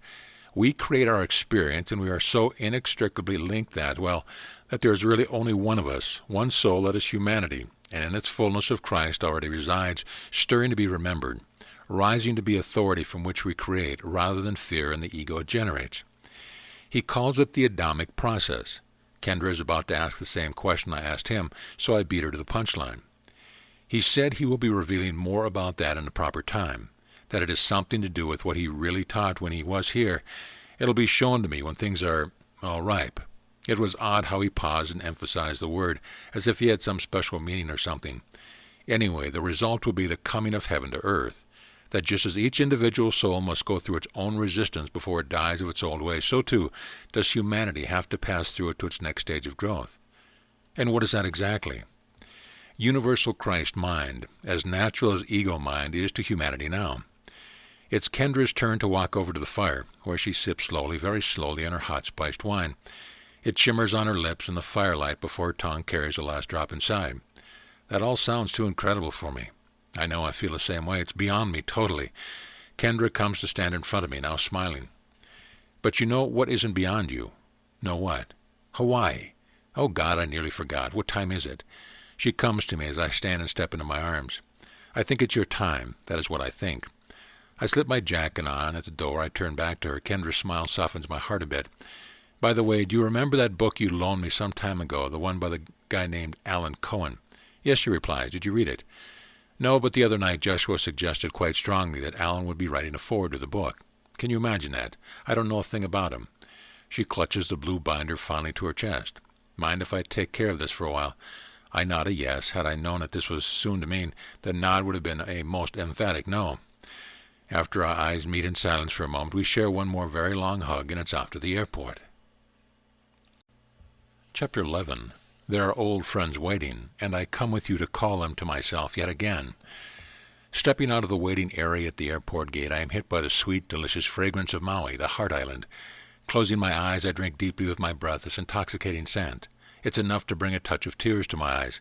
Is it okay to consider an island your most precious of loves? I step onto the escalator that takes me down toward baggage claim. Then it will be onto the rental car bus, and then what? Why have I come here, really? I am a patient sitting in a waiting room of the grand cosmic doctor. My symptoms?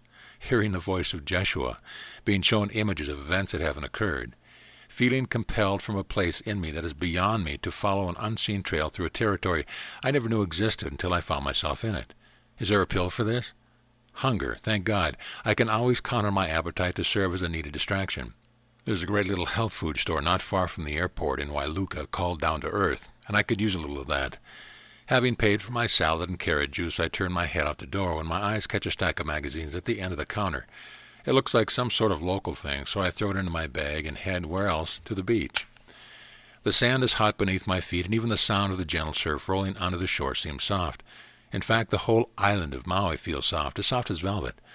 Having cleverly put on my swimming suit just before landing, I kick off my shorts, peel off my shirt, and run into the warm tropical ocean waters.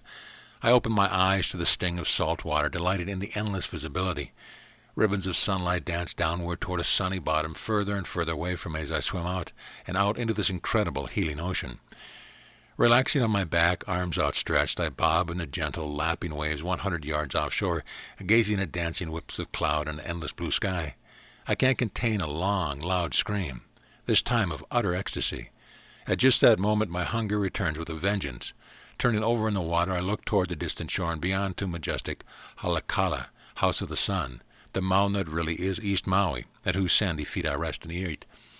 Gulping down the last of my carrot juice, my eyes rest on the thin magazine I picked up at the store. I turn to absentmindedly thumb through it, occasionally noticing a short article here, ads for things like yoga, Sufi dancing, and what have you. I am more than a little distracted from reading by a couple of remarkably attractive bikini-clad women baking in the sun, thankfully not all that far from me. Sparkling warm ocean to swim in, great food, jungles, waterfalls, hidden pools, and an extinct volcano, and bikinis. No wonder they call Hawaii paradise. I could definitely live here, I mutter, forcing my eyes back to the magazine, maybe someday. At just that moment, I am drawn to a small ad at the base of the page. It's really the face I am drawn to, but why? Why does this sudden jolt of energy in my spine? It isn't anyone I know, but somehow know I need to know her. Next to the picture are simple words. Sarah Patton, wordsmith, manuscript preparation, friendly support for authors. In less than 10 minutes, I have completed my call to her from a phone booth, and my appointment is set for tomorrow. I just know Sarah will be the one to shape the Jeshua Letters into form, and I haven't even made it to my condominium yet. Sarah is entirely focused as she reads through page after page. I can't notice anything that tells if she likes it or not. She turns pages a bit faster, so maybe she's losing interest. I'm sure that must be it. I knew it. This was just my fanciful mind playing tricks on me again. She stops on the last page. It's taking her way too long as I watch her eyes follow each line, then again and yet again. The silence is palpable. Finally, she looks up at me, still reading, but not the manuscript. I would be honored to help you prepare this. Did she really say this? You have had quite an experience. Is it still going on? She closes the binder and turns to place it on her desk. I recognize it is no longer in my hands, but then was it ever? Well, I stammer a bit. I mean, the manuscript is done almost, but no, I have a feeling things are just getting started. Her warm smile relaxes me. It's okay. I work a lot with spiritually based authors, so I can understand something about how this must be for you. But don't worry. If he chose you for this, he will handle things for you. She seems nonchalant, matter-of-fact, and reassuring all at the same time. In fact, I know who would love this, and it would be wonderful because maybe he would provide an endorsement for you. Well, who are you talking about, I ask. Oh, sorry. I just got really excited for some reason. Alan Cohen. Do you know his work? He lives right here on Maui. It would be easy to get him a copy of this. Jesus. I can't help it. I start laughing a nervous laugh and finally tell Sarah about the prophecy Jeshua had given me concerning Alan. This stranger I've never met, but through Sarah will soon be reading the Jeshua Letters. Well, you see, just as I said, if he chose you to bring this through, it looks like he is already a step ahead of you. Or maybe 1,000. I wonder if I will ever catch up. I used to think my salvation was in becoming a know-it-all, but it is beginning to feel like the real direction is in becoming a trust-it-all. My meeting ends with my signature on a contract and Sarah's promise to get to work immediately. She will get the manuscript to Alan this week, and as I am leaving, she decides to give me his phone number. It feels like it would be best for you to call him first. And with that, I leave Sarah Patton, wordsmith, and drive away from her apartment in Malia, back along the road that runs next to Sugar Beach, back towards my condo in Paradise and towards something I'm beginning to dread. Soon I will be calling a perfect stranger and saying something like, "Hi there. You don't know about me, Adam, but I have this manuscript. What's it about? Well, does the name Jeshua mean anything to you?" No, I didn't think so. Egad, I have to tell a perfect stranger about this. It was one thing to let Sarah read the manuscript, at least that gave me some distance, but now I have to cold call a stranger and fess up. Boy, do I need to take a nice long swim. How far is it back to Tacoma, anyway? Aloha, this is Alan. The voice is gentle, open, enthusiastic, and he doesn't even know who is calling yet. God, do even the people living here take on this soft Maui quality? Somehow I stammer through introducing myself, let Alan know Sarah has referred me to him. Well, if Sarah likes it, it must be good. She does great work, you know. You have been dropped into good hands. I wonder if he'll say that after I tell him by whom. I begin to blurt it out. After all well done, I stop and listen to my heart beating fast in an otherwise silent interlude. In my mind's eye, I abruptly see an image of Alan, his eyes closed as if praying about what I told him. I also see Jeshua standing near him, smiling at me. At just that moment, the inner image disappears, replaced by Alan's voice. Forgive me, but I felt the need to close my eyes and tune into the spirit. My mental image was a coincidence, I'm sure. Your manuscript feels good to me, he continues. I would be happy to read it. Really? Sure. I'll give Sarah a call, and then she can send a copy over to me. How long will you be in Maui? He's actually going to read it. Only another week, unless, of course, I move here. Move here? Of course. I mean, it's not like I have a job to get back to. Wow. Alan laughs. She's stealing your heart already, isn't she? She? Mother Maui. Somebody has to say yes to their joy. Might as well join us. Saying yes to joy? Really? Fully? Is that okay? Does it actually work? My talk with Alan ends. I just couldn't quite bring myself to tell him one little piece. The bit about Joshua saying he would write a foreword for the book. I mean, this is our first date after all. After hanging up the phone, I walk outside and sit on the grass. It's nearly sunset. The trade winds are slacking off to a gentle caress. The sun is deliciously, almost erotically exquisite on my face and arms. A cardinal lands on the grass, eyeing me for a bite of something. Sorry, friend, I have nothing to give you unless you'd happen to like some interesting bedtime reading. I show him my empty hands. He tilts his head from side to side a few times and flies off. The light is beginning to turn golden, like liquid gold shaping into rivulets as the sun nestles down behind the edge of the islands of Lanai out of the horizon. I look around. Maui. Live here in all this beauty. Me? It dawns on me I can be broke here as easily as anywhere. And after all, there is someone working on a manuscript. Maybe I ought to trust that. Yes, that is exactly what I'm going to do. Suddenly, as I look up at the stars and the looming curve of Halakea and breathe into the amazing sweet scents, Mother Maui is seeming more and more like home. Who am I kidding here, I think to myself. It felt like home the first time I came here back in 1973, the year I began meditation practice, where I met my first Zen master. Maui is the comfortable pair of jeans I put in a closet and forget about. Why did I do that? Why wasn't I willing or able to let myself be where I love to be the most? That thought strikes me hard. It is like a symbol of far deeper things, isn't it? After all, what has kept me all these years, all these lifetimes revealing themselves like fragments of a forgotten dream since Jeshua's appearance? What has kept me from opening to really receive the heart and soul of the truth so obvious in his words? I have to know, to really and fully know what this is all about. Not just for me, for all souls. Just what keeps the world spinning around as it does. What keeps suffering in place like a broken record. And in a snap of a finger, one key moment of life explodes into awareness. Vietnam. I am 18. The firefight was horrific, sudden, deadly for too many. Now I stand digging yet another foxhole in yet another unknown spot in a nerve-ending jungle in the Central Highlands. Looking up, I am transfixed by the most beautiful sunset I've ever seen. Such beauty. Is it the shocking contrast of beauty and pain that does it?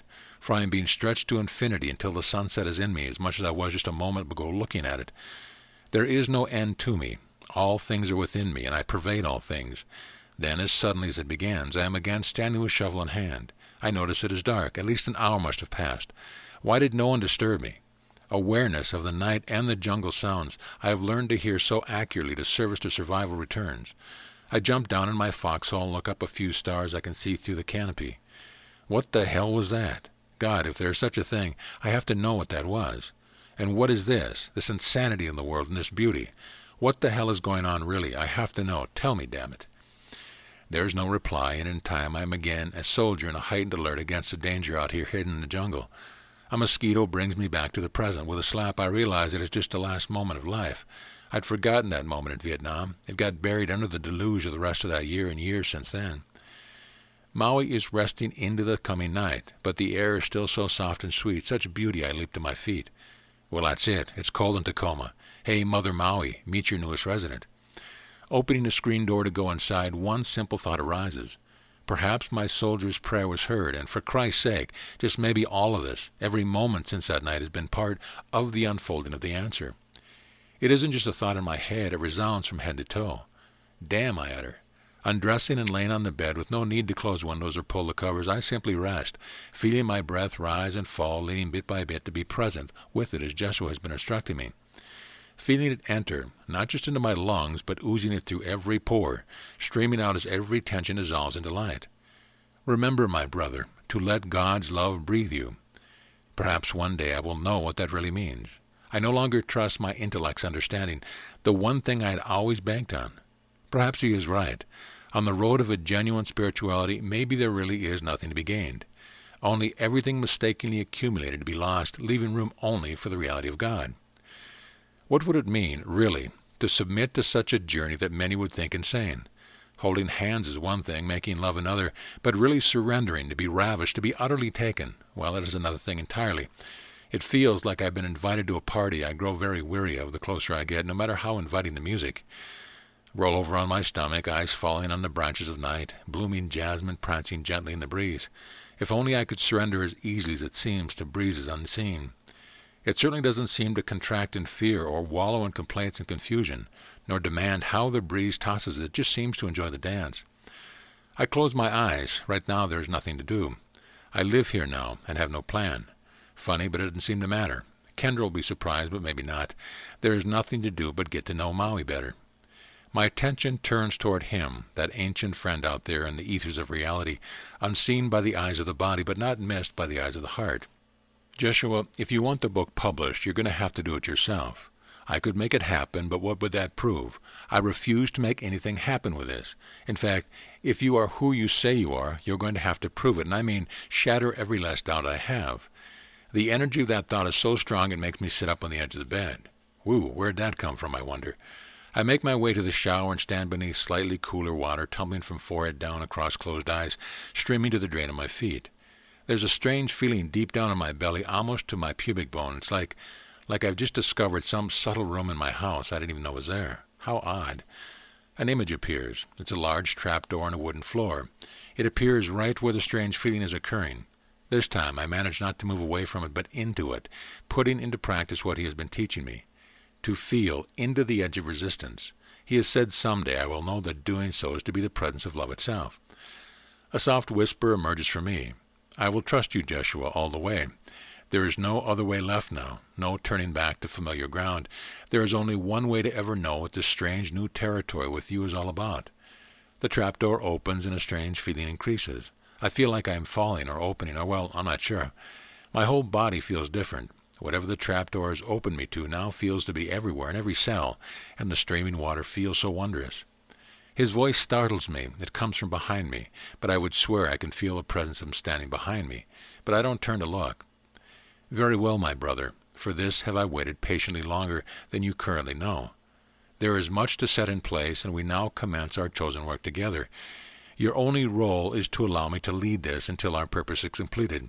Doubt will come and go and rise again. Strive only to remember this moment, and you will not again be defeated as in the ancient past. Now, return to your Tacoma. There are old friends waiting, and I come with you to call them to myself yet again. For the time is at hand. All things will come to be remembered by you in due time. Let your ancient faith in me be restored, and trust it until my promise to you is fulfilled, and you are fully returned into the Father. Trust, beloved brother, the love for me you have allowed to be rekindled. Nothing else need be done but this. An invisible field of energy seems to release me. I turn off the shower and return to bed, where I lay quietly stunned for some time.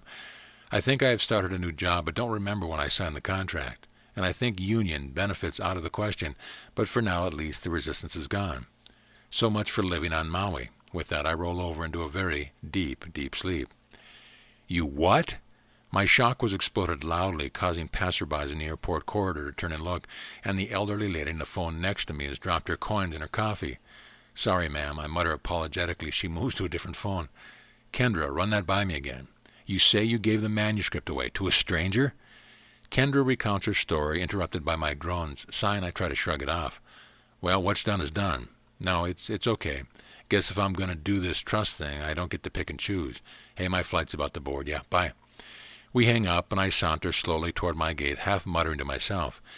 Kendra has handed my manuscript to a perfect stranger, saying only that she felt a strong impulse to do so. No idea who, much less why. As I make my way onto the plane, the one who is carrying me away from this island I love and back to winter's cold in Tacoma, simply because some part of me is choosing to heed a voice that comes from a being I can't even see. I recall watching episodes of Star Trek where they would suddenly lose control of the Enterprise, then a voice would boom over their speakers. You have entered the land of the Borgs. We are in complete control of your ship. Resistance is futile. Captain Kirk, I think I know how you must feel. Goodbye, Maui. Chapter 12. Trust again is essential. It is also your final lesson in the field of time. March 15, 1989. How are you doing, Kendra asks. I cradle a telephone handset between my left ear shoulder and try to continue washing the dishes. I'm washing the dishes again. Again? Yes, again. Too much nervous energy, I guess. I stop and walk away from the sink. This is crazy, Kendra. In a few hours, you and a small handful of friends will be here. I don't have a clue what's going to happen. What's the worst that can happen? It's just among friends, you know. I lean against a wall, but will they still be friends after this? Kendra laughs, but I don't. Look, I'll see you at 7. I gotta go downstairs to my office, close the door, and figure out how to deal with this. Oh, hell, it's good old-fashioned fear, Kendra. And by the way, thanks for coming tonight. Didn't think I would miss it, did you? Just remember to come out. Out? Out of your office. See you later. With that, the phone call ends, and I descend the stairs to my office. Closing the door gently, I take a deep breath. Usually I love coming to this small room in the home I found so quickly after returning from Maui. It's as quiet as a vault. But tonight it feels oppressive, as though the walls are closing in. I step to the edge of my yoga mat and launch into a series of standing postures, noticing how difficult it is to stay present and trying to get my breath deeper than my chest is like pulling teeth. It tells me from there down I am contracted in fear like thick concrete upon which my asanas are faint chisel blows. Coming down to the mat face down, I begin to work harder, but it's no use. Finally, I just stretch out, still face down, and give up. This is when I hear him. No, first I feel him strongly, more strongly than ever before. Hello, brother. And so we began to take the next step in an ancient work shared before. You have again given me your trust. I shall not leave you until it is done. Now I ask that you open your Bible. Please begin reading in Jeremiah. Did I hear him right? The Bible? I don't even know where the damn thing is. Jeremiah. For some bizarre reason, all I can think of is that old pop tune, Jeremiah Was a Bullfrog. Raising from my mat, my eyes survey my bookcase, hundreds and hundreds of books on philosophy, religion, physics, and what have you. I almost felt a disdain for them, for not one of them has helped me prepare for the strange journey with my unseen visitor. Scrounging about, I finally find it buried beneath a stack of papers on the bottom shelf. For a moment, I recall how deftly skirted anything to do with it during my university days. I have to look in the index to find the page for the book of Jeremiah. As I flip to it, the butterflies in my stomach kick up a notch, several actually immediately. He speaks to me, God. His voice is so clear that I can turn away and look out the window with no loss of connection, not unlike a friend talking to you while you attend to other things. Only I am unsuccessful at tuning this friend out. Begin reading now. I do so. As I reach the 5th verse, he stops me. Please read out loud slowly, that you may truly hear, for these are my words to you now. Out loud, slowly, okay. I guess it's one of those moments that was sure to come when I said I would trust him after all. Before I formed you in the womb, I knew you. Before you were born, I sanctified you. I have made you a prophet to the nations. As I gasp and feel the familiar nemesis strike hard and quick in my belly, he speaks again. Now read verse 9. And the Lord said to me, I shall put my words in thy mouth. My mind, my breath, my body's movement are all slammed into stillness. My brother, I have chosen you because you first chose me, long ago. I shall direct you to those whom I serve, those who have called out of me. Fear not, for do you truly believe you can possibly prevent me from speaking to those I send to you, or distort what I would share as I continue my Father's will in service of the atonement of creation? Again I say unto you, trust, together with your unceasing willingness, is all that you need bring to our work together. It shall come to pass that one day all will realize this is all that is ever needed as miracles come to heal all suffering. Heed not the voice of others, but turn to me, and I am with you. Trust, again, is essential. It is also your final learning lesson in the field of time. Now the time is upon us. Let us go and abide with those who are now gathering. Fear not, beloved brother, fear not. His energy fades. I become aware of muffled sounds above, voices, laughter. I hurry to describe what has just happened in the words he spoke. I have a feeling they are going to remain etched in my brain as long as the thing keeps working. Upstairs now, I am barely aware of the greeting as I move to sit in a chair in front of a half-dozen or so friends, all staring at me, wondering what is to happen next. Touching my index finger to my forehead and gently stroking downward to the bridge of my nose over and over, repeating the prayer he instructed me to do whenever we joined in this way, I feel the world recede away in the distance. The body itself becomes soft and softer still until, too, seems to disappear in a midst of light and color as waves of bliss and peace engulf me. It all gives way, and I am aware only of him, perceiving us together in the infinite field of purplish light. All things are prepared, and now we will begin. This is when I notice we are not alone. There seems to be a host, a large circle of beings, all shimmering in light, all within this field of purplish light. I can vaguely make out my living room and the friends staring at me. No, they are staring at my body, and so am I. Only I am looking down on it. Jeshua moves to a place just behind it. He seems then to move into it. It is the last thing I am aware of until it is all over. Thank you, my brother. His voice startles me. Rapidly I become aware of my body again. It's a rather rude experience. I open my eyes, but it takes several moments before everything settles into things, people, flower pots, chairs, walls. But it's the people. Faces staring at me, eyes wide, some with mouth open, all unmoving. They look stunned. My body is vibrating, pulsating. Finally, I am able to speak, or should I say stammer. Well, what happened? There was a slight and then. Silence, a long silence. No one has moved. Then, one by one, each rises. A few come to me and touch my leg or my hand, but say nothing.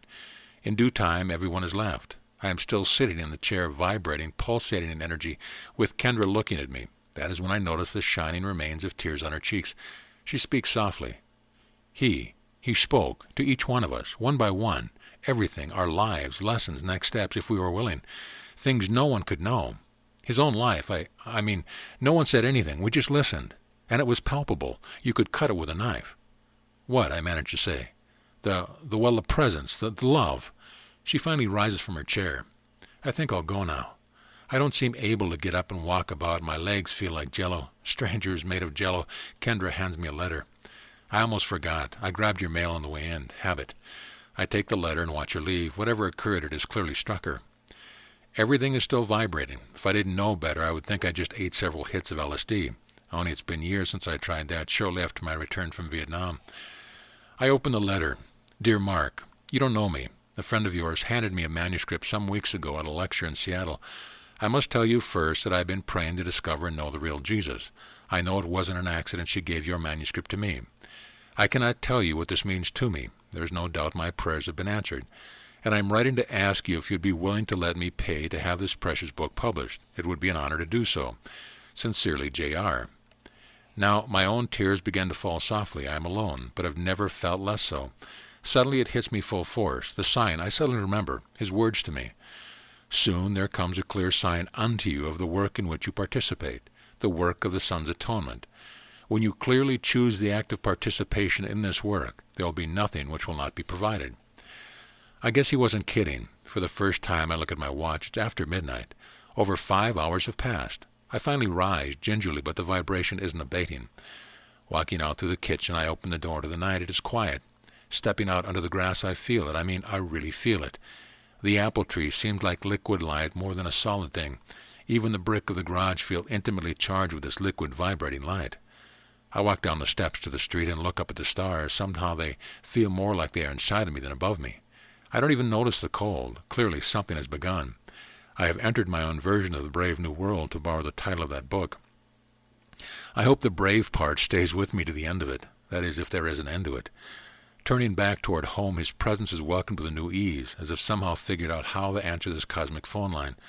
It will be dawn before finally this body sleeps, and strangely enough, what comes with it, or the possible dawns to come, matters no more. All things have been made new. Now it is finished. Already the choice is made. Now the recognition is completed, coming as a thief in the night, stealing the cobwebs of shadows, revealing the illusion of a long-standing dream to the son who remembers. the end of a lonely journey and the celebration of one begun anew. It is not a journey to, but within the kingdom.